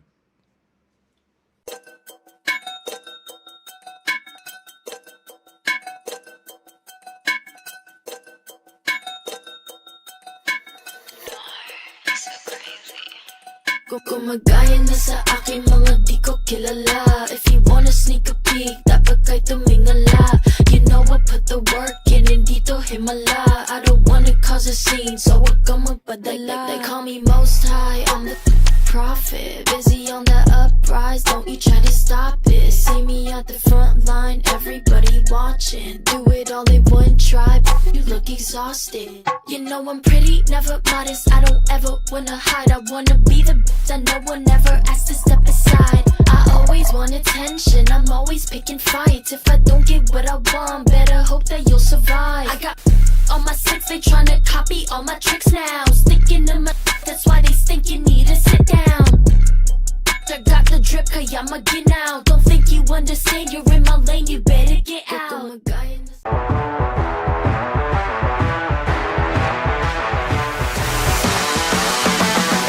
SDMI Sports. World-class sports management made in the Philippines. An international matchup coming up. Who will join JR and Jo-Marie in the finals? This is semifinals. Heat number 2. We have Jonathan Melendres in red, Jack Tyro in blue, Ben Skinner in white, Tony Silvani in green. International heat, Jessie. Yeah, welcome back. Thank you. It's nice to be back. I'm excited for this one. Wow, what a clutch finish to the end of that last heat, though. Wow. I mean, JR, he's kind of unstoppable right now. He's super competitive. He wants to win at home break here. That was a great, one of the best final exchange in the heats. But this is live action. We have Tony up and riding. Nice hang 5 to start. Back to 5 again. Trim down the line, trying to get around the section. A nice trimming down there, stay in the pocket. This is where he can get good inside section. He's gonna stick with it. Now he wants more. Set up turn. Nice hang 5 to heel side 5 and 360. Yeah, love it here. A little hang heels to kick off this heat. You can see Jonathan did really well to get this away from everyone. He was the widest on the peak, so got that power surfing here. He's going to really try and rely on it. Really cool pivot point off the back foot. You can see it looks really whippy, that board under his feet. Gets the nose right in, so he's ticking that box here and then stepping on that tail, attacking the foam coming back towards him. So it's a nice first wave for Jonathan, but this for Tony holds a good looking 5 to kick off this wave right at the top. Then in comes this avalanche of white water, so he has to bide his time, wait to come around this one. See him creep back up the nose again. So I feel like 2 nice, easy, cruisy rides to kick us off here. This is where Tony went, yeah, probably need to start to push a little bit harder on this wave. Came through. There's a quick hang heels, didn't get the full heel over the nose there, but yeah, Tony Silvani has been quite the character, had a little happy dance after he got through that last heat, but he's got a really stacked field. Obviously Ben Skinner speaks for himself, and I'm going to go as far to say Jack Tyro has got my favourite style of the event so far. Yeah, definitely through his backhand attack, definitely he's one of the standouts. But we'll stick with the live action here as Jack has just stood up on this bigger size waves. Beautiful hang 5 there and steps back to the tail. Nice drop knee turn. I love that drop knee turn from Jack. Beautiful surfing, beautiful technique here. This is where you can get inside section. Hang 5 to hang 10 back to, whoa, a little bit of a helicopter in the end, but unfortunately it goes down. Beautiful surfing from Jack Tyro. So now, while we are waiting for the scores to drop in, let's hear from JR on the glass with Camille. Coming in clutch at the dying 2 seconds of that heat, you got the score you needed. And being in the third spot on the heat is not something that you're used to. So were you scared? Were you nervous? Or were you happy that Filipinos will just be onto the finals? Yeah, we're before that heat, we're already happy because it's already there's already two Filipinos going to the finals. And yeah, there's a little bit nerves on that heat because I started so slow, and then the waves tried to really choose the best wave, but I could not get it. And yeah, so stoked that on the last 2 seconds I got a good wave and my highest score, and I made it to the finals. Stoked. What do you think is going on with the waves today? We haven't seen a lot of 8s, if at all, today. What would it take to push the scoring range to the excellent range? Yeah, it's a bit tricky this day. It's not really good. It's super challenging, but yeah, there's still some good waves. But I think we just need to push harder to get excellence, and yeah, we have to really wait for the good one. Okay, so you and John Marie on to the finals, and on deck right now we have an all-international semifinal heat. Who do you think will be the hardest to beat in the final? Yeah, I think everyone serves really good, and everyone can win this contest. But I think it's gonna be Ben Skinner and Tony will be the hardest guys because they are the veterans on the tour, and they know what to do. They know which wave is good, and yeah, they can easily get excellent scores. And yeah, I think they are the guys to beat. That's your fearless forecast. Thank you so much, JR. The next hour will be very crucial for you. So I'll let you go. And before anything else, do you want to say hi or thank you to anyone? Yeah, I would like to thank my sponsors, Vans Philippines, Surftown La Union, Alima Worldwide, Luffy Surfboards. They are here watching. Thank you so much, Luffy and Tanya. And yeah, to LU Surf Team, to Union Athletics, to iSports, maraming salamat. And yeah, maraming salamat sa lahat ng mga Pinoy na sumusuporta sa mga Filipino athletes. And ayun, maraming salamat sa lahat. We are bound for the final. Thank you so much, Camille, and congratulations to JR moving into final. What a heat.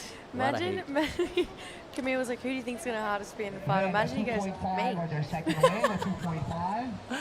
Well, he could say that, you know. He's the one who... He's been such a standout. Imagine. Definitely. I'd be like, respect. He's too humble to say that. Yeah, way too humble. I was going to say it, mate. Come on.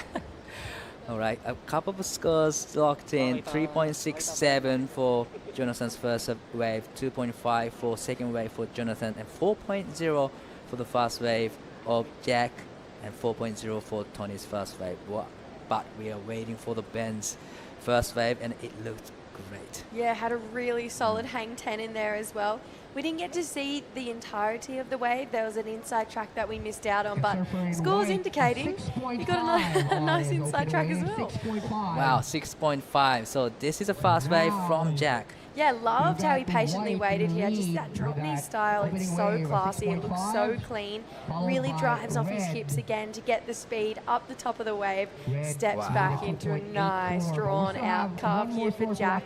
Like I mentioned, he's just been such a standout for me style-wise. I just find his surfing really elegant and easy to watch, and just using the majority of his hips. This is where we saw that fin fully come out of the water and his nose just started to swing around there. Here's the best wave of this opening exchange. 6.5 straight to the nose, out the back, critical section.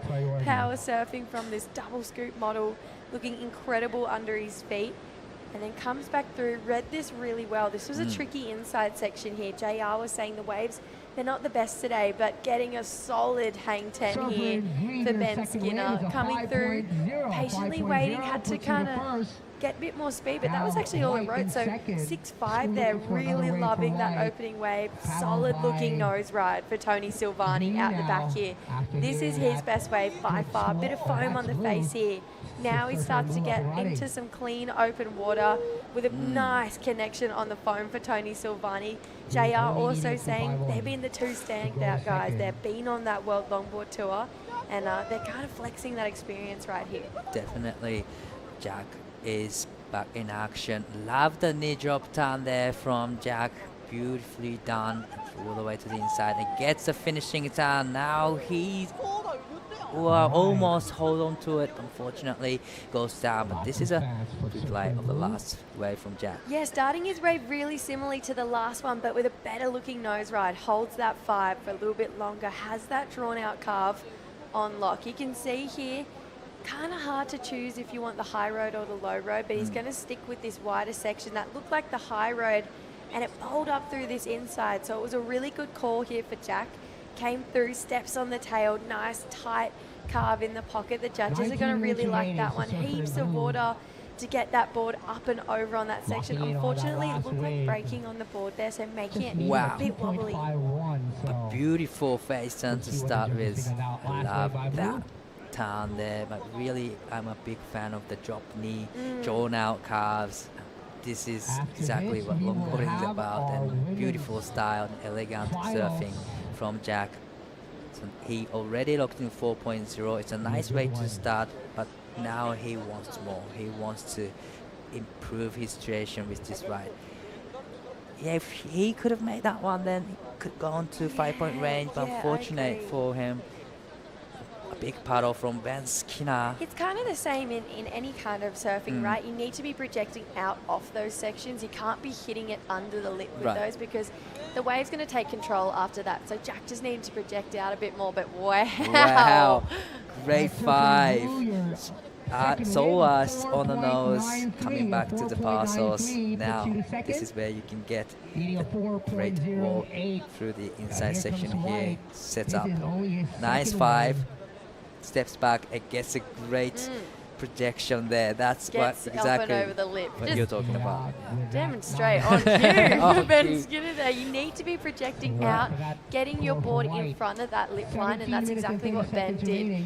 Di, you do it great as well. Oh, thanks. One of my favourite surfers in the world. Heard there's a song about it actually, but yeah, it feels like Ben Skinner. He's really starting to understand the stakes right now, because he's one heat away for giving himself potential to re-qualify for that World Longboard Tour.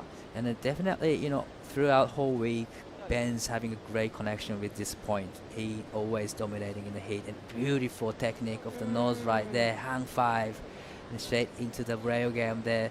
That read on the wave is just on point from Ben Skinner. Yeah, always looking so sharp. Even had a moment where he got to kick the hips forward, really give that kind of full control, I've got style on this section. And then you look at the speed projection he got out of that turn as well. Loved a bit of a stamp of authority towards the beach, but check that nose ride. Just so much control. Step back. Got to that section. He's got so much power. He's absolutely the most powerful surfer in the draw. Definitely. And you can tell he knows that. So backing up that 6.5 straight away, and in a pretty good looking lead here. Wow, 5.83 has just dropped for Ben's second wave. He is in the lead with a 6.5 and a 5.83. This is Jonathan up and riding on his backhand. A nice 5 to start with. This is where you can get a great critical part, beautiful turn in a critical part of the wave there from Jonathan. Now sets up for another 5, stretch 5 to tight 5 there, another 5, foamy waves. It's hard to surf on these foamy waves, but still he managed really well. Another 5 to heel 5 there, and a 360, steps back. Wow, a lot of things done on this wave for Jonathan, so it's gonna be a great number, but beautiful 10 to 5 to finish up this wave. Yeah, wow. Talk about variety. He gave us a little bit of everything on that wave there for Jonathan. Really incredible surfing done. Do you feel like maybe just slightly out of the pocket? I would say so. It was a beautiful hang 5 start with, but just like you said, a little bit of out of the critical section. I feel like more from about this point onwards, obviously really tight in the pocket here, but look at him go really far out on the face.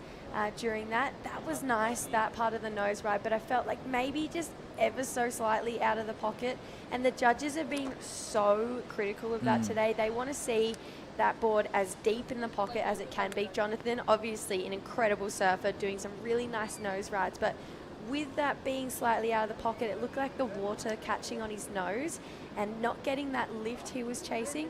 Still got some incredible work done, not taking away from this ride at all. It was really nice. But you can see there's the hang heel and walking back down the board. So really showing his authority, showing he knows his equipment, but I think maybe just lacking that slight lift that he needed. Beautiful surfing from Jonathan. Still waiting for the last wave to drop for Jonathan here. Ben Skinner is in the lead with 6.5. It's 5.83. Strong lead from Ben Skinner here.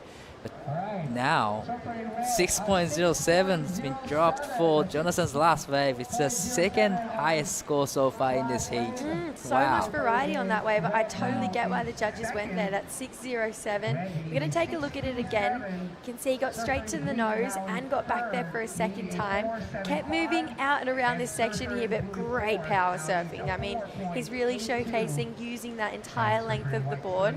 Comes through, a little bit of water. There's a nice lift on the nose, and then again you can see Jonathan here, that step back just to really show he's got total control.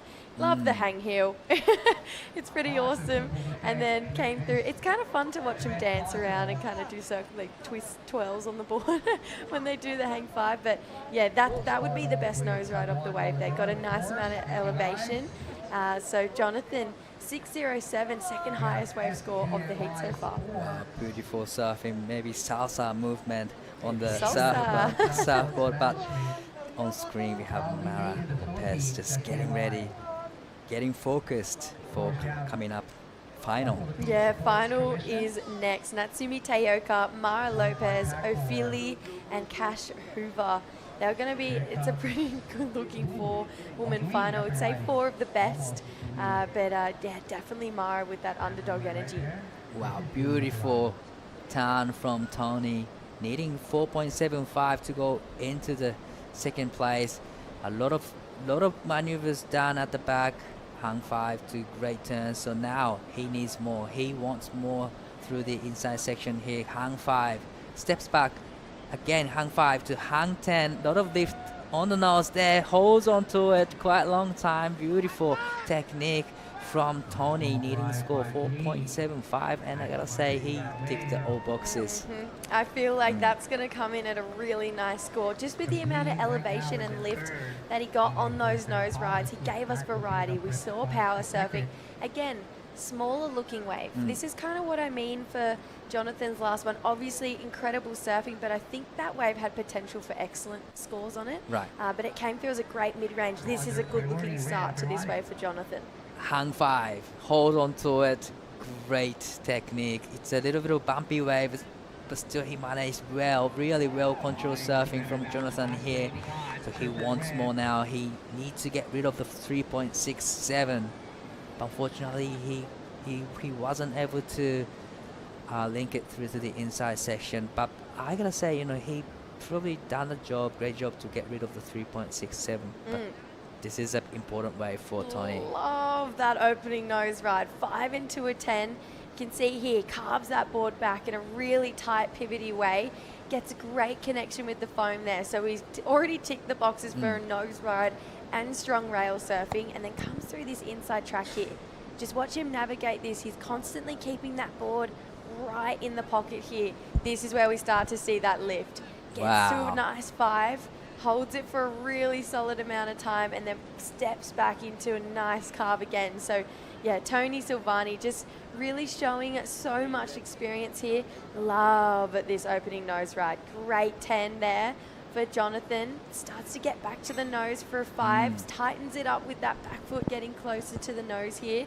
He's got really nice rail surfing. His power game is great. Another type 5 there for Jonathan, and then this wave unfortunately just dying out there, and you can see he's quite a passionate surfer, a lot of emotions, but he's going to put 2 nice scores on the board. Now here's the answer back from Jack. Wow, great start from Jack. Hung 5, step back straight into another 5, and now he's gonna look for another section. Another, probably not yet, but he's setting up. Beautiful drop knee turn from Jack. needing a score of 5.97 to go into the second place. Beautiful hang 5 there through the inside section.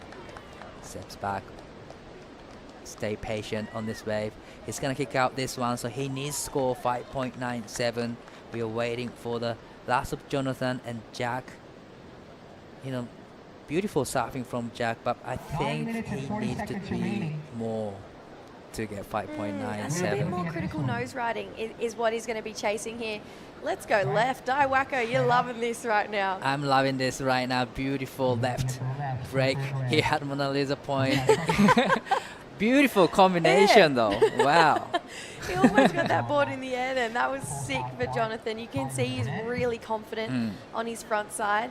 I feel like even more powerful on his front side. So fair enough if you're going to rely on it. It was great to him in his quarterfinal matchup. Ben, he's going to need to be watching over his shoulder here because Tony Zulfani slightly creeping up towards him, but Jonathan looks like he's building momentum here. Oh, definitely. You know, Jonathan is one of the surfers, create own rhythm with the ocean, he creates their own space. So Jonathan's doing really well, staying busy here, and then he's gonna wait for the 2 waves actually to scores to drop. And like you said, you know, Ben Skinner has 6.5 and 5.83, but still he's not in a safer place. Down to the final 4 women die. Only 2 can take a spot to the World Longboard Tour. Imagine getting to that position, still needing to have work to do here. Obviously, Natsumi, she's been such a standout. Afili, such a standout as well. Those 2 ladies on your screen, the junior surfers in that heat, but really talented. And they're going to give our veterans a run for their money. I think this is your 4th wave, just a 4th wave for red. I'm excited. Super excited for the finals coming up.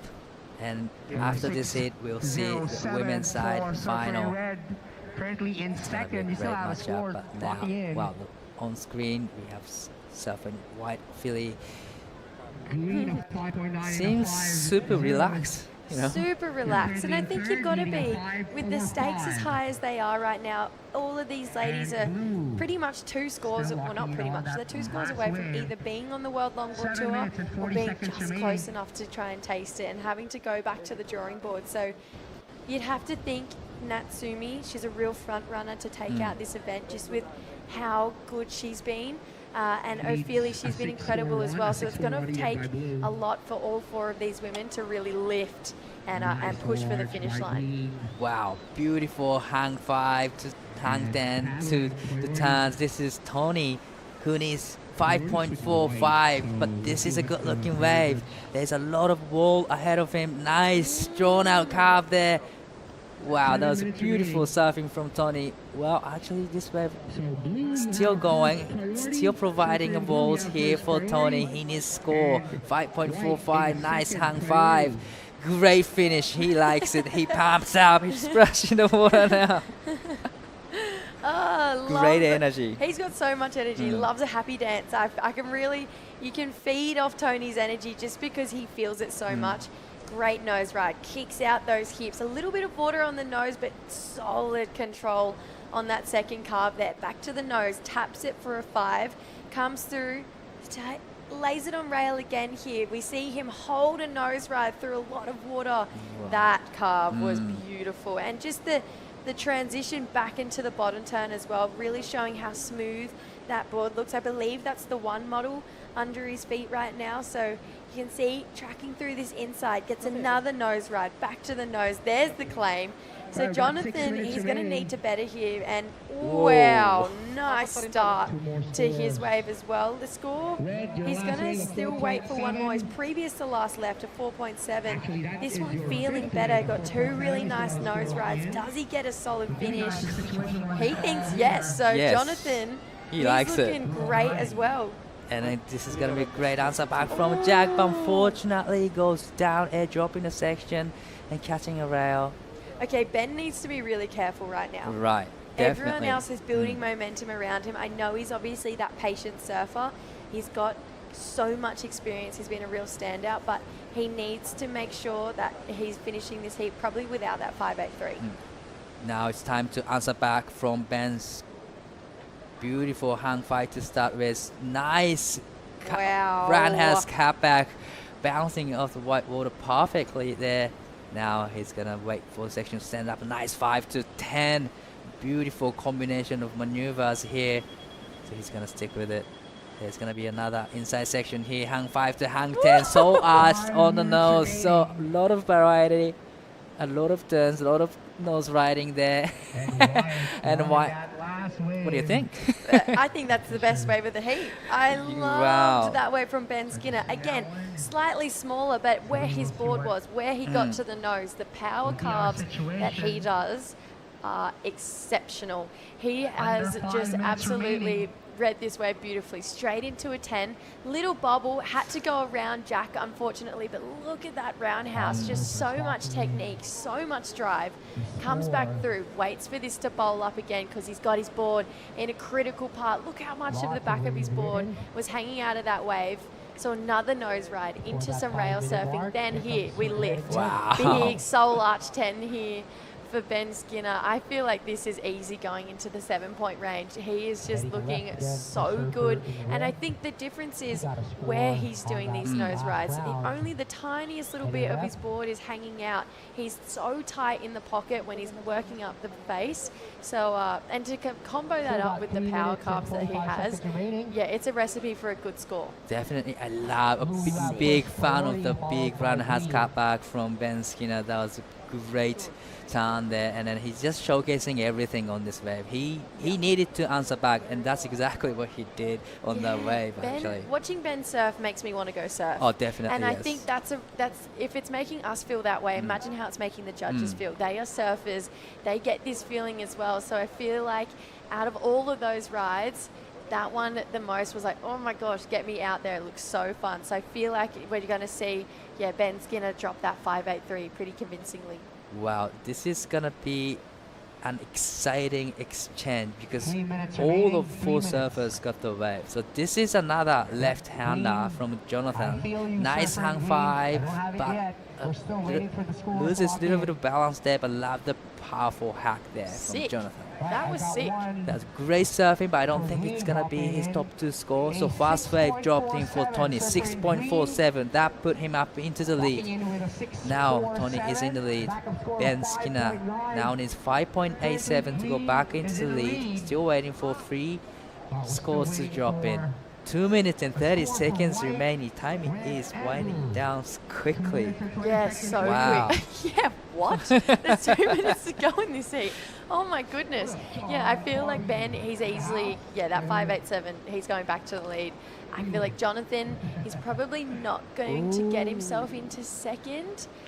It's going to be pretty close, but I feel like he's still going to be needing one last ride, and I think it's going to be bigger than that 6.27 requirement because I think Ben is going to go back to the lead. All right, so second last wave from Jonathan is 5.33. He improves his situation, but it's not enough for second. Now needs 6.27. Jack's last wave comes in at 1.17. Still needs a score of 6.63, but he's got fast priority here. And we're still waiting for the last of Ben. And when the judge is taking so long to drop, it means it's a pretty healthy number. He's about to drop in. Be a good score. I'd love to get eyes on Lucas Skinner. He's probably pacing up and down the beach at this point. My heart's racing. I bet his heart is racing too.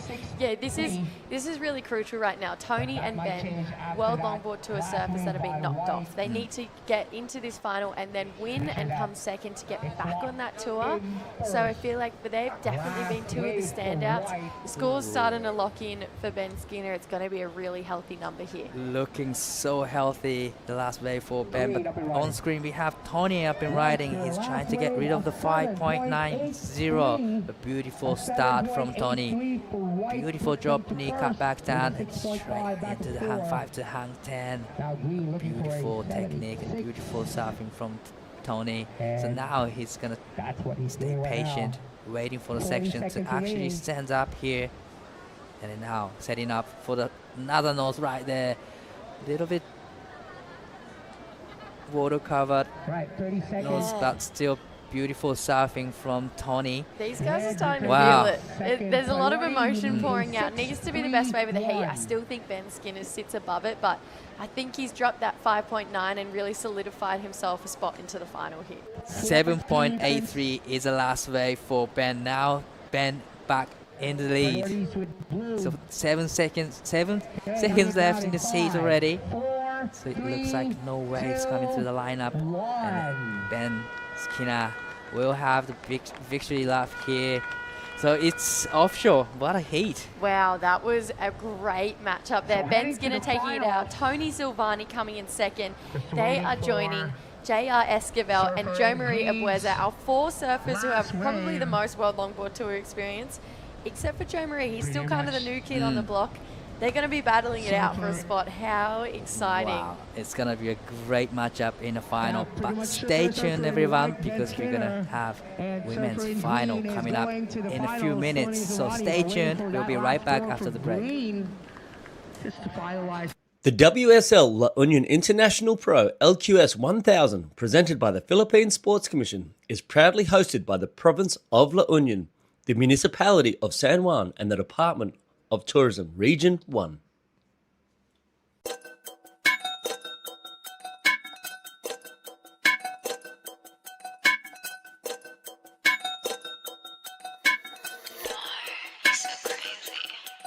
Gumagaya na sa aking mga di ko kilala. If you wanna sneak a peek, dapat kay tumingala.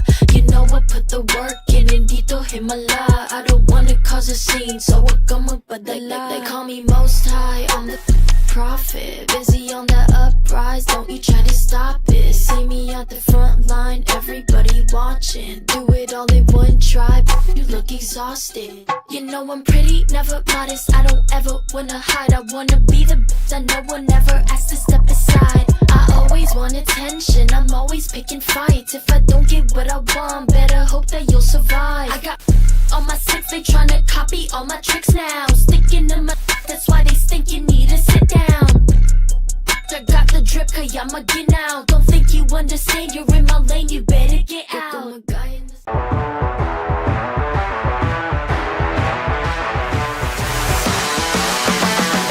SDMI Sports. World-class sports management made in the Philippines.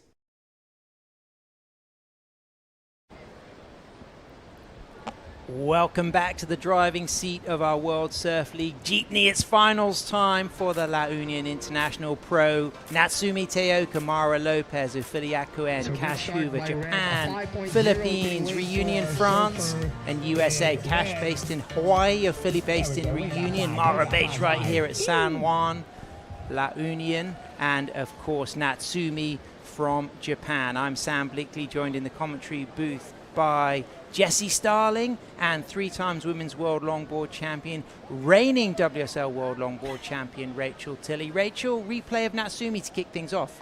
Yeah, looking like a really great start for her here. Beautiful opening nose ride, and it was Natsumi who needed a score in the dying seconds of that last one, so love that she's getting a strong start here. Unfortunately not giving it that exclamation mark at the end there. Here we go, kicking things off. Ufili Akuen from Reunion on her Ross concept board. They're all smooth and styled. She's been very elegant and committed through her surfing all event. A real stand-up, someone who has just been an absolute pleasure to watch the way she's trimming, nose riding. She takes a fall on the corner there, but Jessie, we have seen the very best of Ufili. She has been so fantastic this week. She's been a real standout for me. I think she definitely belongs on that World Longboard Tour. She's got so much grace, so much style. She's been reading these waves beautifully. We're getting to see a little bit more of her power surfing at the start of this wave. Little fumble through the middle there, but she really makes up with it for a nice nose ride right on this inside section. Gets there, just kicks the hips forward. Lovely style there for a good-looking hang 5. And then, like we mentioned, just unfortunately slips, but some really nice outside rail work and a good-looking 5 on the inside too. Rachel, a little reminder of of your type of nose riding there when she does that beautiful soul arch where, talk about the joy of just lifting that back arm up. Yeah, I mean, I find it just adding in that style of being really present on the wave, feeling it being in the moment. Here we go, Cash Hoover up and riding, live action, sweeps back for a cutback. Little speed check stall, all cool on the tip, cross steps forward, drives down through that section, overhead foam to deal with. Cash Hoover kicking things off very well, as Natsumi does, and Ufili, and Natsumi on her second ride, holds a 5, walks out of that nose ride. Things get foamy. She's going to hang on tight. But while he's waiting there, let's go over to Ben Skinner, because he's just booked himself a spot in the final, and he's with Camille. I can't keep Ben for too long because he has a heat right after this. So yeah, just tell us all about how crazy that last semifinal was, and you're good to go. Yeah, I mean, that was a tough one. Obviously, everyone surfs amazing at this level, so you got to pull it out of the bag. I definitely needed some better waves, and actually the wave I got, the 783, I felt like could have been higher, but unfortunately Jack was just in my way. It wasn't his fault, but kind of held me back on the wave. But I'm just really happy to be through and know that I've got plenty more in the tank, and just looking forward to the final, surfing it with JR and Jo Marie and Tony. It's going to be a blast. Let's go. Okay, let's see some 8s, some 9s, maybe some 10s in the final, yeah?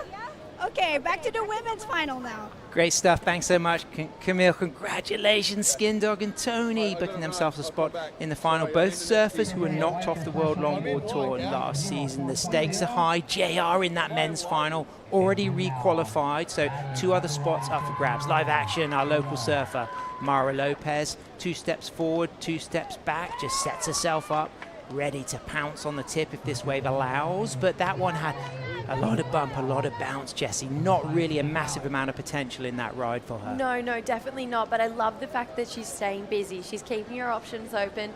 You can hear the beach. The community here is cheering for Mara so loudly. They want to see her on that World Longboard Tour. She's not far away. It's a good-looking start for Ofili and Natsumi, but nothing crazy. So it's still really in the ballpark right now for everyone. Live action, Ofili sweeps it for a top turn there, stays high in the wave and cross steps forward. Soul arches quickly on that nose ride, and she walks back to the tail.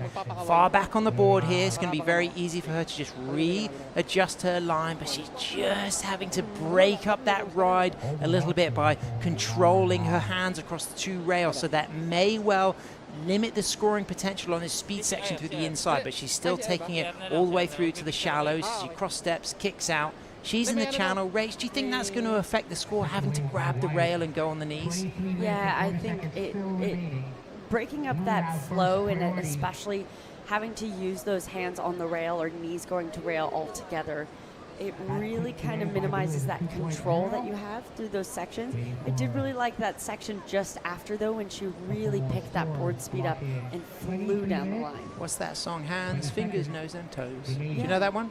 Yeah. I thought of that one, but it did just break up the chance a little bit, which was unfortunate because there was a lot of power and speed through that last section, Jessie. Hands, fingers, nose, and toes. That's a British one there, Jessie. Oh, I was going to say, isn't it head, shoulders, knees, and toes? Yeah, you're right. Hang on a second. Never heard this version. I saw those wheels turning over there. Yeah, I saw the braid ticking. Tick-tock sound got that completely wrong. But what about this, though, for the inside section? Yeah, I agree with Rach. Really nice 5. And then just through here, she gets so much speed, and she uses that hips to keep gaining speed down the line.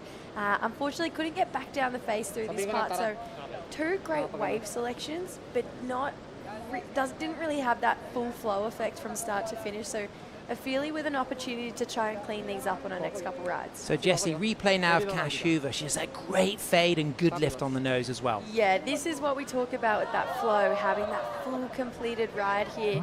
Big numbers dropping in for her opening ride. That one coming through as a smaller number at 2.8, but she's looking really, really switched on here for the final. There we go, Team Philippines there. Marvin Abad, of course, the president of LUSC, La Union Surf Club. You can see the flag there. There's Reina J. Arzpana. Ashley Lopez, of course, the older sister of Mara out there in the water. We can see the actress Mylene, who owns Surfstar LU, and Grovers with local surfer Lemon there just cheering things on as Natsumi on a peaky wave. Rachel, what do you think of the shape and the potential of this for Natsumi? Yeah, well, I think she was making the most of what it offered, but looking at Cash now in that 6 range, wave selection has been everything throughout today, and finding those ones that don't have many disjointed moments in it. And that one, I think, having that disjointed moment as we are waving to everyone there on the beach, just supporting. And we can see there Ben Considine, Summer Romero, Caitlin Mickelson. 2004 Women's World Longboard Champion Summer there.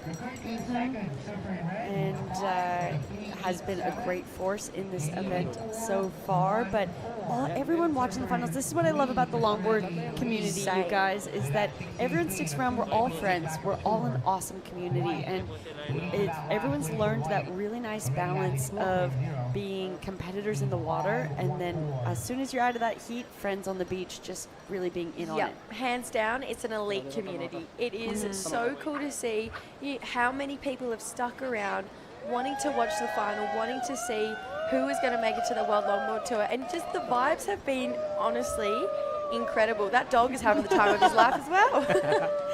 Well, Mara Lopez staying active there. She's with priority, up and riding right now. Cash Hoover cross steps forward, touches that 5, and then now locks a little bit longer on that second quick nose ride.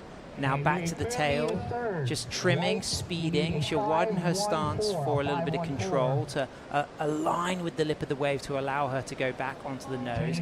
But as she goes on rail there's a bit of bounce and she falls. Jessie, I heard a little bit of frustration from you there. Yeah. Was that just a bit of bad luck or maybe a mistake with the line chosen? Yeah, it was just, unfortunately, just a bit of backwash, really. She hit a bump, and as she hit the bump, her board was coming around, so it skidded out from underneath her.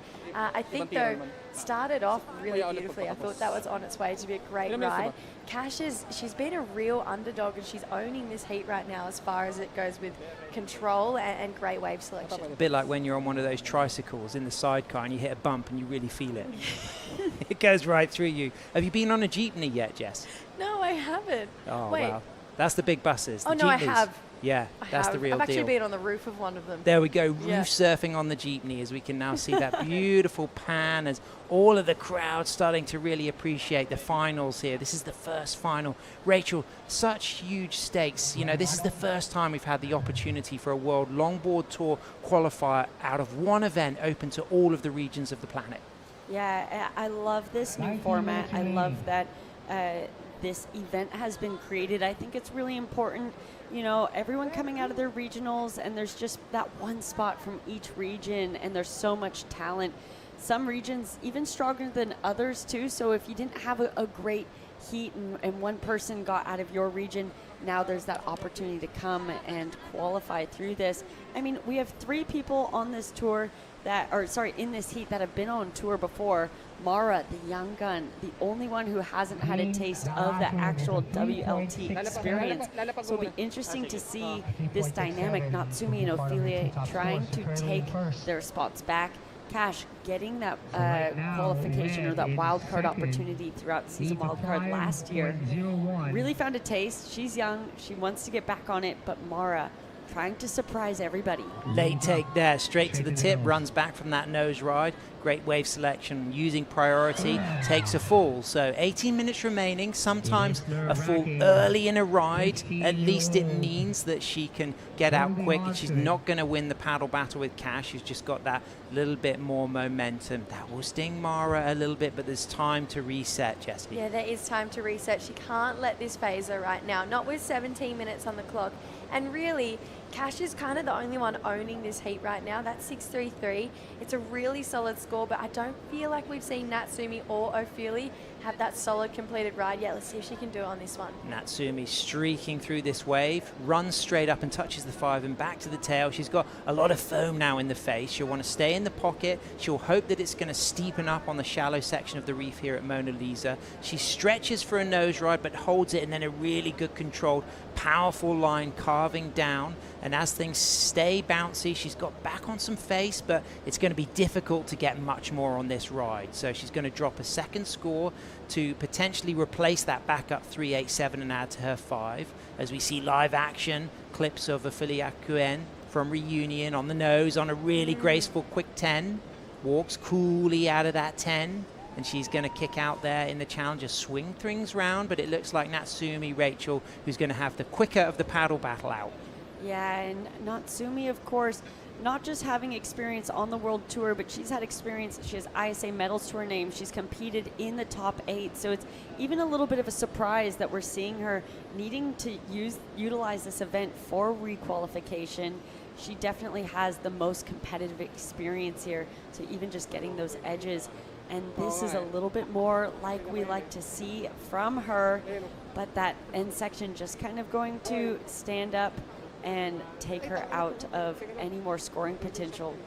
Hopefully now getting that nose ride. She has impressed me so much throughout this event. I've always admired her style, flow, and grace, but I think it's just been paired in this event with really great wave selection as well. And Jessie, what about this 10 that we see on the inside? Yeah, I love this. I thought maybe she was going to lose control right through there, but a really nice clean 10. You can tell she's just feeling it, you know. I feel like she's not trying to force anything. She's just surfing so beautifully. Her personality really coming out through her surfing as well right now. She's got 2 4s to her name. It needs to be a 601. The fact that she's doing that though and not really feels like she's not really hit that gear that we've seen her in competition so far. I think she's a real threat to be in one of those top 2 positions here. Priority with Cash, she takes that wave. Priority wasn't with Mara, that's why Cash had right of way. She gets her first nose ride, pulls in nice and tight on the nose and holds on her Michael Takayama board.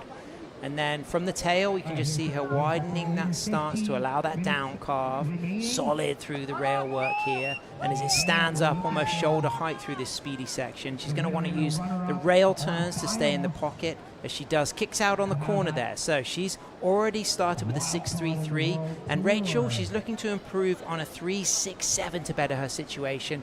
Instinctive feeling about that, improving on the 3.67. Yeah, I think absolutely we'll throw away that 3.67.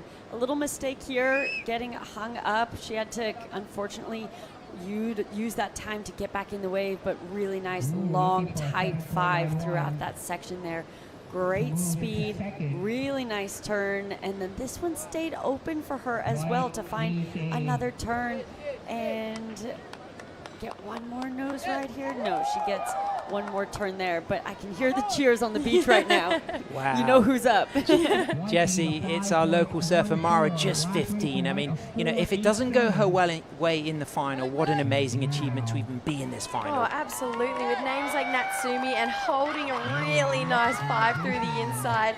Getting a connection for a finish. Look at that. You can feel the beach. They're loving it for her. Brilliant stuff. So we don't know what happened at the beginning of that ride, but she certainly came through with speed. So Mara with that slower start with those couple of scores in the 2 range, you know, that second wave with a fall, that would have been difficult to kind of regain composure from, but it feels as if now Mara's going to have a potential keeper. So far, nobody going into the excellent range, but we've got 5s, we've got 6s on the boards. Ophelia still waiting for a score. There it is, it comes in at a 4.87 and she's up and riding. 2 4 steps to a 5, holds that 5, arches, lifts that back arm to the middle of the board, trimming, and now she'll just look to readjust to stay in the pocket. She comes down the wave. I love that line, just swinging back in to the high section for another 5, and she's going to have a lot of speed through here and washing off that speed with a nice cut back. More chance for maybe a little touch of the nose. She gets that 5, doesn't really come cleanly out of that final nose ride, but considering that there hasn't been an excellent range score, rides in the high 5s and 6s could be very important to book a spot on the World Longboard Tour in this final.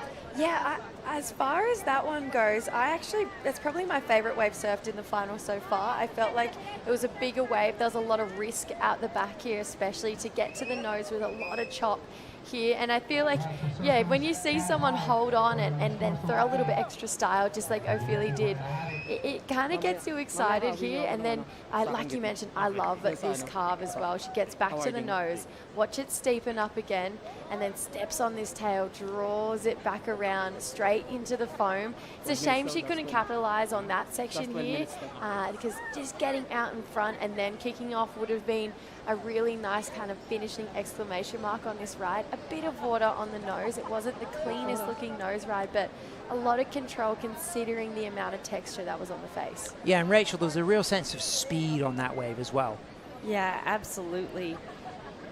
She'll be trying to build upon her scoreline. She has a 4-point ride, matched up with a 4.87. But I think when you're looking at competitors that have a couple of sixes for Cash, you're trying to throw away both of those fours. Yeah, wow, Cash just drops a 6.5. So as it stands right now, Cash Hoover in first in green with a 6.5 and a 6.33. As we see on your screen there, Team Philippines, the Philippines camp, just waiting for that score to be dropped for Mara Lopez. In second, Natsumi Teoka. She needs a score of a 7.83 to go up into first. She's also waiting for a score to drop. She's carrying 2 5s. In third, Ophelia Akuen's waiting for a score as well. If it's a 7.96, she goes up to first. She's carrying a 4.87 and a 4. Mara Lopez has got those 2 low scores, but we're expecting her to get something in the kind of mid-range, and there it is. It comes in as a 4.27. So now Mara's scores are all through. On a single wave, she's chasing an 8.56. On a combination of waves, she needs to rival those 2 mid-6s that Cash has got, Jessie. It's kind of deadly right now, needing an excellent score, because if you have someone like Cash who has 2 6s, the next wave she can easily better, considering just the talent and the surfing we've seen. She just looks so composed under pressure. I'm really loving the looking that we're getting at Cash right now. And then Natsumi, 2 5s is really uncharacteristic for her to have, especially in a final. She usually keeps lifting through these. So I feel like Natsumi, she actually thrives under frustration. She's got really high standards for herself, and I think she'll definitely be trying to push the limits here. So I think needing a 9, it's almost start again moments. So the attention now has to be on Ophelia, okay? That wave, it was a hard wave to ride. That opening nose ride section, she really had to trust her line, and she stayed true to it. And that nose ride did start to clean up. The longer she went on the 5, the better it started to look. And then when she walked out of that soul arch, you recognize that she did choose a very precise high line. I think it's going to be a strong score. Jessie, what is it? It's a 5.23, so it's her best so far. Gets her into second place now, and I think this is going to really start to rev Natsumi up. She now needs a 7.83, and Ophelia has a real opportunity to keep building on her scoreline now and keep edging away from Natsumi and Mara. And longboard fans, you're watching around the world, as you're starting to do some maths as well, it's also interesting to consider what the surfers need to go second, because the runner-up is also going to get that Willy Wonka golden ticket for the World Longboard Tour. Yeah, it's not much either. No, Natsumi just needs a 5.11 in order to get back into that second place position. So really, really close exchange there for Ophelia to get into that fancy position. Here we go, Ophelia up and riding to the tip. Holds a 5, stylish. She just dropped a 5.23 in trim. High part of the wave. She'll want this wave to steepen up. She needs to get involved in this wave to maximize more scoring potential. She goes to the bottom, to the top, the roller coaster. She comes out of that roller coaster and kicks out. Bearing in mind her backup score, Jessie, is a 4.87, and she just dropped a 5.23. Is this going to go into her top 2? I'm not too sure. I love the nose ride. She got a nice amount of lift there, but then kind of came out of control. So didn't have that kind of really convincing end to the nose ride here. Love that bottom turn into that top 10, but again, wasn't super in control, I feel like, from all, especially at her standards compared to what we've seen so far in the competition. 4.87, I don't think it's pretty much 5 points on that wave. Here we go, Mara Lopez out of a nose ride, kicks out of that section. So hasn't taken that all the way through to the inside. You know, it could have been something strong out back, but carrying a 4.27 is not going to be enough as a backup score, because if you look at every other surfer's backup score, they're higher than that. So Mara really is still chasing potentially 2 significant rides, as Natsumi Teoka needs a 7.83 on a single score or something in the mid-5s on one score to move up to second. Great footwork, Rachel. This looks really good from Natsumi. Yeah, she's setting it up nicely right in front of our surfer from Reunion Island there as well. Wow. And this is now battling for what I think is the highest single wave score of this heat. She's making her way back to the nose, finding this one to go all the way to the inside. That is that composure under pressure that we just saw. Yeah. Really well done. Jessie, that was great, you know, and she was measured. There was nothing rushed about that. This is what I mean. Natsumi kind of thrives under frustration. You could see she was frustrated. She's used to being in the lead. She wants to win here, and this is quite a way to do it. She's surfed this wave really similarly through the entire campaign of this event. Gets a nice nose ride, kind of goes wide, and then takes herself back, gets steep in the pocket here, and then really starts to just keep going to town here. I mean, that is a really nice 10, really clean nose rides, gets a good connection with the foam for a floater down the line here, and back to the nose one last time through the inside track. I agree with you, Rach. I see that being the best wave of the heat. It had the most total control and a solid finishing section. And that radical turn just set herself up behind the section for that lifting 10. And I feel those two maneuvers alone were a big part of the potential for this to be a big score, Rachel. Yeah, she's looking for, I know we said only a 5.11 to go into second. She needs a 7.83 to go into the lead. I actually think this could be in that conversation, at least, if not only just getting close. Love that second cutback that she had. This demonstrated everything the judges are looking for, not just that style, flow, and grace, but variety. She had great nose rides, great turns. Hey, presto, Rachel. Look at that number, a 7.17. And, you know, one of the other elements was the way she just worked into that floater effortlessly from the middle of the board. But Jessie, who we got coming up next? Joe Maria Bueza, I have been secretly deep down cheering for him. I think he's such a talented surfer. He's got his Filipino flag surfboard. It's been his go-to for a really long time now. It's a stacked men's final. I mean, we look at JR, Joe Marie, Ben Skinner, Tony Silvani, the top 4 names in this event, and they're in the final. Yeah, I actually went and spoke to Joe Marie after he got through that semi-final. It was pretty emotional. I gave him a hug. He was, you know, he really was feeling the emotions. He knows the opportunity. He was on the World Longboard Tour last year, having qualified from the Asia Region LQS series, and this is his chance to get back on that World Longboard Tour. It means everything to him. Everything, and it means everything to the community. You can hear the cheers right now. They want to see more Filipinos on the World Longboard Tour, and they have quickly proven this week that they are one of the most talented regions in the world for longboarding. JR going back to the board that he won his quarter on. He was on a different board in the semi. Goes past Joe Marie, but out back there is a set. There's a bit of a hustle for positioning. Cash Hoover currently in first with first priority with a heat total of 2.83.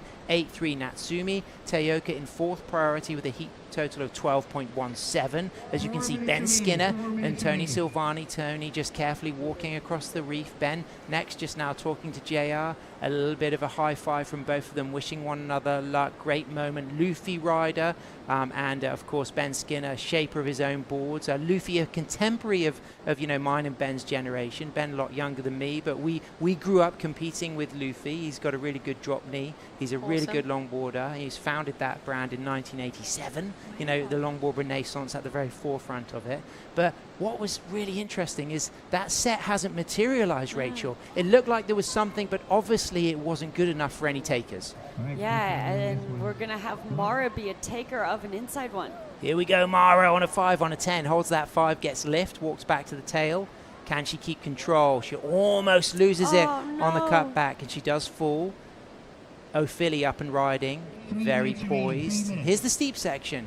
She's got the 5. She's read that well, but it doesn't look like an easy wave to navigate. You can see it's slower, and it's a bumpier, wider one, and it's not going to deliver much. Mara potentially is on the outside, so she may well come out with a good priority opportunity to move into the last 2 minutes 45 seconds above O'Philly. But let's talk about the psychology now for Cash and Natsumi, Jessie. They're in first and second. They're looking to qualify for the World Longboard Tour, and they're sitting in first and second priority. How do they manage these last 2 minutes 30 seconds? Well, it's kind of the perfect storm to be in right now, to have first and second priority and be holding down those top 2 spots. I just feel like Natsumi is not okay with being in second. I just really don't think she is. Only needing a 5.66. We look at a 7.6 for O'Philly and 8.56.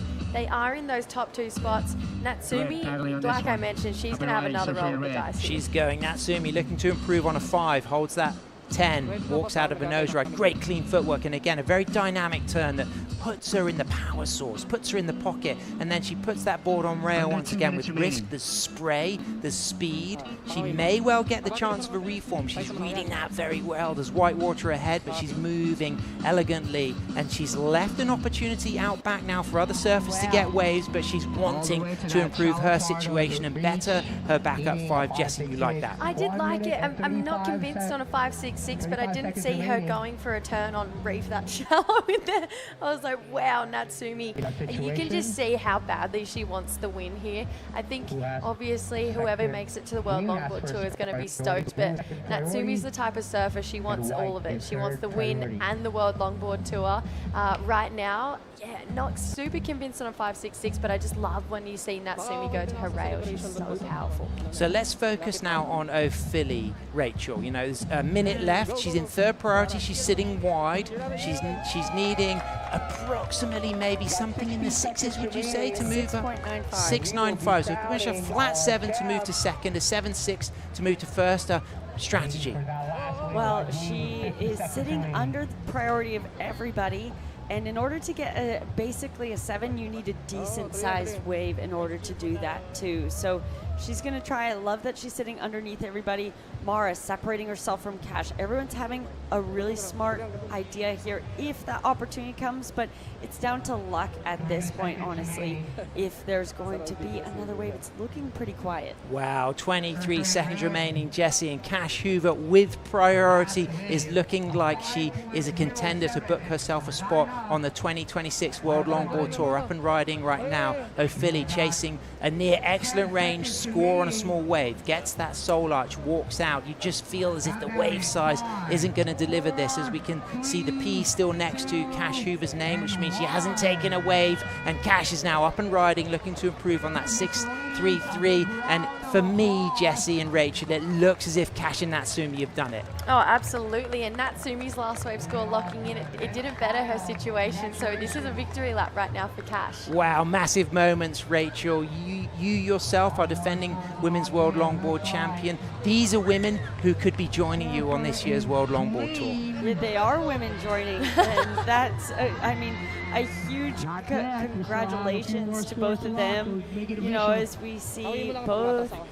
Ophelia and Mara still have those opportunities in their regionals as well to qualify through, but the fact that Natsumi and Cash having that taste and that opportunity to compete on tour last year, Natsumi's been a staple on tour in the top 8 conversation for a long time, so it just makes sense to see them. They're 2 names that I would have, you know, kind of start from the beginning, sure, saying good chances. Yeah, and Hiroki Yoshikawa already re-qualified as a top 8 surfer from last year. As we can see Malia there giving a hug to Cash, and a lot of positive support there with Cash Hoover. Congratulations, Cash Hoover and Natsumi Teika. You have qualified for the Women's World Longboard Tour for 2026. Commiserations of Philly Akuen and Mara Lopez, who both still have opportunities to qualify through their respective North America and Asia regions, Europe and Asia regions. But well done, Cash Hoover, the winner of 2026 La Union International Pro. Coming up next, we've got the men's final. It's J.R. Esquivel, Joe Marie Abueza, Ben Skindog Skinner, and Tony Silvani. Stay with us. We'll be coming right back after these short messages. The WSL La Union International Pro LQS 1000, presented by the Philippine Sports Commission, is proudly hosted by the province of La Union, the municipality of San Juan, and the Department of Tourism, Region 1.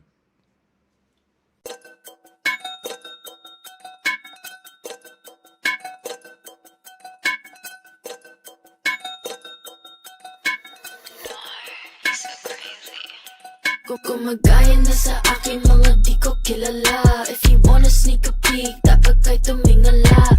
You know I put the work in, hindi to himala. I don't wanna cause a scene, so wag kang magpadala. They call me most high, I'm the prophet. Busy on the uprise, don't you try to stop it. See me at the front line, everybody watching. Do it all in one try, you look exhausted. You know I'm pretty, never modest. I don't ever wanna hide. I wanna be the that no one ever asks to step aside. I always want attention, I'm always picking fights. If I don't get what I want, better hope that you'll survive. I got on my six, they tryna copy all my tricks now. Sticking to my, that's why they think you need to sit down.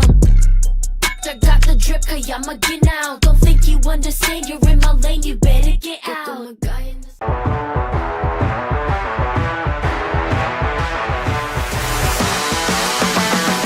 SDMI Sports. World-class sports management made in the Philippines.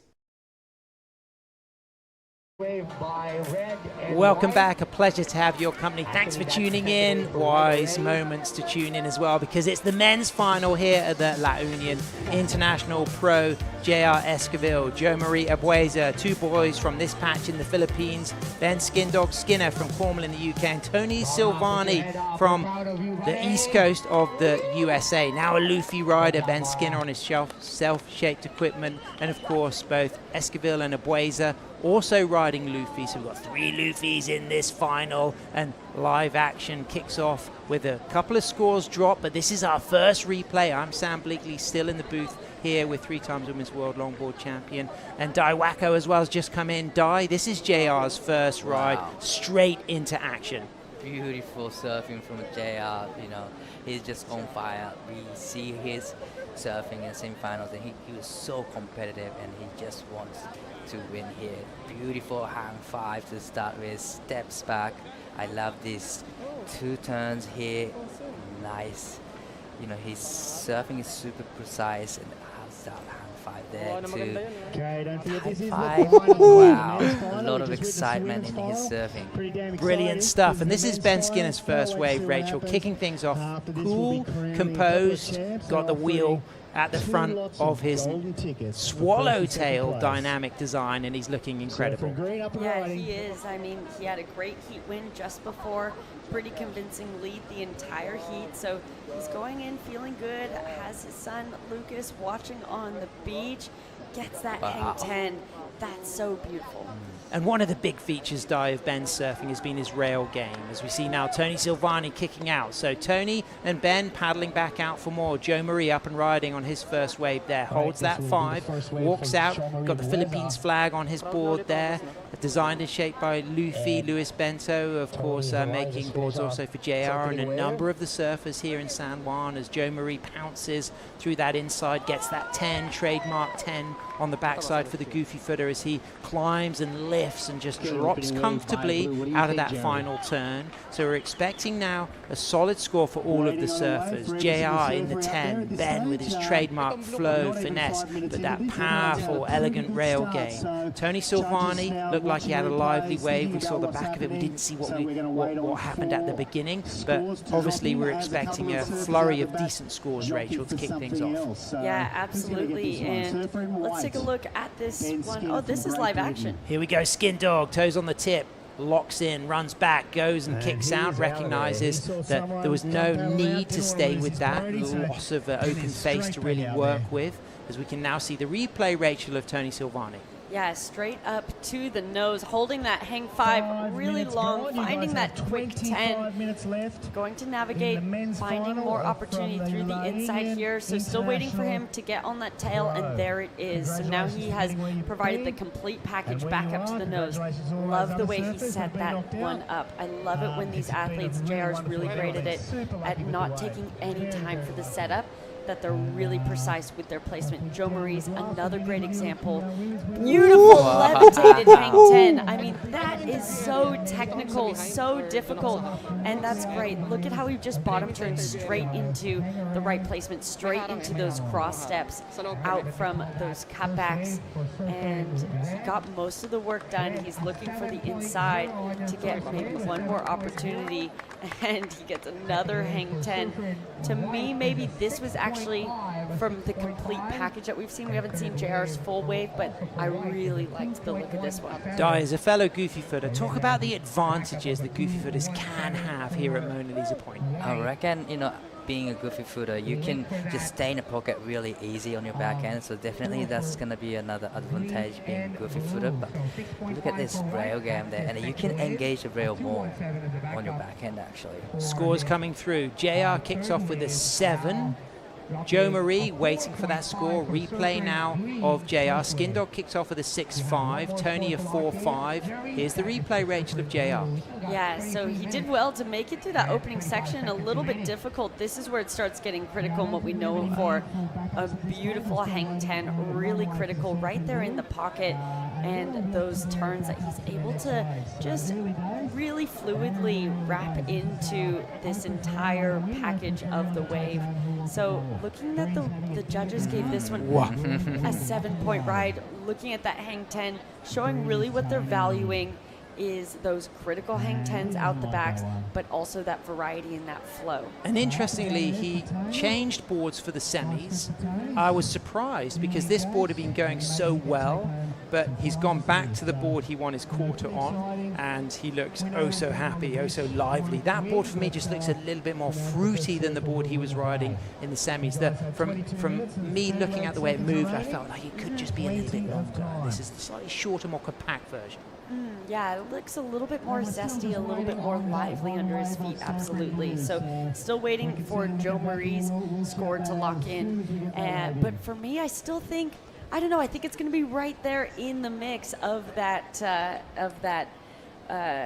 conversation of JR's 7-point ride. Well, thanks so much for tuning in. It's finals day for the Union International Pro here in San Juan, the Philippines. We've already seen Cash Hoover book herself a spot on the Women's World Longboard Tour for this coming season, and also our Japanese surfer. She looked very good, Dai. She did very good. You know, she definitely wanted to have a win in the final, but definitely great job to be qualified for the World Tour. Absolutely. And with that, let's go down to the glass because Cash Hoover, our champion, is there with Camille Pillar. Presenting the champion of the Union International Pro year 2026, Cash Hoover, everybody. I'm so incredibly happy.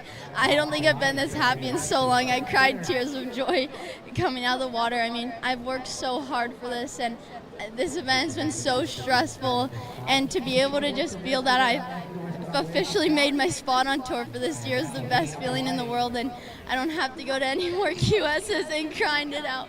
And I'm just so thankful for all my sponsors and for all my friends like Shay and Alana and Malia for cheering me up the beach, and especially for my parents for bringing me all the way here. And I'm just so happy for the whole community letting us have this event, and I couldn't be more happy. Congratulations. Okay, another golden ticket awaits. Back to the finals for the men's. Congratulations, Cash, and congratulations, Dad and Mom, Dirk and Shelley, who've been in her camp the whole time. Rachel, you know how that is when you've got Mum and Dad on the sand supporting you. Yeah, absolutely. It means everything to be able to share these wins with those people that really make it possible. Here we go, live action. JR on a second wave, he's got a 7. Joe Marie's got a 7-1. Skindog's got a 6-5. JR snappy and lively. Tony waiting for a good score to drop. Tony kicked off with a 4.5. JR won't link that wave through, so he's going to paddle back to the peak pretty quick as it stands.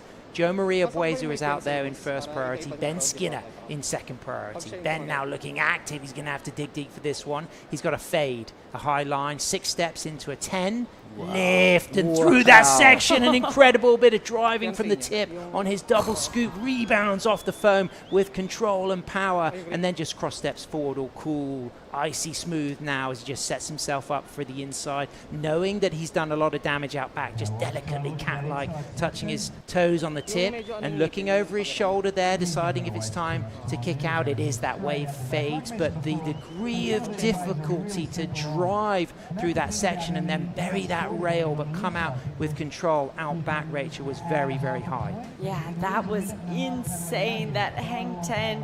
Judges are really going to reward that, as well as that huge turn that he had to back it up. Let's take another look and appreciate this. Gets those feet over there. It was basically barreling over his wave and straight into that turn. Look at all of that spray. I mean, the most powerful turn we've seen of the day so far. That spray hit Manila. Yeah. Yeah, it absolutely did. And he did well to take advantage of this inside section just for a little bit more too. But that main work, his score, his big score that I think will come from this, or healthy score, is going to be from this. Look at how critical. Talk about the way he comes out with speed, though, as well. He's in the first gear now. He's just showcasing his skills, and I love this turn. He lays into it, throwing back his sprays, and just bouncing back off the white water beautifully. I love this lift here, and it was one of the critical moments of the way. That was beautiful. Wow, hang five there through the section. And Rachel, footwork as well. He not shuffling out of that very, very high-risk nose ride. Yeah, really important, and that is showing to him being a regular footer is a real advantage in moments like that, where he can really lean into his toes instead of that heel side edge. JR snapping back, just cuts himself into a high line, gets the 10, walks cleanly out of the 10, then widens his stance, nice and active, lively. Here's the little wedge section that they're so good at reading, Joe Marie and JR, and then he goes for the float. He can drive through this float and get another touch of the tip there, and he's read this wave incredibly well as he accelerates, as he goes overhead right through to the inside, and I can hear the beach starting to erupt as JR really came alive, dive through the back half of that wave. But Joe Marie answering back, Di.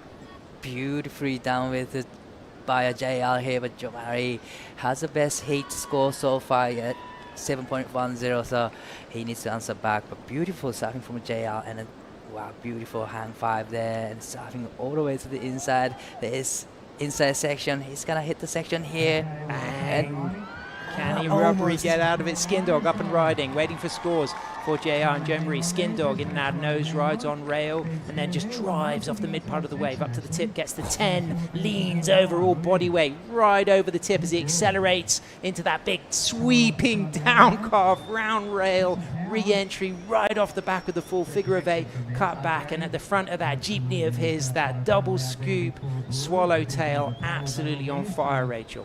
Yeah, let's take a look at this one again. Quick hang five to start out as he gets that board speed up, lays it on a rail a little bit. Love that, but this is where it really starts to build up towards the inside here. 4 steps up to the nose, holds that hang 10 for a really long time. Love how he used his upper body as well, straight into that roundhouse, and just making what is normally kind of the less critical part of the wave, that inside. It stood up and he made it look really critical. He was powering the grid there for Mona Lisa Point. I mean, he could have set ablaze the whole town. That was incredible, the commitment through the nose rides. We've seen just a masterclass from everyone. 2 goofy footers really reading the wave to perfection. 1 regular footer in Ben Skinner really taking a massive amount of risks, nose riding in 10 through the sections, and then the way JR read that bigger wave with that final section and speeded up and climbed and dropped over multiple floats, as we now see Tony Silvani on his Luffy board accelerating, goes into a nice sweeping drop knee turn, and again setting up using the drop knee, stools it, high line, gets the 5, pulls in nice soul arch 5 with lift with his feet nice and tight, and then using cross steps just to pounce again for a touch of the 5.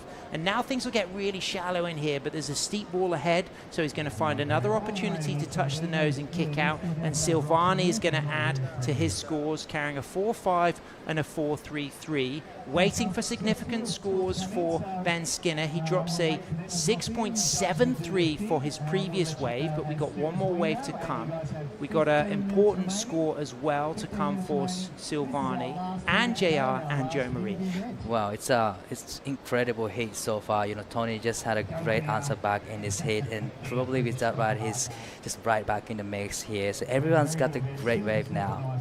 Let's have a look at this, Rachel. What do you think of Tony Silvani?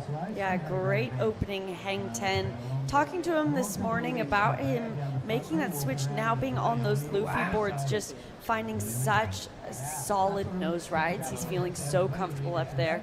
And you can see that finding really nice soul arch there. His upper body looking nice and calm. And this wave really delivered that whole package. I'm not feeling like it has that necessarily that same wow factor that we saw from those higher scores, those 7s from Joe Marie and JR so far.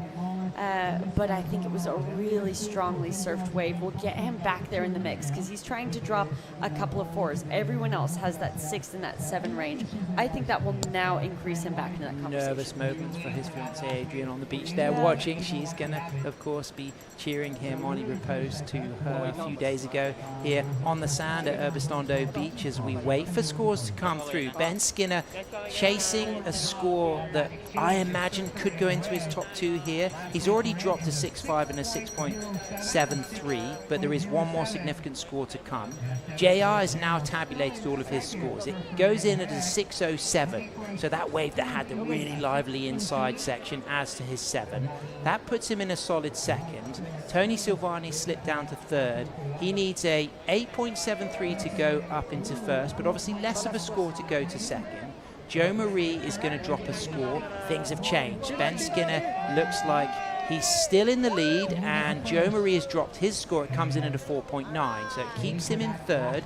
Silvani waiting for his score. But the important thing, Rachel, to recognise and to share with you longboard fans tuning in around the world is that JR of this group of 4 is already an automatic re-qualifier for the World Longboard Tour, having finished 8th at the Surf City El Salvador Longboard Finals.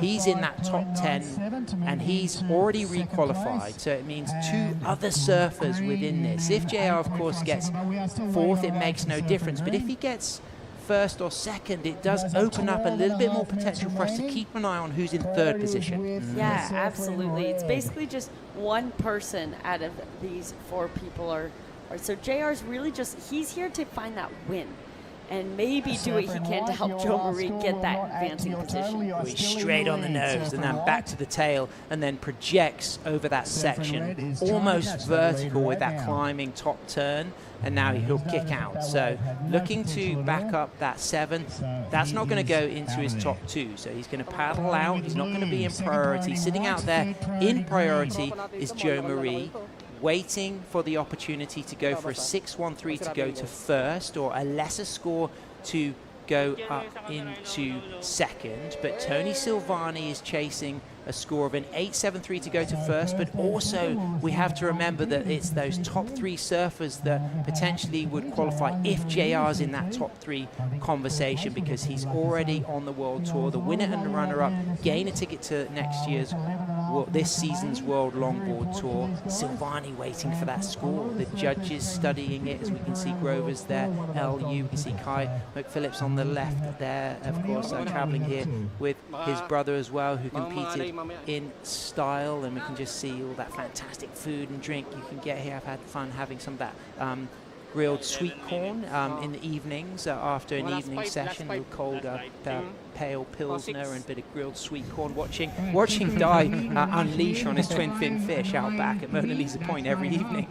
It's been fun surfing at Mona Lisa Point after the event, but this heat's been exciting heat so far. You know, Tony just dropped 5.93, just like Rachel mentioned. You know, he's back in the mix right now, needing 7.30, which is a decent score, but all these guys are capable of getting those 7s and 8s. So it's tight final now. Here we go, Joe Marie up and riding. Nice wall ahead. Finds the 5, holds that 5, locks in for a tight 5, clean footwork out of that, and then just does that big sweeping turn, redirects, goes into nice lifting 10. It was a very good nose ride for Joe Marie, chasing a 6.13 to go to first, and then controls this foam, walks back to the tail, good footwork the whole way, and climbing and dropping. We're seeing, Rachel, a lot of variety in this ride from Joe Marie. Yeah, absolutely. Another hang 10 there, really focusing on those maneuvers that the judges are looking for, and I'd say hang 10s and turns are those 2 that will get your ticket to high scores. And he rides that so far down, looks like JR on another one just behind him. So the speed at which Joe Marie took that through to the inside was shown in the way that he nearly bounced, into the air as he kicked out. So JR again active. He's been busy in all of his heats. He doesn't ever want to leave anything to chance. So he didn't improve on his situation on his previous ride, but we will now expect numbers to come through for JR and Joe Marie. We got to watch all of Joe Marie's ride, and it felt like a highly significant score. Ben's scores in those high sixes falling a little bit lower than we thought from the dynamicness of the tens and the turns, but we have to also recognize that they didn't have those long inside sections that we've seen standing up for the significant rides of Jo Marie and JR Dai. Yeah, definitely, like you said, Ben is in the lead right now, but definitely it's not I wouldn't say it's a safe place right now, because this wave from Jo Marie, I reckon he's gonna get this requirement 613, because it was beautiful nose ride to start with, and love this turn here, setting up for another one. I love that lift here, hold it quite long time. And he was just surfing all the way to the inside, and I can tell he's super hungry for the win. Sure. He's super hungry for the wild card here, and that was amazing surfing from Jo Marie here. And I guess another 10 in the inside section here, so definitely he ticked all the boxes that judges are looking for. So yeah, it's going to be close to the requirement. And look at the speed he has as he kind of comes through the inside, bang, bouncing up into the air there, Rachel, as we see now Ben Skinner. That trademark turn, rail work is paramount, a huge part of Ben's repertoire. And Ben grew up as a very, very skilled shortboarder and also a rider of all boards. Big shout out to the late great Chops Lascelles, who used to make boards for Ben Skinner. And, Chops really gave Ben the opportunity to not only be a good shortboarder, but to learn how to ride fish designs. And Ben always says that was a big feature of his surfing, getting the opportunity to ride fishes and really bring that retro board riding into his repertoire that then really started to shine in his rail work on the longboard, Rachel. Yeah, everything's been looking really clean and crisp in his surfing. Jo Marie's last wave looking really nice, got a lot of great moments, but there was kind of some of that disjointedness that I think took away a little bit from that overall flow. I think Ben's been having a lot of flow plus power, nice, which is the combination you'd be looking for, where as opposed to JR, I think has flow, but sometimes can lack a little bit of power in replace of that. Well, Dai, we're moving down to the last 6 minutes, 50 seconds, waiting for 3 scores to come in for white, red and blue. What about the situation, though, for Tony, Dai? Well, probably he's got first priority right now and needs 7.30, so he's gonna he will be waiting and sitting there and just wait for the right moment. Probably he's gonna hold on to the first priority for quite a long time now. And Rachel, talking about some of that math for him to get into third or second, do you think that he'll be thinking about that in his head as well, that it's not just about the 7-3, there's still an opportunity to get a second or third here? Absolutely. Tony's a seasoned competitor, so he'd be looking at everything from all angles. He knows that he just needs to he needs to just overtake Jo Marie at the moment as well, because JR's in that top 2 conversation. If JR's in that top 2 conversation, it does drop down to that third place for whoever qualifies. So Tony just sitting shy of that. He's going to try and utilize this priority to get the scores that he needs, and he's paddling now. Here we go, live action. Silvani fades in, Soul Arch 10, holds that, runs out of that nose ride. In the middle, trimming, walking to the tail with a drop knee turn, snappy on that turn, cross steps forward, holds that 5, gets tight on his feet quickly for that 5, and very, very lively from Tony Silvani from North Carolina, setting himself up now again through the inside, gets a quick 10, chasing a score of a 7.3 to go to first, as we can see his fiancée there keeping an eye on the scores, but also recognizing that there is potential for the top 3 surfers to be surfers all on the World Longboard Tour this season, because JR is already re-qualified, but we're still awaiting a score to drop for JR and a score to drop for Ben Skinner, Dai. Well, 5.9 for Jo Marie's last wave, so it's just under. He still needs 6.13 out there, but few scores locked in for JR. Coming through, waiting for that score. If it's a 6.23 or higher, he goes into first. If it's less than a 6.23, Ben Skinner stays in first, but Tony Silvani is chasing a score. JR gets a 6.33, he moves up into first. Ben Skinner now needs a 6.61 to move back to first. We have to recognize that JR is already qualified for the World Longboard Tour, so if Tony doesn't get the score that he needs and stays in fourth, JR, Ben Skinner and Joe Marie would be on the World Longboard Tour this season, but there's 4 minutes, 15 seconds remaining, and Tony, we're expecting a decent score to come through for him as well. And you just calculated there, Rachel, that around just above the 7 mark could change his situation up into third or second. Yeah. So a 7.08 would change his position into that third place, out from under Joe Marie, to then get into that advancing. So, of course, we're looking at all of those positions to go into first, but a lot of narratives that are working with this, because this means that spot. Yeah, it's a multi-narrative final here, Rachel. It's all happening. There's so many options. I mean, 3 minutes, stakes are massive. 30 seconds, 3 minutes. JR waiting for a score. It's not going to go into his top 2. It's going to be something probably in the 2 range, maybe kind of bordering a 3. So it won't change the situation. Ben, all of his scores are in, waiting for the chance to go for a 6.61. Okay, so all scores are in. A 5.9 for Tony Silvani. He stays in 4th. So the standings are first JR, second Ben Skinner, third Joe Maria Buesa, fourth Tony Silvani. 3 minutes, 3 seconds remaining. Joe Marie using his priority, really nice backside fade in, 4 steps, gets the 10, long streaking 10 through the section, back up for another touch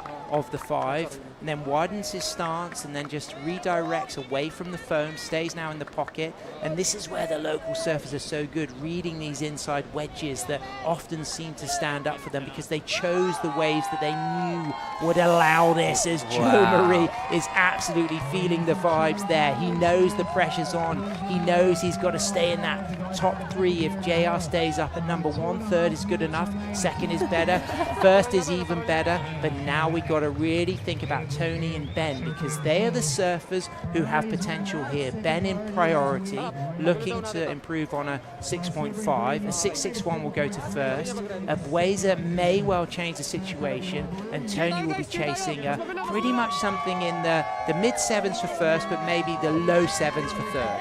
Yeah, exactly. So Joe Marie looking for, of course, that 6.23 to go straight into the lead. A 6.14 would take him into second. Ben's trying to defend that spot. Skin Dog on the tip, streaking down carve, throwing spray all the way to Manila once again, and gets in that touch. The 5 walks out of that nose right, drop knee turn, demonstrating variety, and then sets himself up for a high line, holds it as he then does that nice down carve, and then just goes low to keep his control for the reform, and touch the 5. He's going to come all the way through to the inside. This may be his last ride of the final. He's feeling it. Ben Skinner will now leave Tony Silvani out back with priority, chasing a 7.5 to go first, a 7.0, or kind of in the mid-7s maybe, to also go up to second. And then JR's claiming that as well. So it feels as if the energy on the beach from our local surfers, as well as JR, indicates that he may well have had a very, very, very significant ride. Ben liked what he did. Joe Marie loved what he did. Now, is there going to be an opportunity for Silvani to get away? 47 seconds remaining. Di, how does it look?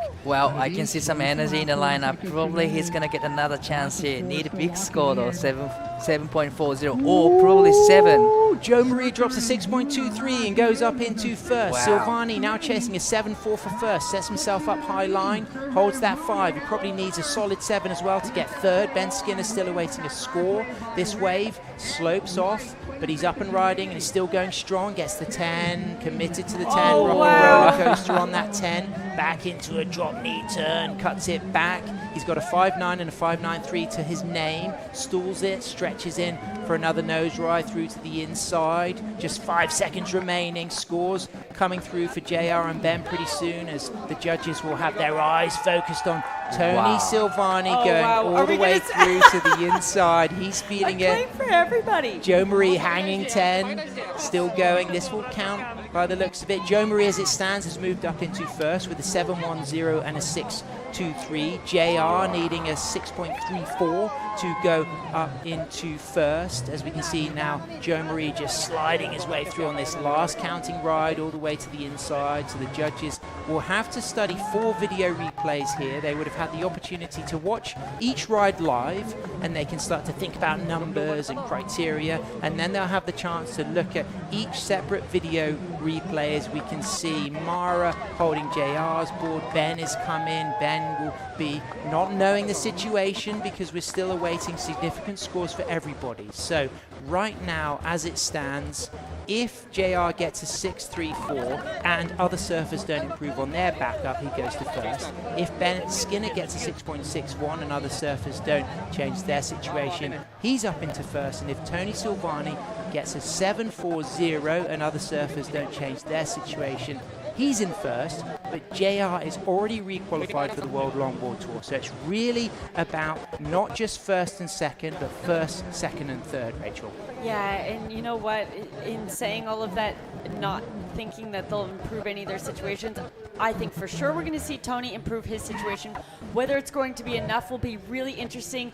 Early signs for Ben are looking huge. We're definitely going to see him improve his situation. Skinny he dog jumps into the lead now. 8.17 for Ben Skinner. He goes up into first. Joe Marie now chasing a 7.81 to go to first. JR chasing a 7.91 to go to first. Tony Silvani chasing an 8.97 to go to first. So Ben's the first score to get tabulated. The judges watched it live, studied the video replay. Now they're getting the chance to look at rides of blue, rides of red, rides of green, all significant rides. As we see Ben Skinner there. Of course, Ben, a 12 times European longboard champion. Big shout out to his family tuning in at home. I'm actually welling up with tears a bit because obviously he's, of course, someone who's been a big part of my life. You know, I've known him since he was a young lad, and I obviously know his family very well. It's a very special moment for Ben, but big opportunities for Joe Marie, JR and Tony right now, Dai. Wow, this is a crazy final. We still don't know who won the heat, and then, you know, Ben just got an 8.17, but, you know, all the surfers got a great waves. So I have no idea who's going to go. Oh, JR gets a 7.81, puts him into second. Okay, so now it's all about Tony and Joe Marie. Joe Marie is dropping a score that's not going to go into his top 2. So Joe Marie stays in third. Tony needs an 8.97 to go up into first. But Rachel, you may be able to do a bit of quick math to kind of roughly work out what he could need to go into third. So Ben Skinner has qualified for the World Longboard Tour for this season. JR has re-qualified from last season, and Tony Silvani is waiting for a score. We think it's got to be about a 7.41 to go up into third and put Joe Marie into fourth and not qualify. So waiting for that to come through. It comes in at a 5.53. Ben Skinner is our champion. JR second, Joe Marie third, Tony in fourth. Ben qualifies for the World Longboard Tour. JR is already a re-qualifier, and Joe Marie qualifies for the World Longboard Tour. Di and Rachel, that was absolutely amazing. What a final. One of the best finals we've ever seen. Wow, amazing moments, but stay with us. We're going to have the post-show and the presentation. I'm going to get Jess Starling to come in and anchor the action. I'm going to get down there and host the presentation as well. It's Ben Skindog Skinner, our 2026 WSL La Union International Pro Champion. Stay with us. We'll be right back. The WSL La Union International Pro LQS 1000, presented by the Philippine Sports Commission, is proudly hosted by the province of La Union, the municipality of San Juan, and the Department of Tourism, Region 1.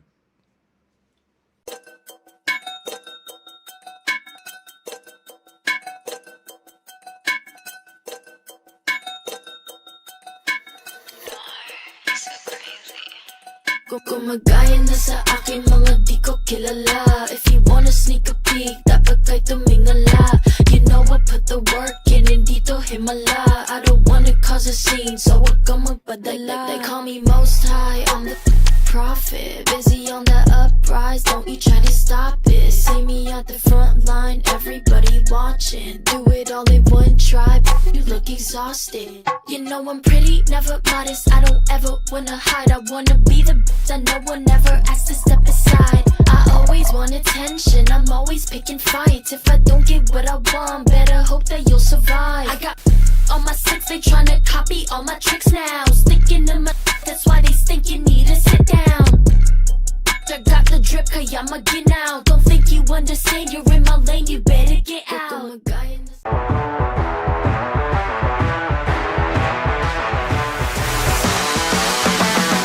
SDMI Sports. World-class sports management made in the Philippines.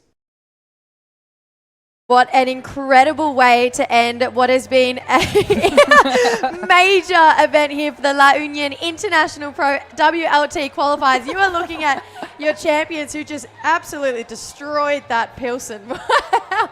Ben Skinner, what a show. I mean, Rachel, if we think back to the opening round all the way through to the final, he has been the most consistent surfer, just with power, nose rides, and then now he's back where he belongs. He's on the World Longboard Tour. We're actually going to go straight back down because we want to hear right from the champion himself.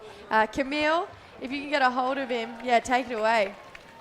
Yes, I have lost our champion in the crowd. It's a sea of embraces and congratulations, but we'll get him over here. He just downed a beer. Let's find him. Go get amongst it, Camille. Here it is. And all right, let's get all the winners on the glass. Get everyone over here. Yeah, you can just feel the energy on the beach. It's alive. You can see everyone so happy for Ben right now. He's got a crown that Bilal made for him on his head. Ben Skinner, he's down on the glass with Camille. Okay, here we have him now. Ben Skinner is the champion of the La Union International Pro, and he is qualified for the World Longboard Tour. Oh man, I don't know what to say. I just don't know what to say. Apart from thank you Philippines, thank you to all the locals. I mean, these guys are just incredible. The level, they're not just raising the Philippines level, they're rising globally, and oh man, I did not expect that. I just don't know what to say. That's all right. Soak it all in. The emotions are running high, and you did the work. You won all of your heats. You are La Union's newest champion. Oh, thank you. Okay, Joe. 11, Lucy, Lila, love you lots. Boys at the factory, let's go. Come on. Woo! Skin Dogs are forward. How cool to see. So get over here. Get all down here, you guys. Yeah. Wrap it up. Let's get down the beach. I mean, the vibes. I think you can see it just on screen right now. Rach, you've been a part of this. This is your community. But how much would this mean to Ben at this point in his career?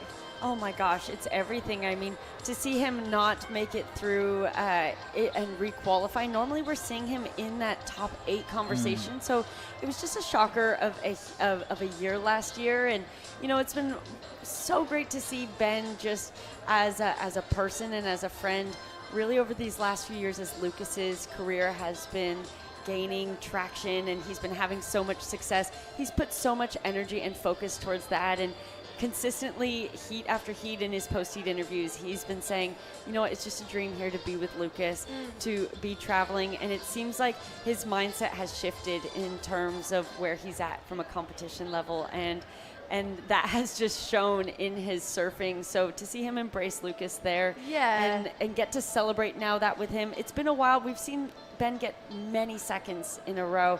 To now see him get such a huge win on an international stage just means everything. Oh, it's been an incredible event and an even more incredible finals day. Let's take a look at our top 5 moments today. Cash Hoover here, Di. Wow, that was a really clutch moment for her. You know, this wave get her into the final. This was a clutch moment for her. Cash Hoover definitely was one of the moments that made her the champion today. Yeah, Cash, real dark horse energy. I didn't know too much about her, and then coming into this event, she's just absolutely skyrocketed onto that World Longboard Tour with a big win over someone like Natsumi. Taking a look at the men's quarterfinals, Rachel, this was a really, really late clutch moment here. Yeah, this is Jonathan Melendrez of Mexico. He found a lot of great scores on lefts throughout this event, pretty much the only competitor doing so, but this one was a 5.23 on this right, but he just had such a great performance all event. And this one's showing so much variety in those maneuvers. Yeah, heaps of personality, a lot of emotion as well from Jonathan. Fortunately, we lost him in the semi-finals, but one of the biggest standouts of the event so far. We spoke about Natsumi just before coming second in this event. This was a really big semi-final moment right now between Natsumi and Mara. Yeah. They even had a big hug at the end of the heat. Has a paddle battle between them, Natsumi and Mara, and then that was a big moment for Mara Lopez. That was semi-finals, and she made it to final. It's a big moment for the big community on the from La Union. And we know how much it means for these young guns to have these big results kick in everything between Mara and Natsumi here. But Natsumi, just with so much class, got the win in this semi-final. Yeah, she did. This is her 5.93, but it wasn't locked in until the very end. Everything came down to her. She needed this score in order to take that win and advance into the finals, find her way back on tour. We saw Mara in the final as well. So both of those girls really pushing each other towards greatness. Yeah, Natsumi, such a standout. Mara Lopez, unfortunately, not getting that one of those WLT qualifiers, but what an incredible event for our young Filipino. It was all about the dramatic finishes today. Oh, yeah, right. Tony, he got his fair share of them today too, Di. Another clutch moment for Tony here in this quarterfinals, just last in seconds he got this wave, and then he made it to the semi-finals. So he was on fire throughout the week, and he had a great day proposing his girlfriend, now a fiance, and now made it to final. What a moment for him. And on this one, he needed a 6.2 flat and got a 6.2 flat. I wish we'd have vision of his little skip that he had on the beach to celebrate. But he was running around in circles. Oh wait, I think we might get to see it. There we go. Yeah, love that. Look at that, just really showing all that emotion and how meaningful this is to him. And we just saw him give a great performance in the final there. Yeah, I love just how cool this guy seems. Tony with heaps of energy. You can see a big warm embrace there to Ben Skinner and with his new fiancée. But we can't talk about today without talking about these two people making history here in La Union. Cash, she's the winner of the women's side of the draw race. Yeah, and she did so dominantly throughout the entire heat, holding on, getting those highest scores from the very start, and then maintaining that lead throughout the entire heat. She did well, good use of priority, great use of heat time management, and of course, great surfing. Yeah, beautiful nose rides. And she, like I mentioned earlier in this diet, she had a real dark horse energy about her. Big names in that final, but she just cruised through to the win. Yeah, definitely. And at post-heat interview, she was saying that she put a lot of energy to it. She trained for this. She had a stressful moment, but now she's a champ. Ben Skinner, I mean, we spoke about it, hasn't had a win for a really long time, and himself taking home a victory in an event like the first of its kind here, Rach. This is big moments for longboard surfing. Yeah, it truly is. And to see him, I mean, he's continued to truly evolve his surfing throughout the last 20 years on tour as that judging criteria has evolved as well. And evolving his equipment with Skin Dog surfboards, being now a dominant force of board provider to so many surfers choosing to ride Skin Dog surfboards as well in this event. I mean, everything's been a win for him here, I'd say. It's amazing, and to do this, have his son here with him. We saw this really cool moment where those two got to hug on stage. Speaking of stage, let's crown some champions. We're going to have Sam Bleakley take us through the presentation and hand over those golden tickets, Sam.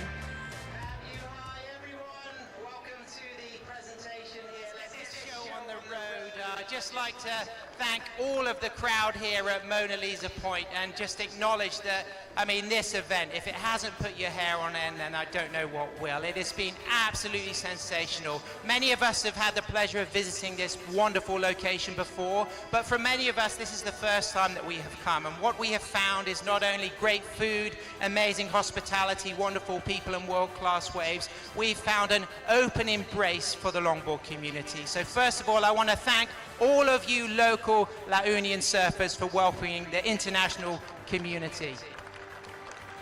So of course, this is the WSL La Union International Pro presented by the Philippine Sports Commission and proudly supported by PAGCOR, Alima, the La Union Surf Club LUSC, Kudo Surf, the Province of La Union, DOT Region 1, the Municipality of San Juan, and San Miguel Corporation.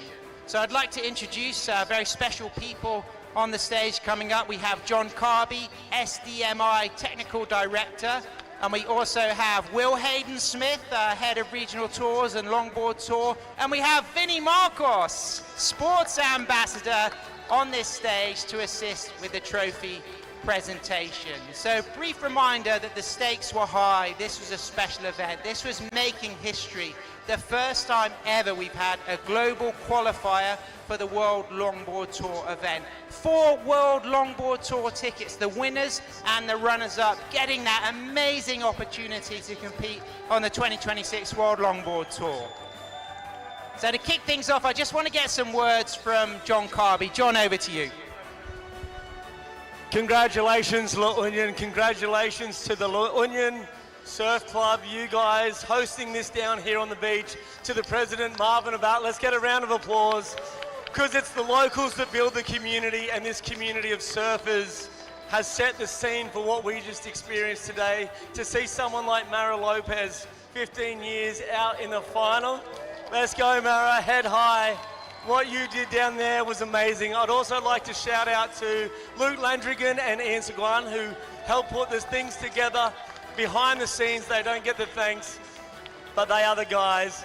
To the Philippine Sports Commission, just amazing support. To PAGCOR, to the guys behind us, the province, the LGU, Department of Tourism, of course to the WSL, Will Hayden Smith and Ty Serrati, and also, without Vinny Marcos, it's impossible.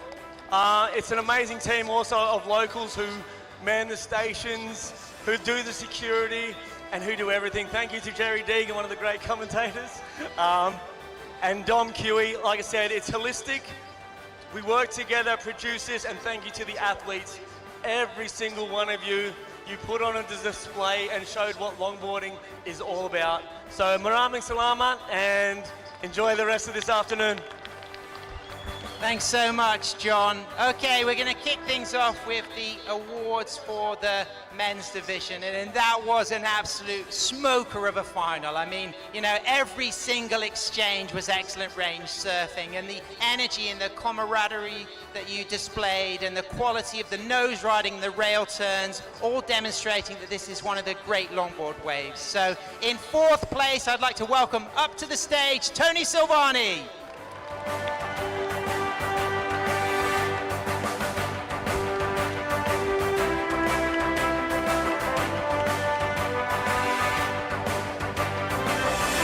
Congratulations, Tony. Yeah, thanks so much. And what a great event. I'm so stoked to be here with my fiance now, and thanks so much for you guys putting on an amazing display of surfing. And I can't thank but all the locals for all of your love that you guys show all of us. Well, let's hear it for Tony Silvani. And then he went to 1st, he slipped back down to 3rd in that final exchange of scores. In 2nd place, Joe Maria Bueza.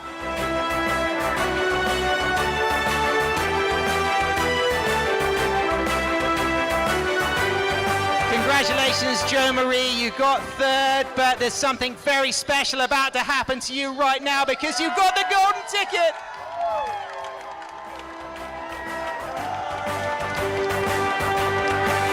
Because JR already re-qualified for the World Longboard Tour. Joe Marie in 3rd gets his spot back on the World Longboard Tour. Joe Marie, congratulations, well done. Yeah, I'm super happy and I'm super stoked. And thank you so much to all the supporters and to my family. And let's go. Let's go back to World Tour. Yeah, let's do it again. Let's go, La Union. Congratulations. Let's hear it for Joe Marie, be flying the flag for the Philippines on the World Tour. Okay, and it went all the way down to the last exchange. Two goofy footers, two friends, back to back. This time coming in second, already 8th on last year's World Longboard Tour, already re-qualified. Let's hear it for JR Esquivel.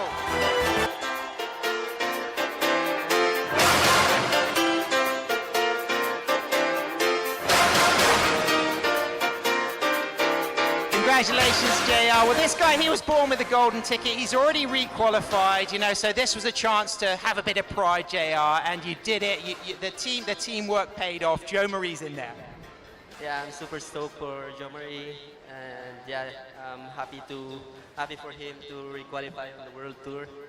And yeah, maraming salamat sa lahat ng sumuporta, sa lahat na nandito na nanood para suportahan yung mga Pilipinong athletes. Mas pinalakas ninyo kami and mas tumaas yung confidence namin dahil sa inyo. Mabuhay kayong lahat. Thank you. Well, this guy has done so much to put your country on the global sports map. So let's hear a massive round of applause for Rogelio JR Esquivel. Okay, he's 12 times European champion and he's just earned himself a spot on the World Longboard Tour. Let's hear it for our La Union International Pro men's winner, Ben Skindog Skinner.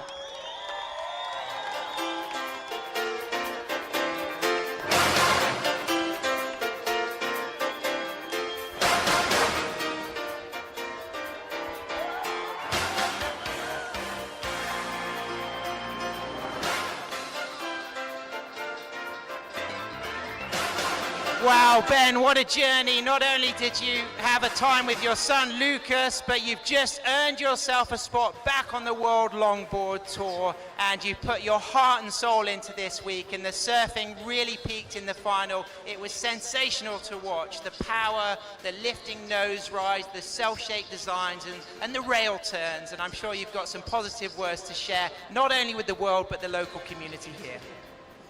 Yeah, I just, first of all, just want to thank you all for, this event. La Union, you've been so special to us. The local community, the waves, the weather. Like, honestly, we cannot thank you enough from the bottom of our hearts.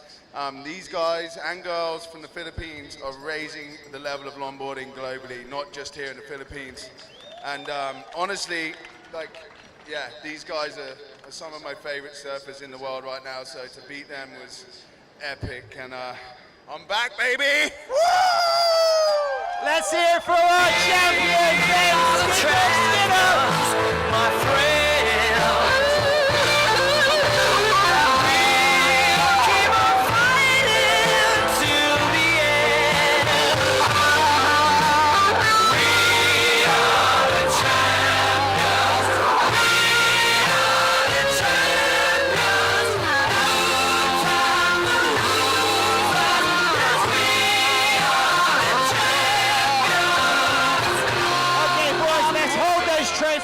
Let's hold those golden tickets high for one last photo of our men's finalists and one last round of applause.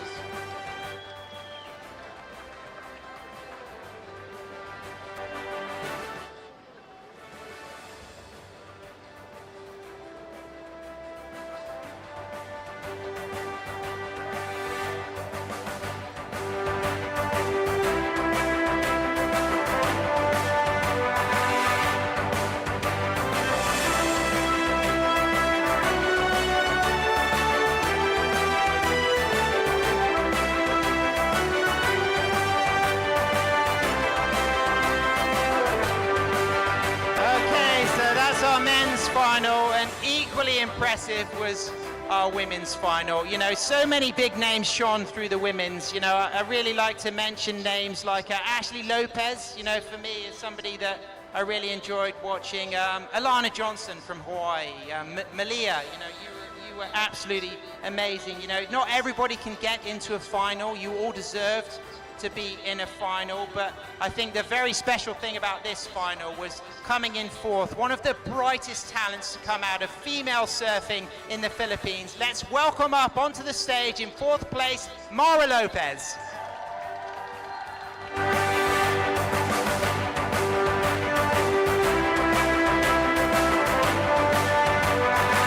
Congratulations, Mara. You know, some words in Tagalog for all your family and your fans here. Nagpapasalamat po ako sa lahat ng sumuporta sa amin dito para maka-join po sa comp na to. And sa sponsor ko po, si Surftown La Union and Surfstar Korea. And sa mga lahat pa po nanonood dyan.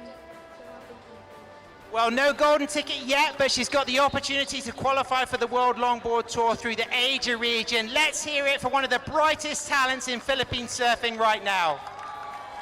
So big congratulations to Mara. And then I'd like to bring up somebody next who, for me, was the standout surfer of the event, one of the great stylers in the world of longboarding, representing the beautiful culture of Reunion, Ophelia Akuen in third place.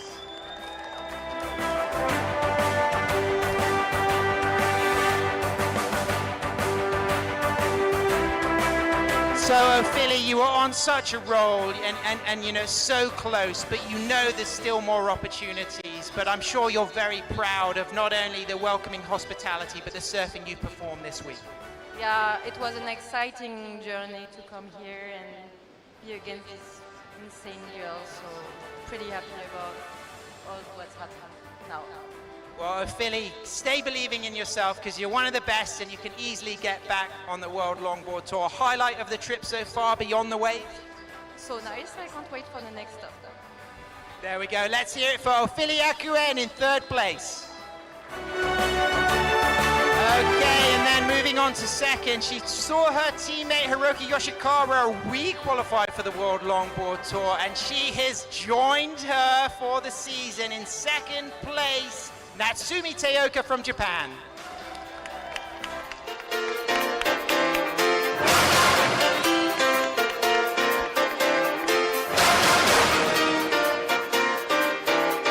And also gaining the golden ticket for the 2026 World Longboard Tour, Natsumi Teoka. Congratulations, Natsumi. I know that would have been your aim and you've done it. Thank you so much. I'm so happy to be back on tour. You deserve to be. And what is it you love so much about the wave here at Mona Lisa Point? I always enjoy competing here at La Union, and local is so nice. Everyone gave me nice energy, good vibes all the time. So yeah, I'm so happy to be back here and then yeah, get the world card. Well, let's hear it for Natsumi Teoka. She led from the beginning, an incredible achievement. It means that she doesn't have to fight for that opportunity on the North America Tour. Let's hear it for our women's champion, Cash Huber.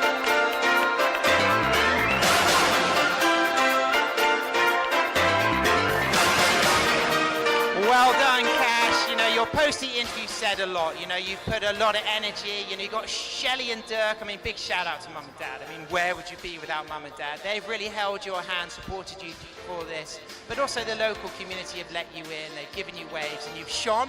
And you're on the World Longboard Tour. I'm so incredibly grateful for everyone in the community for welcoming us, and I'm just so thankful for my parents, and I'm so excited to qualify for tour. This was a really big goal of mine for the year, and I didn't even know it's possible to cry for tears of joy, but I'm just so happy, and I'm so grateful to get the opportunity to this and competing against all the wonderful girls, and yeah, I'm just so thankful. Let's hear it for our La Union International Champion, Cash Huber. My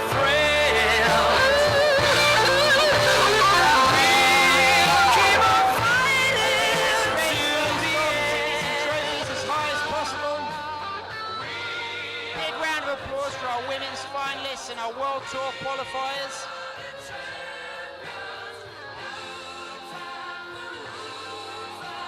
Okay, congratulations, ladies. Well done. And I really want to just kind of round things up by reminding that we need a special thank you to the local community of San Juan and LUSC, the La Union Surf Club, for their hospitality. I'd love to hear a massive round of applause for the La Union Surf Club.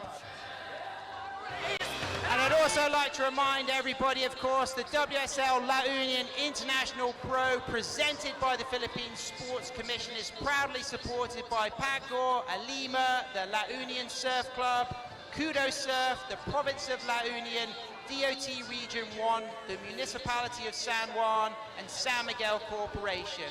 And I really want to close off this event by saying we look forward to seeing you on the World Longboard Tour, and Malhal Ko Keo, Philippines.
This copyrighted event broadcast is produced by the World Surf League for broadcast around the world and may not be retransmitted, reproduced, rebroadcast, or otherwise distributed or used in any form without the written consent of the World Surf League.